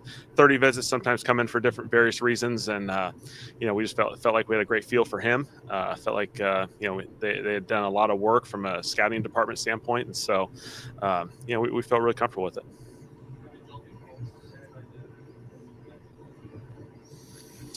No, I mean, obviously there's always discussions as you go through this process, and, those discussions certainly happen, but, we felt good with where we're at. Try to be faithful to the top of the board. You guys really close. Was this clear cut at the top of your board? Yes, it was right at the top. We had a couple guys that were there that felt really, really good with, and, certainly felt like the ability to increase our offensive line was just an excellent opportunity for our football team, just the identity of it and what we want to do.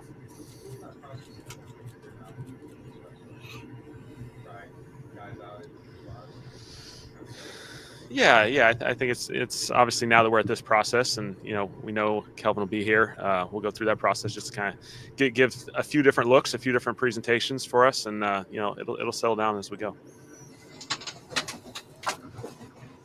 Certainly, we feel like he's got the flexibility to play anywhere on the offensive line, as far as the tackle spots, the guard spots.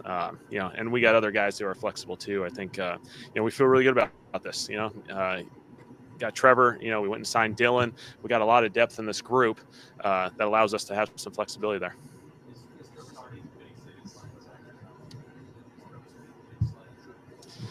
I think all of our guys have a lot of flexibility. Certainly feel like Trevor's continuing to progress. We feel really good with where he's headed as a football player, and we're really, really excited to continue to build that process for him. And so, like a lot of these guys, I think they all have flexibility.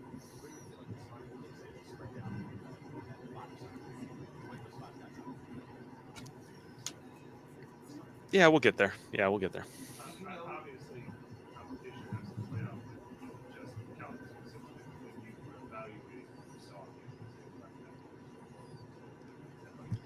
we feel like he can play tackle. He can play tackle in this league. He did it at Texas for 3 years against some of the best competition in college football. That's big time production right there. And so within that, he also has the flexibility to go play a bunch of other stuff. So it was just an awesome pick.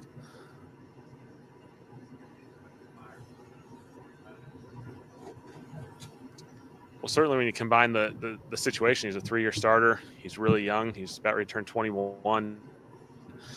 For him to just hop in there and compete at that high of a level in, arguably some of the toughest games in college football that you're going to play, just shows the player and the person that he is.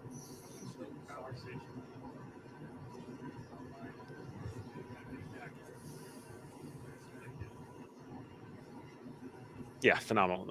The combine's really fast, these 15, 20-minute interactions, but you quickly kind of get a sense of the person very quickly, and then you just kind of continue to have these different touching base points. Pro day was awesome. Certainly our scouts have, our scouts invest such a large amount of time over the course of the last few years to get to know these guys. They know these guys inside and out. They understand them as people in so many ways, and so we felt really good.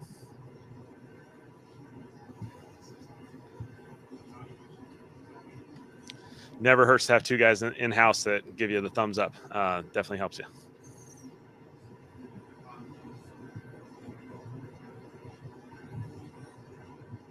No. You just have conversation. We feel good. We got plenty of opportunities through this whole process. We got 3 picks tomorrow, and plenty of flexibility as we go through the next couple days.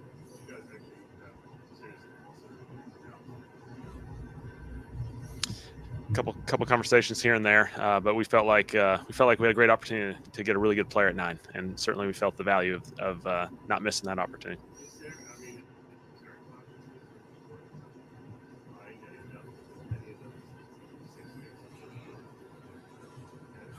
There's certainly value to that. Anytime you get, we feel like these guys that, we'll obviously start with the second round, but these 3rd round picks, these 4th round picks, these guys are going to be helping us, contribute to winning games this coming year. And so we feel like we're in a great place to utilize all these opportunities.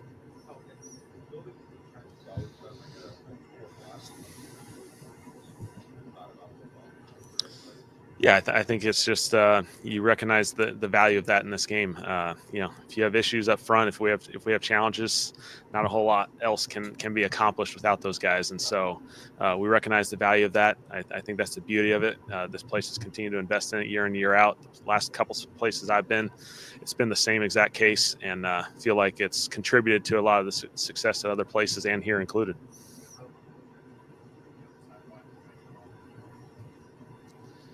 Yeah, certainly we just, we loved Kelvin as we went through this process. Certainly there was other opportunities, other discussion points as you go through this. These are never easy decisions because there's a lot of really good football players that have an opportunity to come to the NFL. And so, we ultimately felt like Kelvin was the best opportunity for us.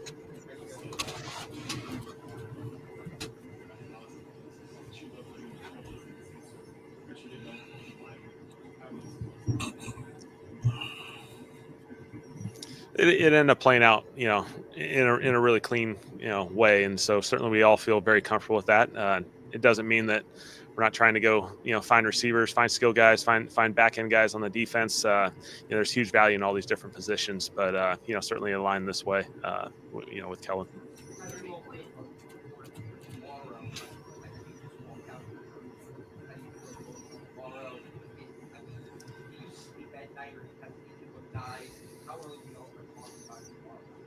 Awesome question. Yeah. You feel like there's still some names up there, and it's going to go for a while here, but there's some names up there. You're really fired up to see if we can find a way to get those guys. And so it'll be a really exciting process. We'll go through, kind of just like we have the last couple of days, we'll go through a lot of scenarios tomorrow, just playing out different opportunities that we may have. And, it'll be fun to continue to build this thing.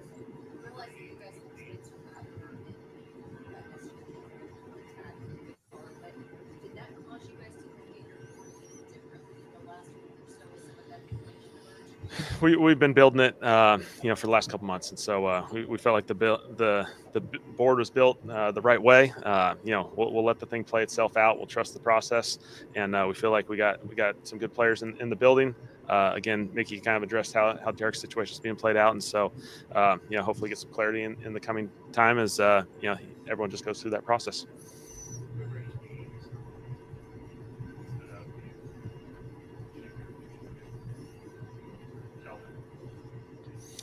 I think, the beauty of him going and playing 3 years at Texas, you go see him play some big time opponents. And, there's a bunch of weeks where he's playing guys that, were drafted today and they'll be drafted tomorrow. And so when you go watch him play those games, you're seeing him play guys that are going to be playing on Sunday. And so a bunch of games come out. He's one of those guys when you play there, week in and week out, he's battling some of the best. And so it showed up consistently.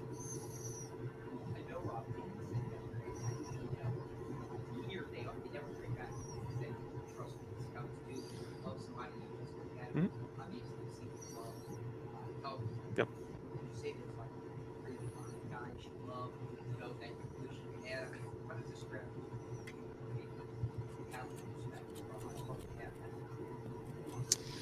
Yeah, I mean, I guess the best way we've gone through a really good process. We feel like there's great opportunities throughout this draft. There's a lot of depth. Mickey's never opposed to trading back. We have those discussions, it just doesn't happen. And so, this will be a long process over the next couple of days. We go through this again, as we look at what's potentially ahead tomorrow, we feel great. We feel like we're going to be able to contribute and help this team in a lot of ways with the guys that are still on that board. It's a great question. I don't know the number. I don't know the number. Yeah. It was probably close to the same. It wasn't drastic, but yeah. Mm-hmm.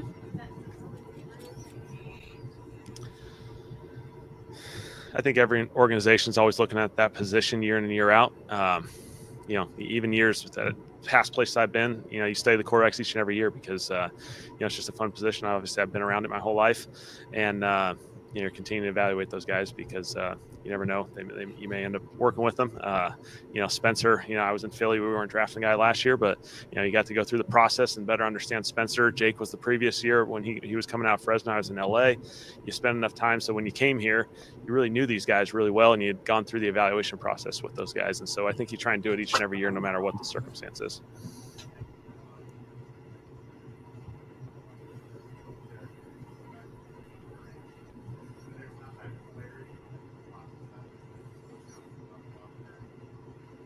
Yeah, again, as you go through this process, there's going to be different things that, are adjustments as you go through this process. And so, obviously we feel good about Derek as far as, having the opportunity to kind of go through this process, see where it's at.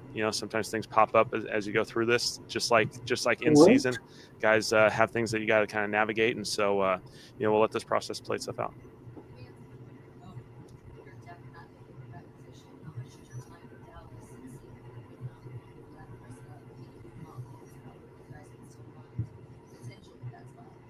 Yeah, quarterbacks come from a lot of different avenues as you go through this process. Certainly, being around Jalen was a second-round pick, Dak was the fourth. Justin, he was the first-round high pick. But there's a lot of flexibility within that. You want to create an environment that allows these guys to be successful. That's important as you go through this. And so, certainly we feel like these guys that are here that have been a part of this thing. We feel good about that room.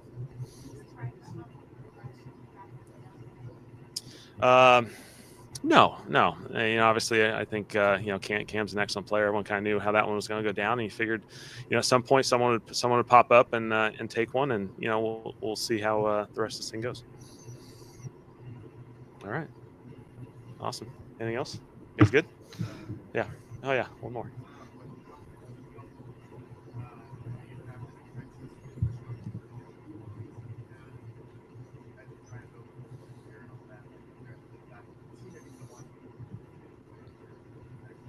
Big part of this process is getting to know them as people, and you quickly recognize the value that Kelvin has.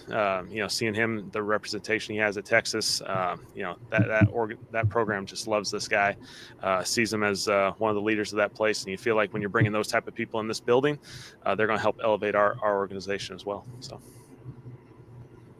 all right, get a couple shots up, guys. Here we go.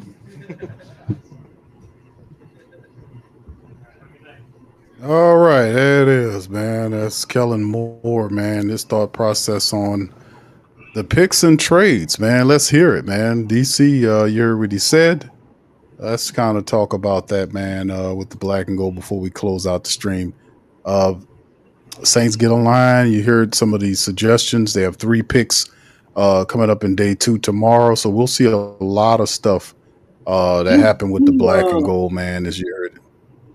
Yeah, I've heard he's very excellent at doing a lot of talking and not saying shit. Like he's mastered that. You're definitely gonna need that over here. I'm just looking at him and trying to read his body language. You think this was his pick? He don't seem like super excited. He don't necessarily seem down about it. Maybe that's just his personality. I don't know him yet. Just seem real even keel. Like, Sean Payton, when he come up to the podium, when he had these drafts and he got his guys, he got that little smirk going, But I think there's still a lot to be shown. I'm really curious if they even go with a quarterback on day 2. Did say he wanted to build up the trenches. Mickey Loomis said they wanted to build up the trenches. And, we heard that. We always hear that shit. And just kind of wondering if it was a little bit of a smokescreen this year. They were definitely true to their word on that. But outside of that, everything else has just been there's a lot of good guys in this draft. And, we're going to see what's out there and what's available and da-da-da-da-da. So I'm still kind of, after listening to him, I still don't know what the hell they're going to do at pick 40. And I'm curious to see where they're going to go. He's not really tipping his hand at anything. You definitely like to hear what he said about Kelvin and the fact that he started three years in the conference that he played in. Yeah, we know. A testament to his health as well. So I guess we got to be happy about that. You see how that worked out for Fuaga. Pretty much stayed out there the whole time. And getting as many guys as you can get out there that can be dependable and relied upon is actually something we don't talk about a lot, but it's a very big deal for the Saints and the Pelicans. We've been slipping up saying the Pels all night. Might as well throw their ass in there too. Dependability might be how people look at talent and his ability to pick up the game and what is his ceiling. On the draft board for the Pelicans, number 1 might be dependability. Reliability, ability to not get hurt. Because for the life of me, for this team and the Pelicans, they cannot seem to ever have a healthy roster. And this is coming. They don't build up the depth of the teams, and then they get out there on the podium and go, we would have did a lot better if it wasn't for all the injuries. Q, you go on rants about it, talk about Cam Jordan and all of them using injuries as an excuse, and they're doing the same shit over there in the Smoothie King Arena. So that's right. Maybe the fact that we got a player that, to me, while I've been sitting up here looking at highlights on him and looking into him, he shows up every game. So maybe he's the model of consistency. It's another reason this could be a good pick. And I can't help but wonder, though.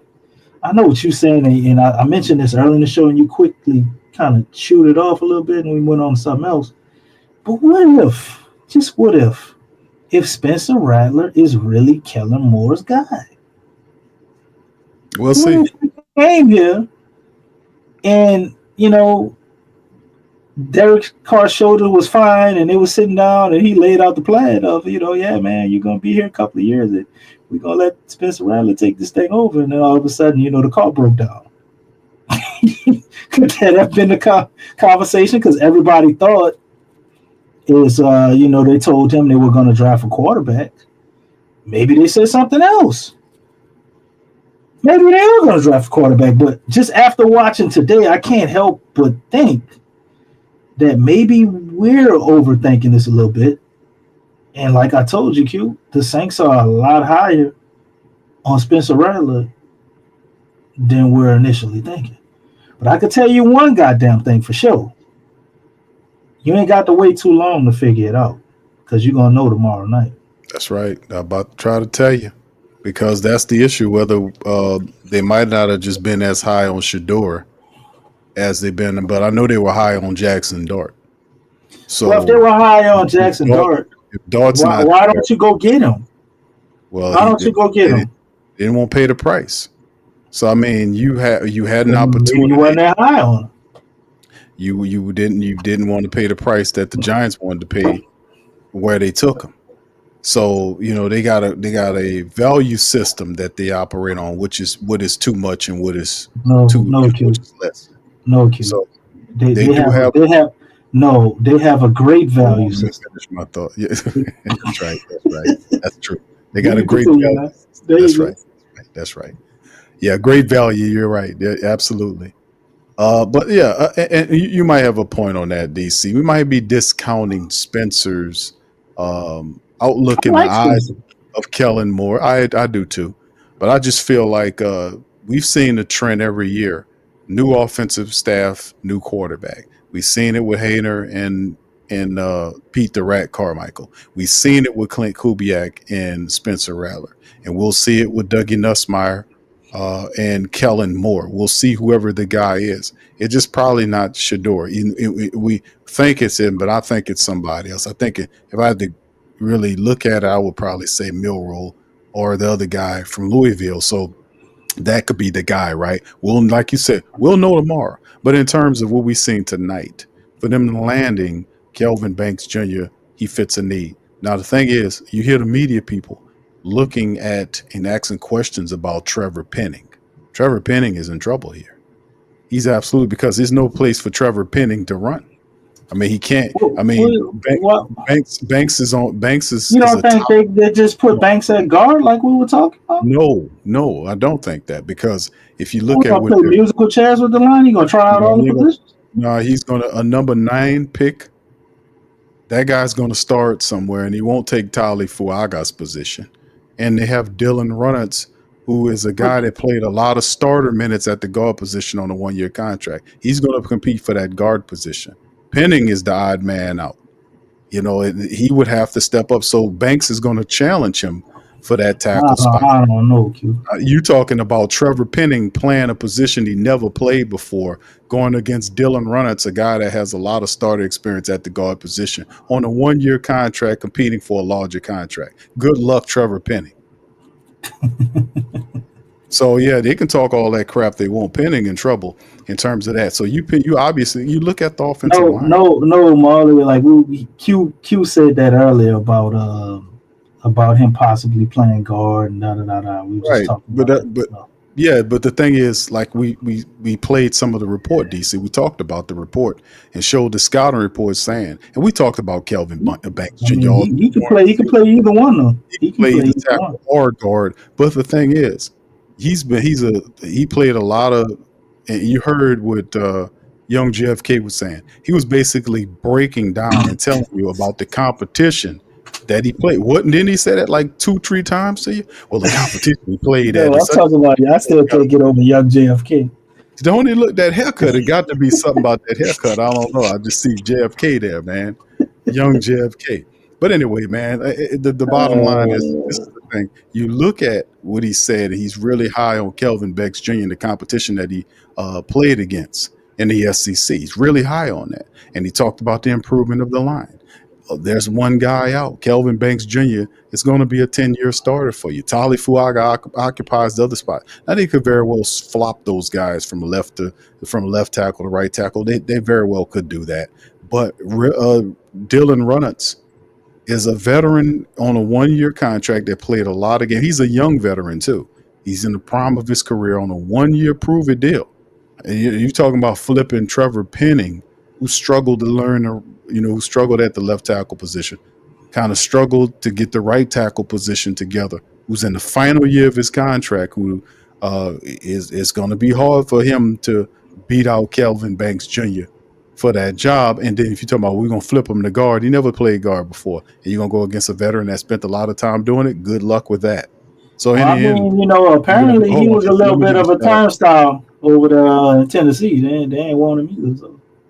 Well, listen, he's not a highly ranked guard, Q. Well, all I can say is good luck with that. Justin, shout out to you. Thank you for your super chat, bro. He says 3-14 next year. Get ready. And he also says fire Mickey Lomas. Thank you, brother. Appreciate you. Thank you very much. Picking me up, bringing me back to this world. All right, go ahead. Justin, can we see like the other 7 picks before we? We're so short. Damn, bro. Picks. You see 8 picks. Eight picks. Damn. 8 picks. And then you still got the unsigned free agents. You know, we pretty good at that game. Yeah. Well, I don't think they'll be 3-14, but there's a very strong chance we could still be the worst in the division after we watch what everybody else did. I can't look at us and say like we've gotten better in the same capacity as the other teams in our division. You know, I thought the Bucks are obviously the champs, so they didn't have a horrible pick. I thought what Atlanta did was huge, and I thought Carolina had an awesome pick in Ted McMillan. You know, that could haunt us from days to come and give us headaches. So we can very well be the worst team in our division. But we got 8 more we got 8 more picks, man. And usually when the Saints have this many damn picks, you know what's coming. They're not gonna stand pat somewhere. Mickey like me, how when I hit Nightbot tonight, Mickey trigger finger is itching. He gonna pull the trigger somewhere. You hit Nightbot DC and he's still lurking. He respawned, bro. And I shot him in the head. I shot him in the head too, Q. Came right back. Yeah, he's a zombie, man. He's dedicated to his job. Yeah, I see why you hiding him, bro. It's like that's like some Terminator shit right there. Yeah. That's right. All right, but listen, fam, listen. 8 more picks remaining, man. We got 2 more days of draft tomorrow. Friday afternoon will be rounds number 2 and 3 tomorrow. So rounds 2 and 3. For the Saints, they have 3 picks tomorrow, and of course Saturday is all day. The Saints have 4 through 7 plus the UDFAs after the draft. You know, we excel in that market area, and then by the end of Saturday, we'll have some idea. We have some of our veterans. We'll have some of our college players, our draft pick players, and we can see the makings of Kellen Moore's team, his version of what the Saints are supposed to look like by the end of Saturday. So we'll have more of a clear indication of the team heading into the OTAs and all this kind of stuff that's down the line. So this is the first step in the right direction. If we're going with what they said, man, you know, they say build up the trenches. So if they're high on Spencer Rattler, I would think the next pick would be some type of defensive lineman, linebacker for the 3-4 system or something like that. Got Mike Green there, who a lot of people projected to be like the number 14 or 15 pick. Yeah, they said it was the first round of DC. They thought it was first round, so it kind of changes things. It's kind of hard to see him sitting there at 40, though. I doubt that. But I know a lot of the concerns on him was, you know, he's a little bit undersized as far as his weight for, you know, to rush the passer. And so he pretty much, you know, the only way you can kind of get away with being undersized is in that 3-4 system, in my opinion. Rushing the passer, you can turn speed to power. But if you got to put him in the 4-3, I don't think a lot of people trust him there. So it's highly unlikely. But is he still sitting around when we pick 40? And they go Mike Green? DC, I don't think he It makes fits the building up the trenches narrative. Yeah, well, I don't think he makes it down there. I think you look at Will, you know, the fantastic cornerback that he is. Nobody's seen that happen. I never would have thought that he would have fell all the way to where he did, man. That to me was really crazy that Will Johnson is still available, and he's a 2nd round guy. He was listed as, you know, in many people's draft assessments as the best cornerback in college. You know, Coach Payton took the fantastic cornerback out of Texas and made him the guy for his system, and Will Johnson sitting at the top of the first round is the best player available, followed by Mike Green and several others. So it's so many different ways. You know, we pinpoint the QB position, and the thing is, this whole thing about clarity, waiting for clarity, is really troublesome, because if you're Mickey Loomis, what are you waiting for? You would definitely have the medicals on Derek Carr. You would know what what are you waiting to talk to him? You would have already had the conversation on if he wants to play or whatever the stuff, whatever you got to do. I don't understand this waiting for clarity nonsense. You're the goddamn general manager, VP person. You should have these answers in hand before you hit to the draft. This stuff has been lagging prior to the draft. How are you making these asshole decisions with no answers at the quarterback position? To me, that's just ridiculous, man. That's why I can lambaste this guy, because he's a fool. He's a moron. You don't do this. You don't drag this bullshit into the draft. You make Derek, you the VP, you're his boss. You go there and you get the goddamn answers. You get the medical staff and you find out they have all the answers that they need. Like Derek Carr famously said, the answers in the building. They really are there. They know what's going on with Derek Carr. They know his timeline. They know everything. They know if he needs to have surgery or not. They need to get that. They needed to have those answers before they got to the draft. So we have a clear understanding of what we need to address in the draft. Derek Carr does not want to be here. That should be solved prior to this. And you should not be sitting up there. We're waiting for clarity. What kind of dumbness is this? It's not lead. That's why I be trying to tell you people, a lot of people that don't understand, this is not how you do this shit. You don't drag this over the team while we trying to put together a team and you don't even know if the guy got here, man. Come on, man. Get this guy out of here. Get that energy out of here. If that man doesn't want to be out of here, fine. Get him out of here. But we need to have the answers now going into the draft and not this bullshit overlapping the draft and we trying to figure out what he got. We're waiting for clarity. Who's going to give you the clarity? You're the owner. You're the boss. You're the guy. You're the VP, the GM, bro. You can go to the medical staff, get the answers. You got his medical dossier in there. You got all the information. What are you talking about? Clarity. That's what I'll be talking about with these people. It don't matter. We made clarity. He was talking about the sinus medication. He must be talking about that because he ain't talking about anything that make any sense to me. That don't make any sense. We're waiting for clarity. What are you talking about, you idiot? Go get the damn clarity. You're the boss. Go tell him what you want him. Look, give him an ultimatum, you dumbass. Tell him, listen, man, you won't do this or you won't do that. We're going to put you in the street. Because obviously he doesn't want to be here. Post June 1st, cut this dude and be done with it. We don't need this energy on the top of the team when you're trying to reverse from a 5-12 losing ass season and 4 years straight of non-playoff football. Come on, bro. You don't bring that energy here. If that guy don't want to be here, kick his ass out of here.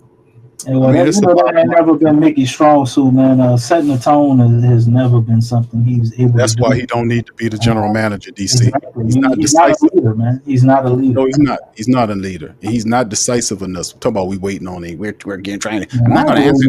If you take $40 million of my money, and I can't even get you in the building or on the phone, I'm going to show up at your house, cuss you out, and get you the hell up out my organization. Man, what clarity is there?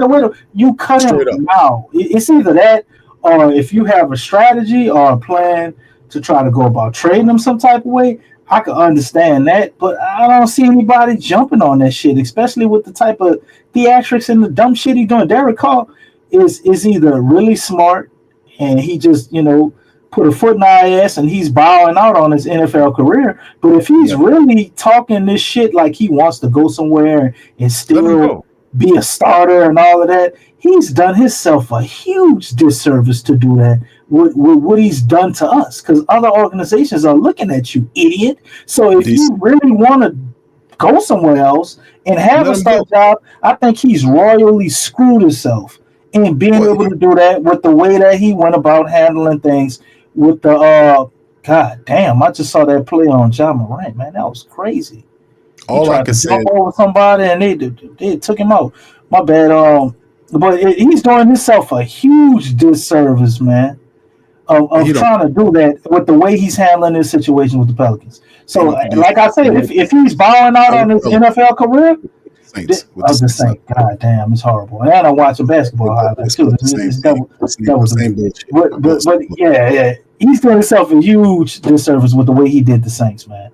If he's doing that, because if I'm an organization and I wanted to take Derek Carr and was thinking about taking on this contract, when I look at the idiocracy that he just did over there in New Orleans, getting up there, his name is Carr, and he's making car review videos and all this shit with your shoulder that was fine, and then all of a sudden we get close to draft time, and you hearing all the draft talk about us taking a quarterback and your shoulder hurt, and you leak all that shit before the draft. Who wants this type of fucking buffoon in their organization, man? Mickey Loomis does, because I don't fault DC. I don't fault Derek Carr for this. Mickey Loomis is fucking cute. He's trying to make something work that ain't gonna work because of what he did. But the point is, I don't fault Derek Carr, DC, from trying to get the money that he felt, they promised him $150 million, bro. He's eating and run. They gave him, he had to get through a physical to get the money. Mickey Loomis, he made it all very easy for him to collect. There was no obstacles to stop him from doing anything. The city had an opportunity to put him in the street. He had no vision. His thing was to bring everybody back and run at it again, as opposed to just getting to a rebuild and stop all this dumbness. And lack of imagination, lack of leadership. He created this whole freaking stinking this environment right here. It was created by Mickey Loomis. The guy doesn't want to be here. What are you talking about clarity and waiting for clarity? What are you talking about? If it's medicals, you have the medicals. You know whether or not he needs surgery or not. If he wants to be here, that's a phone call.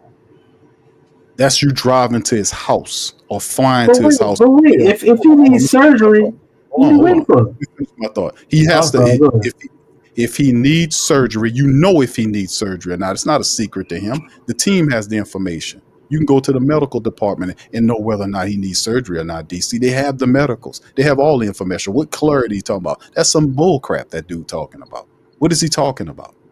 You tell him what to do. You're the damn boss of the team. If that guy is under contract, you tell him bring his ass to this team and rehab like you're supposed to. You're supposed to be a quarterback. The guy's the leader of the team, makes $150 million. And as far as his career with the NFL, that's over with. He got $150 million from the Saints for a 14-13 record. I don't fault Derek Carr at all. My finger will always be aimed right at the Mickey Mouse laughable idiot face of Mickey Loomis. Bottom line, we did not have to deal with this Derek Carr debacle. We didn't have to bring it into the draft. He has all of the answers. There's no need to sit up here and wait for what Derek Carr need to make up his mind. You issue that guy a goddamn ultimatum and tell him you have your ass here, or what do you want to do? You let me know at this time. If not, then I'm moving your ass up out of here. They ain't know all this other stuff. You wait for clarity. That guy's an idiot. You go get the answers. You're hogging up. You're stinking up. You're funking up the team with this bad energy. And now people looking for a quarterback because Derek Carr don't want to be here. So people like, where's the quarterback at? We know Spencer's here, but you got to put somebody there to compete. What if he kicks Jake Hayner's ass? Jake Hayner's no competition for Spencer Rattler. He already surpassed him. He surpassed him when he was a rookie. So I can imagine what he looks like in year 2. You need a quarterback that's going to compete with Spencer. Iron sharpens iron. So that's what the people are looking for. They know what they're looking at. They know that the quarterback is an issue. They know that you cannot win without having strong quarterback play here. Not upset about them building up the lines. The problem is you have to get disgruntled players out of here, especially if it's a $150 million quarterback who simply doesn't want to be here. The clarity thing is a freaking excuse. It's another lame brain, idiot, stupid ass move by Mickey Loomis, a guy that don't know what he's doing, doesn't have any vision of this team. And I've been telling y'all that. For years, I've been telling y'all about this fool, this idiot, this chump, this moron making these emotional decisions or bad decisions that's hamstringing the team, and you're sitting 5-12 in the division that the Tampa Bay Buccaneers keep winning every year. Like you don't have a prayer. You're 5-12 underneath the Carolina Panthers that went through their rebuild and are now going into year 3 of it. They just added Ted McMillan along with Bryce Young. Where are we at? Fumbling, stumbling. Sean Payton took a year off, then got back to business. 1 year with Denver was a bad year. Second year, team in the playoffs. Where the Saints at? 4 years still out of the playoffs, fumbling and stumbling and bumbling. That is the VP general manager guy. One guy is doing that. Derek Carr, one guy. Dennis Allen, one guy. It's one guy with bad decisions over and over and over again. So once again, that's the problem. I don't want to see Derek Carr here if Derek Carr don't want to be here. I'm for getting Derek Carr out of here. It's 14-13. It's a $150 million contract. It was not a good deal for us. The moment Dennis Allen got canned, he should have took his quarterback with him. Kellen Moore ain't stupid. He don't want to have a quarterback attached to him that he don't have full confidence in. He has that right. So, I'm for getting that guy out of here. DC, I want you to comment. We'll end the stream. Derek, thank you, bro. I want to say thank you very much. Picking me up, bringing me back to this world. It's just repugnant. I like Kelvin Banks' decision. Who that daddy says truth, Q. Real talk, brother. Who that to you? I want to say thank you very much. Picking me up, bringing me back to this world. All right. Get him with your heavy-handed ass. Get him. Bleacher Report graded. What he says? Bleacher Report graded night 1. He says night 1 and gave us an F for tonight. I was gonna say thank you very much. Picking me up. Against Bleacher Report's better judgment, I'm looking at Pat McCaffrey here, and he has Mike McCarthy up there. Mike McCarthy saying we had an awesome pick. He said this is a great addition to the offensive line. Kellen Moore is going to have a great time with this offensive line. This is what Coach Mike McCarthy says. He knows offense, so I guess I have to take him on his word there. And also, I saw my man Marley in the chat. I actually ran across Twitter. I saw him mention it. I thought he was just joking around, but Willie Green was actually in the draft room. Q. I seen the picture. Willie Green was actually in the draft room. He was there. I seen him. Oh, man. You know, maybe this is good news for the Pelicans. Maybe they're bringing him aboard to the Saints front office or something. But moving on from that, the Derek Carr shit is, man, it's so infuriating, man. I just sometimes just try not to think about it, right? I don't understand what we're doing there. You peeled the Band-Aid off, but this is Mickey Loomis, man. He's always slow to do that. We sat around and we watched a good example of this with Drew Brees. We sat here. We all loved Drew Brees. You know, we loved every year he played. We didn't want him to retire. You know, but you could see the writing was on the wall. Drew was basically out there falling apart, and we just refused to even try to have some semblance of a backup plan for a quarterback once Drew leaves. It's almost like Mickey Loomis is in denial.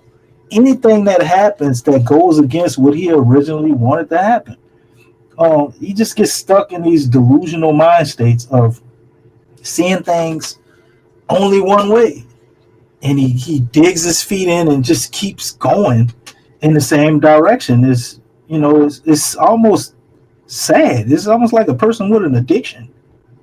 You know, he's so stuck on doing whatever the hell he's doing. He's just oblivious to everything outside of what he's thinking. And I guess if you were doing everything right, that would be a very positive thing, right? But when you're constantly making mistakes, you're doing all the wrong shit, and he just keeps going in the wrong direction over and over and over and over again. I mean, at some point, man, you need to look in the mirror and just take a step back. You can still get the same money. You still will be beloved, especially if you take a goddamn step back. Put somebody else in that GM seat, man. It's over for you, bro. You're getting older. Your mind ain't working right. So God knows your body ain't working right. You know, you're experiencing all type of shit for the first time. You think you're right and you're constantly wrong. It's like just take a step back, man. You can provide some help to the organization in a role where you're not so up close. You're good at cooking the books. Why don't you sit back and do that? Why you got to be on so top of all of these tough decisions that you clearly don't know how to make? That you consistently fuck up. And because you have basically you got unlimited lives over there with the Saints, because you know Miss Benson ain't gonna never fire you. Just take the demotion, man. You still get the money. The Saints could go on and be a winning, competent organization the way they should be. Because we could be $150 million up right now if you wasn't so stupid. Or let's say we could at least be $80 million up right now. Why'd you have to redo his contract? To free up money for what? Like, this is not a championship team this year, bro. Just take it. We could have took our medicine this year. And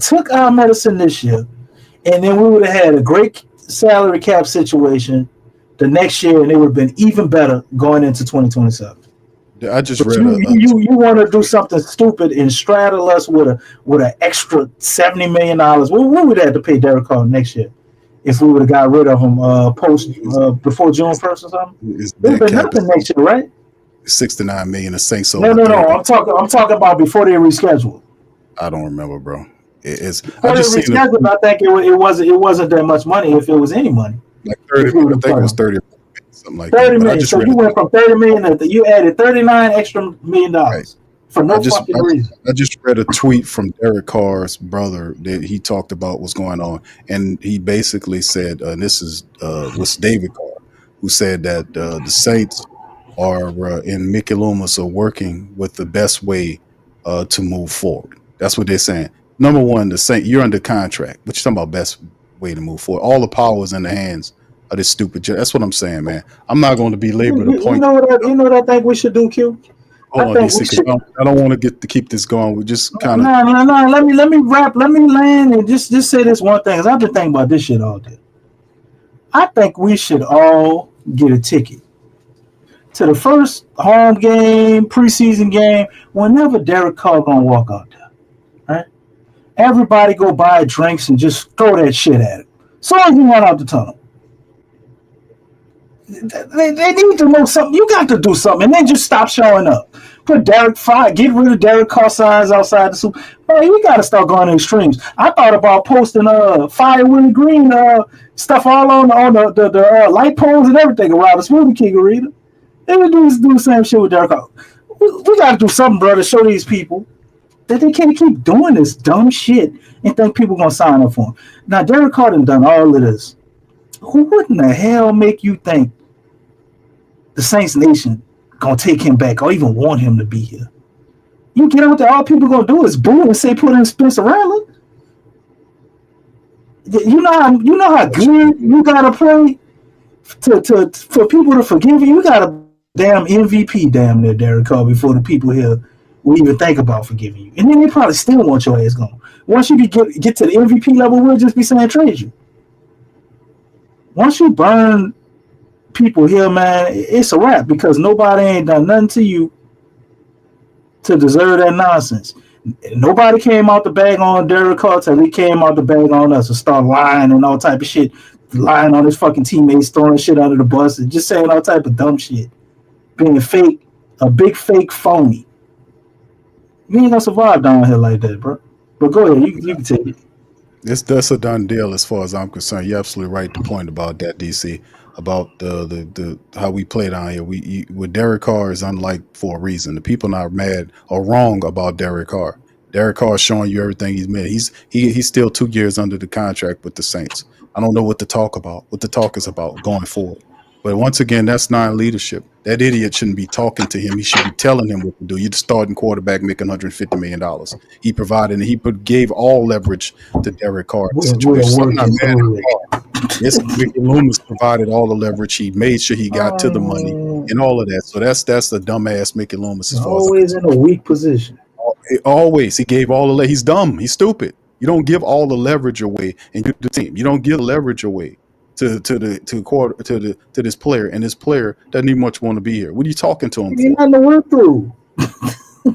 Give him an ultimatum and tell him what you want him to do. If he don't want to do that, then post June 1st, cut him. Because he's not. I'll tell you one thing. If Carr does come back, I doubt that he has the mental and intestinal fortitude to stand before the Who Dat Nation in these games and deal with what he's going to get. Everything he created this summer and the last 2 years that he's been through, let him put it. Let's see if he can go against the Who Dat Nation and prove that he belongs here and fulfill his obligation, which is contract. You're professional. You got 2 years left. Show up and show out. If you hurt, come to the rehab. Get right. He's not going to do that because he doesn't want to deal with the smoke that he's going to get. He doesn't want to do it. He doesn't have this. He doesn't have the spine for it. This is a take the money and run ass guy. But anyway, we're going to listen to this, fam. This is what RG3 had to say about Shedeur Sanders. Listen to what he had to say. We'll end the stream. Yo, what's up, everybody? I'm watching the draft just like the rest of y'all. And, I see Shedeur Sanders is falling in the draft. The Pittsburgh Steelers didn't draft him at number 21. So, a lot of people wondering where he's going to go, what's going to happen. And like, listen, man, all it takes is one team.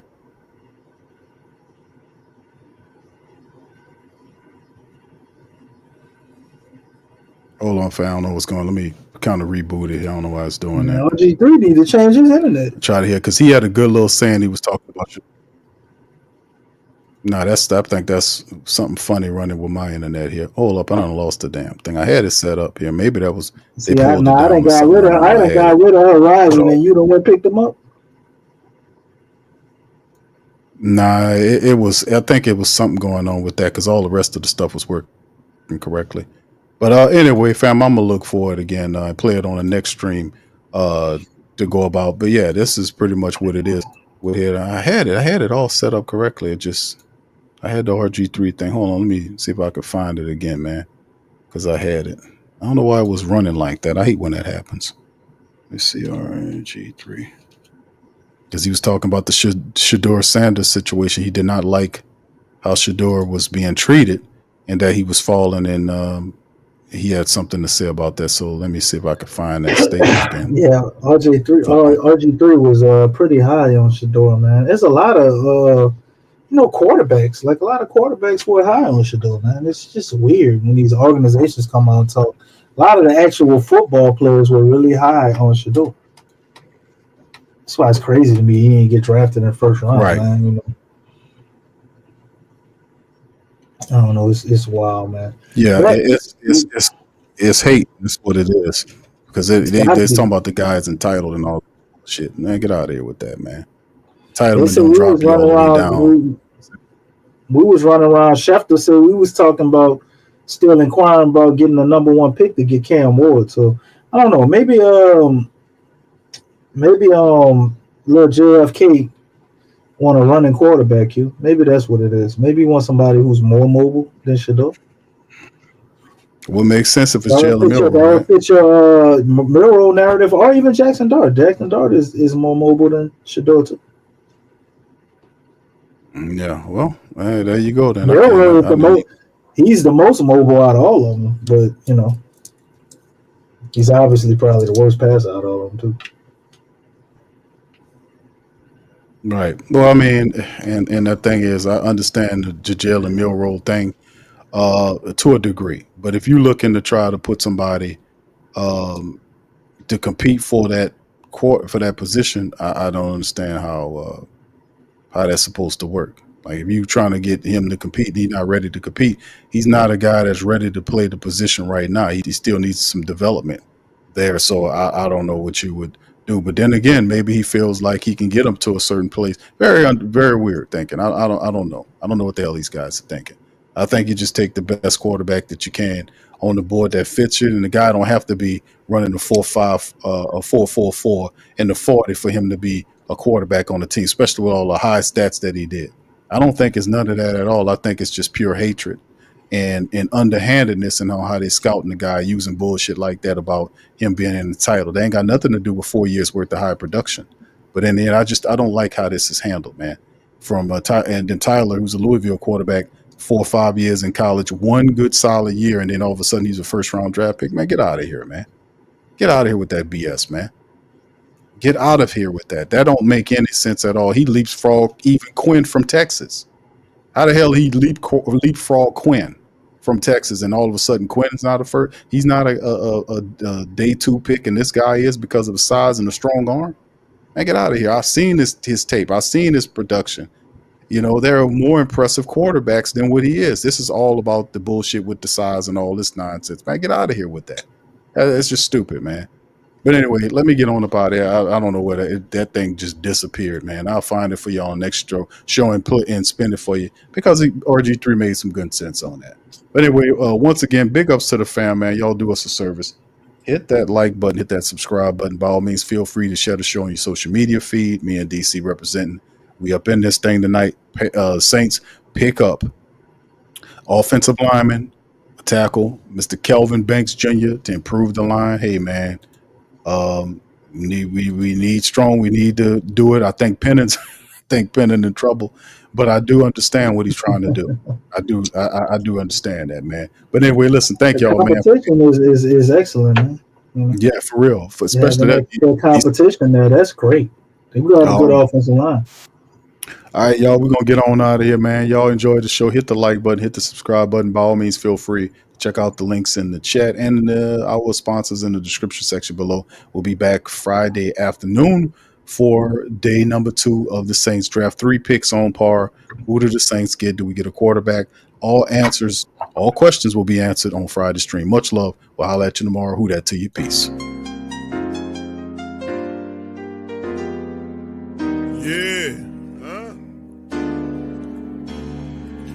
Like Benson, I'm a who that. I'm a who that. Long as I'm living, I'm a who that. Lose or winning, I'm a who that. Sports Coma, yeah, this is where we do that. Where we do that, where we do that, where we do that, where we do that, where we do that, Boogie like Benson, I'm a who that. I'm a who that. Sports Coma, this is where we do that. Where we do that. Welcome, welcome, welcome. Somebody please better help. Running this thing like elf. Thank God every day I'm not a felt. Go to YouTube live with Big Q and the guys. If you ain't ride or die, the bandwagon get flipped. Been marching in, that was way for the ring. I was yelling out your shame for the championship. Bucking on town, duck down. Falcons, pluck, get shut down. Panthers ain't much touchdown. The vision really belong to us now. So much hate on the Saints, you could probably tell. Ever since Bounty Gate hit the NFL, when things seem fishy and you probably smell the crooked referees on Roger Goodell. Yeah, probably like this and I'm a who that. Every day I'm living, I'm a who that. Lose or winning, I'm a who that. It's the Sports Coma, this is where we do that. Where we do that, where we do that, where we do that, where we do that, where we do that, Boogie like this and I'm a who that. It's the Sports Coma, this is where we do that. You're listening to the Sports Coma with Big Q and the guys on the PRO Media Network.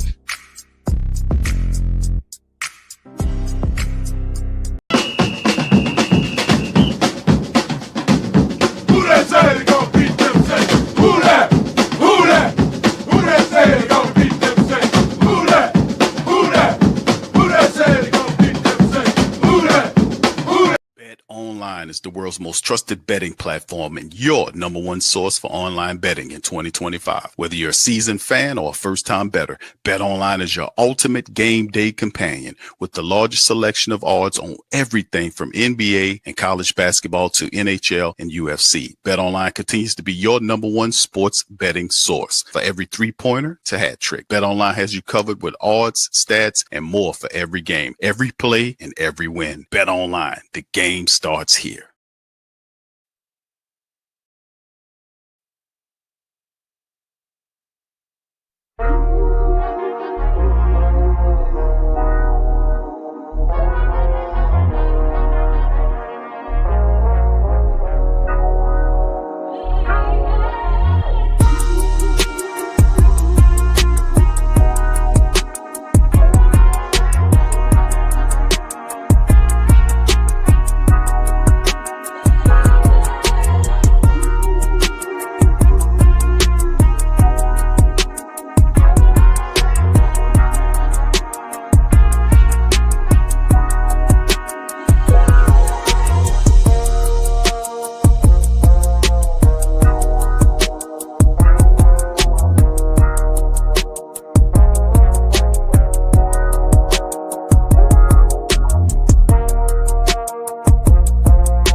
WhoThatDaily.com. That's right, the WhoThatDaily.com. Your one-stop shop for everything New Orleans Saints, New Orleans Pelicans, LSU Tigers, even the top flight boxing news. So if you're a Who Dat and you're looking for a place to stay up on your team, WhoThatDaily.com is your site. The WhoThatDaily.com for the sport Who Dat in all of us. That's right, the Pro Shop is the platform store where you can go and buy all the latest merch to support the platform. Available at the Pro Shops, we have dozens of hundreds of products available for you and your family. Unisex tees for men and women, hoodies and sweatshirts, tank tops, kids and baby items, long sleeve tees, mugs, pillows, wall art, bath bedding, face masks, phone cases, stickers, bags, fanny packs, socks, hats, and many other items. Please feel free to check out the Pro Shops. The link link is in the description section below. Remember, it helps the platform continue to grow. Check out the Pro Shop and Who Dat too.